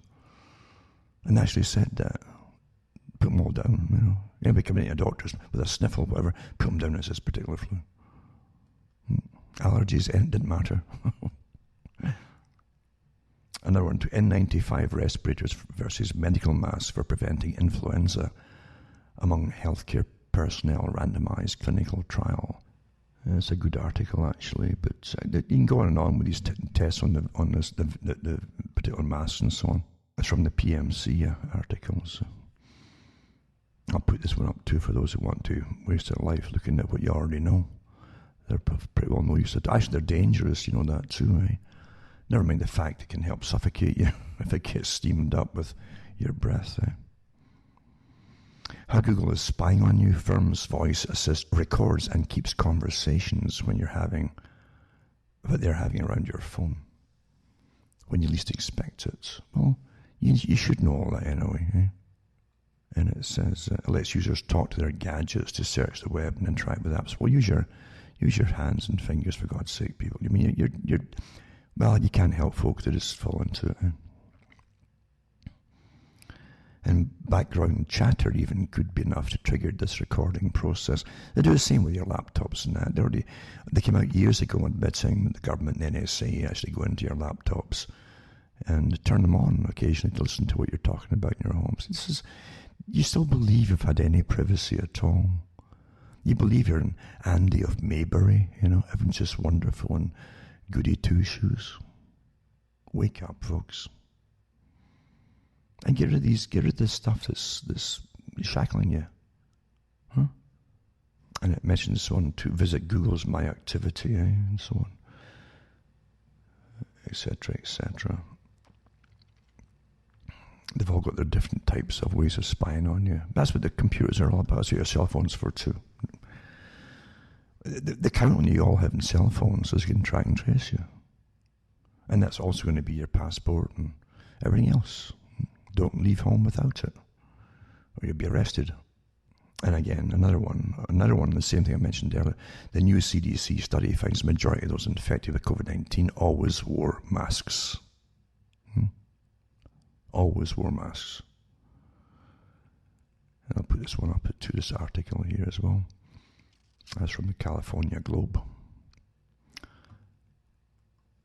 U.S. troops ready to take on China over disputed Senkaku Islands. You know about that one too, right? It's hyped up a bit. I'm not really worried about it. This is American troops in Japan ready to land on the disputed Senkaku Islands to fight off a Chinese invasion. The senior general has said in the most explicit U.S. commitment so far to defending the territory. I'll put this one article up, and it's another article too. If I can find it, I'll put up as well, where the Chinese general saying they're not going to take it anymore and blah blah blah, and do a bit of swaggering, etc., as they all flex their muscles. Because remember, China is supposed to take over from the U.S. as a policeman in the world. That's what it was set up to do, and it was set up to do, folks, by outsiders. And as the U.S. goes down, well, they have to take over, you see.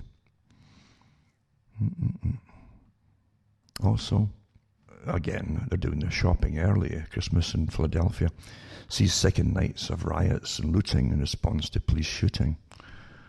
And it's not a response to it. You don't go looting because someone gets shot, you know. And Trump offers to send National Guard. Well, he always offers and offers and offers. And the police union says the cops had no choice in shooting an armed black man, it says. Apparently, I think he had a knife, I don't know. But what's interesting to me is what they loot, you see. They already know what they're going for and who they're going to rob and all that. Like they have with previous ones, you know. And looters can be seen lifting the store's metal gate for others to enter and leave, some with arms full of shoe boxes. They did a shoe store too with these Foot Locker popular, I guess, sneakers or whatever. They have no idea. But you used to, you know, this is nothing like communism, looting at one time, where they could rile folk up because they didn't have enough food to eat, so they get them riled up. Communists used to go after charities to try to feed the poor, and they'd actually brutally assault them and break their arms and heads and everything else because they wanted to intensify the misery to get the folk to be the people's army that they could use, you see. You always get used by this idea of communism and as other big front groups. You always get used, folks. So helping folk was taboo. And to attack folk that were helping them, that might alleviate their hunger or pain or whatever. But into this day and age, I remember reading too that they would never have the old-fashioned communist revolutions where folk wanted heat, like the one I read in Sheffield, and food and so on, just basic stuff. Now that they want the brand name logo stuff, you know, and the fancy shoes that are the latest in things, and their sneakers and their big, massive TV sets and stuff. That's what they're stealing. So it's a different kind, isn't it? I'm protesting. I'm going to take this big, massive television set out there, and they're bringing a U-Haul up. In fact, they've already planned in advance to have U-Hauls come up to the stores, and they can refurnish their homes, I guess.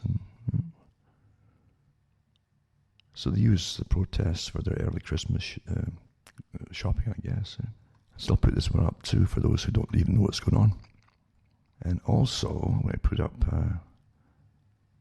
the CDC Centers for Disease Control Prevention, the U.S. influenza surveillance system, I actually show you here the purpose and methods. If you really dig deep into their declarations recently, you find that they admit that they've stopped even monitoring the flu because it's all getting lumped in, obviously, with the COVID now. Another thing to watch for with vaccinations is it's called transverse myelitis, because it's already broken out with some of the test subjects for the COVID shots. Because you remember the woman with the spine, she became paralyzed and so on. And it's inflammation on both sides of one section of the spinal cord. Neurological disorder often damages the insulating material covering nerve cell fibers, the myelin sheath, which interrupts the messages that the spinal cord nerves send throughout the body, you know, because pain, muscle weakness, paralysis, sensory problems, sometimes bladder and bowel dysfunction as well. Different causes and so on.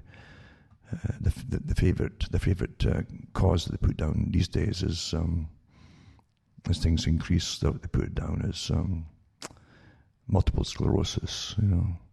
That's a good way of getting around anything else that caused it. But they do admit that after vaccination, some folk get it, you know.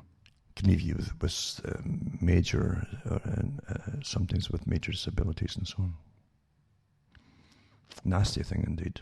Pain, abnormal sensations, weakness in arms or legs, bladder and bowel problems, etc. This is from the Mayo Clinic, by the way, this article. And that was put down at the very, very end, after all other things, can have matter vaccinations. Yeah, well, but it doesn't matter. I mean, they can do that with the vaccinations, and they've all got immunity from prosecution or getting sued. Isn't that wonderful? Dementia. I was thinking of, again, Sean Connery, 90, dying there, and his wife, I think, said that he died peacefully in his sleep, and she kind of gave the impression that it was what he really wanted. He didn't want to go the way he was going with, because he had dementia to an extent. I don't know how bad it was, and I was thinking about that too at the time. But here's about dementia patients. Here's the article. And again, you've got bioethics coming into it and how they're going to treat society now, and they're doing it already, of course. It says they're being given archaic and dangerous antipsychotic drugs to keep them sedated during lockdown, putting them at risk of early death as grandmother 86 dies 6 weeks after starting medication. And it gives you the woman and so on, what happened to her. Experts say the medication carries a risk of premature death, and they use it to treat behaviour and symptoms, including aggression and agitation. Until this year, the use of the drugs had fallen over fears whether the dangers outweighed any benefits. But the coronavirus pandemic has seen prescriptions for the treatments rise as medics look to keep some patients sedate during the crisis. They used to almost do that too. Once you got no folks' homes, they would put them on heavy-duty antipsychotics. In fact, they would sit there and they strap them in those chairs, with the little table bit that slots in. And they were drooling with haloperidol used to be a popular one for drugging them. And eventually they get inhalation pneumonia, because that's what happens. Your swallow reflexes go a bit weird, and you inhale anything you drink or even your own saliva into the lungs, and in comes bacteria with it, actually. And you die. Of course, today they'll probably put down as COVID. But these things have been you better start looking at what's been happening to humanity, folks. You've got to start doing it, because eventually it's going to be your turn. And what kind of world are you leaving for others to live in and to get born into? A hell on earth. So once again, I'll put up a little bit on Sean Connery and an era gone by. It's all fiction, of course, and I think it was easy enough acting, really. Just say a line here, stand here, say this, blah, blah, blah. It's good cash for that. It was right place, right time, and good luck to him. But it's an era gone by. So anyway, what I'm saying to you is, you got to start looking after yourselves and speak. You got to speak out. A hell on earth are coming down fast. Drastic plan by folk who've decided that they are your betters. The Club of Rome, remember, and I've read their articles, even from their own books too, like the First Global Revolution and other articles they would. Even the recent ones too, but they've always said that their purpose too was to replace society with a different system, because democracy didn't work. They couldn't get big things done for progress when they had to cater to individual rights and such. That's technocracy, you see. And now they're dancing. The CEO's dancing about the fact that, and don't forget, the CEOs and all these characters in this Club of Rome all also belong to the WEF, World Economic Forum, and the United Nations. It's one big club, same folks. And the CEO of the Club of Rome said that, she said, we can get all these, the sustainable agenda through under COVID, she says, and we won't let businesses open up unless they're going to be green and sustainable, etc., and essential. Well, here you go. Your betters planned a whole different future for you. And they didn't even have to consult you because they're using terror under a pandemic to do it for them. And they've got all these warrior organizations, PSYOPs really, there to attack all of you when you try to put facts out there. There's democracy in action. And this is just the start of it. Once again, remember folks, you better really start getting a little coteries of, if you've got a family, make up your differences with them. If you've got friends, make up your differences, because you're all going to need each other shortly to get through the hell that's coming down. And don't forget, this lockdown is the next part. Nothing to do with reality. That the reality is, it's total war on you for compliance into the new system. But they've said that this is going to be worse than the first one. Step by step, conditioning acceptance, and you keep going into next, you see. That's going to be a lot worse. So you better have little groups to help each other out, to get round little ways and so on, to make sure you can get what you need for even basic survival. I really mean that, because they want to introduce rationing. Not just curfews and so on, but rationing. That's the real plan, folks. A complete war scenario, as though, as I say, that atomic bomb had dropped across the major cities to bring you all to your knees until things are going to be hard to get, and you'll praise them, and you'll obey them, and you'll get your little apps on your phone and so that you can get your Rice Krispies or whatever you eat, you know, your cornflakes of some kind or other, regardless of brand. Yeah, that's what they want, to train a whole new system into being. And they're going to force it one way, unless you fight back. And if you want to fight back, the first thing you do is you start opening your mouth. It's kind of like V for Vendetta. The word didn't start off by just the crowds going towards Parliament and saying no, we've had enough. It started with one person putting information out and the rest decided to follow. And then you spread it by mouth to each other. That's how you do it. That's how, until once enough folk do it, they can't stand. They have to give up eventually. That's in the manuals, by the way, for Antifa revolution. To take over, they must undermine all the agencies of society. And the idea is also to get the populace to be passive and do nothing, and to try to win over some in the police and some in the military, etc. But because the whole battle is over, who's going to control the populace, you see? But I should admit to a different thing. If you can't get control of the populace, or if the populace won't comply one day, it's like the Stasi in East Germany. They just have to give up. If everybody's going to say, screw you, what are you going to do? You can't arrest them all. There's nowhere to put them all. You can't use the excuse that you're serving the people when the people don't want you. You see? So remember all of this, and I would say small things happen, you know, they end up into big giant things, and that's how you start. And spread the word, because you got to spread the word. Be careful too. Don't lose your temper with folks, and don't expect everybody to agree with you either, because if you do that, you have an idea of democracy. But folk who will listen to no other opinion except authority are gone.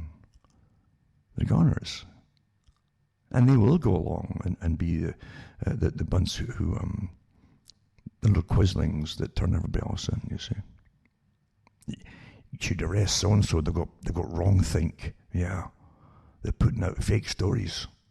Yeah. They said that the flu cases are down. Oh yeah, where did they get that from? The CDC. Oh really?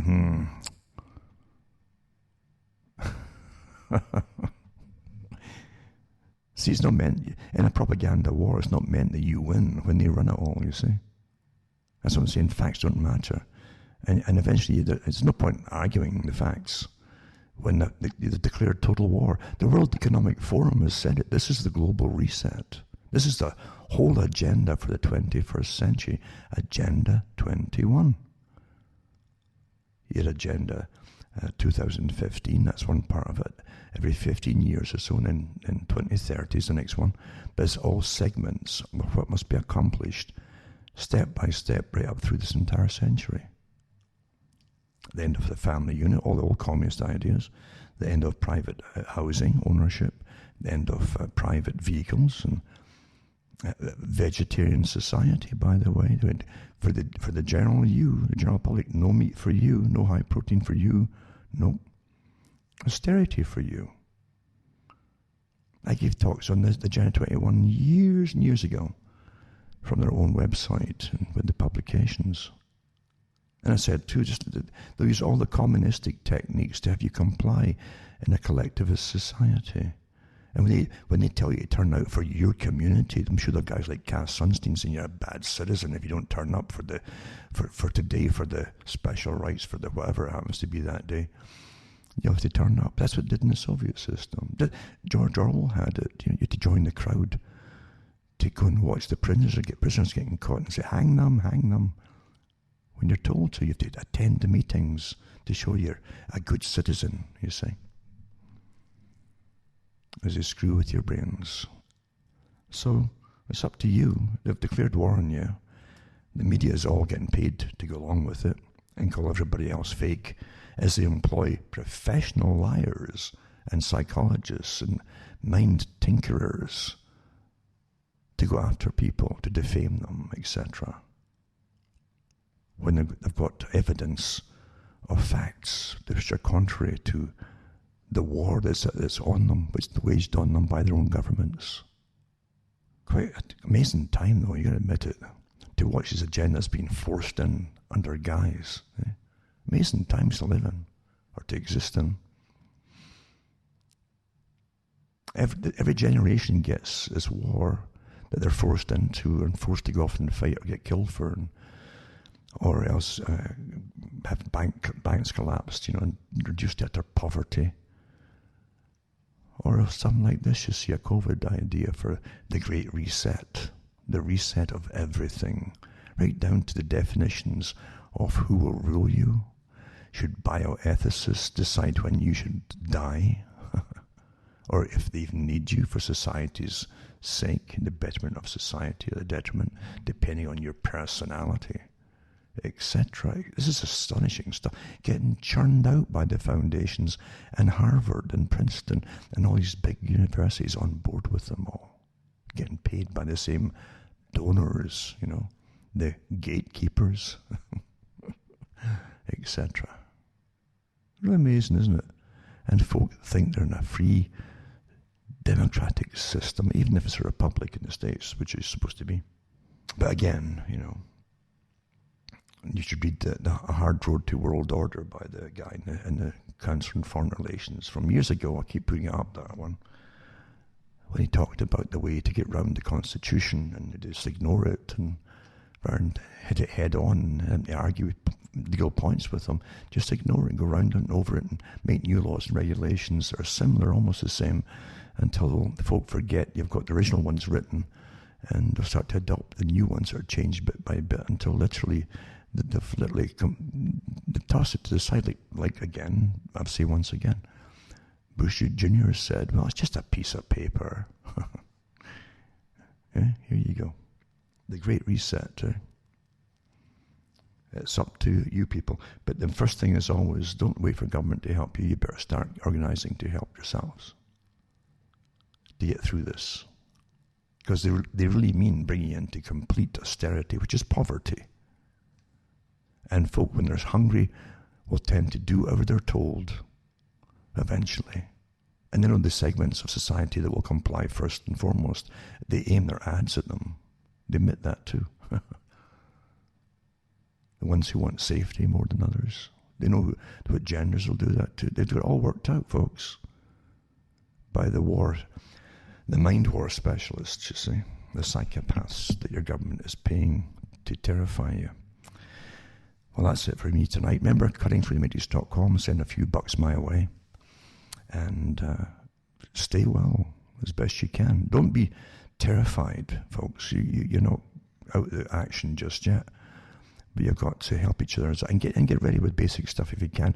And if you've got things that other people need that you know they need and folk that need them, help them out now. Start helping them out now. It's a good idea. Do what you can. Because you're all going to need each other shortly. You will.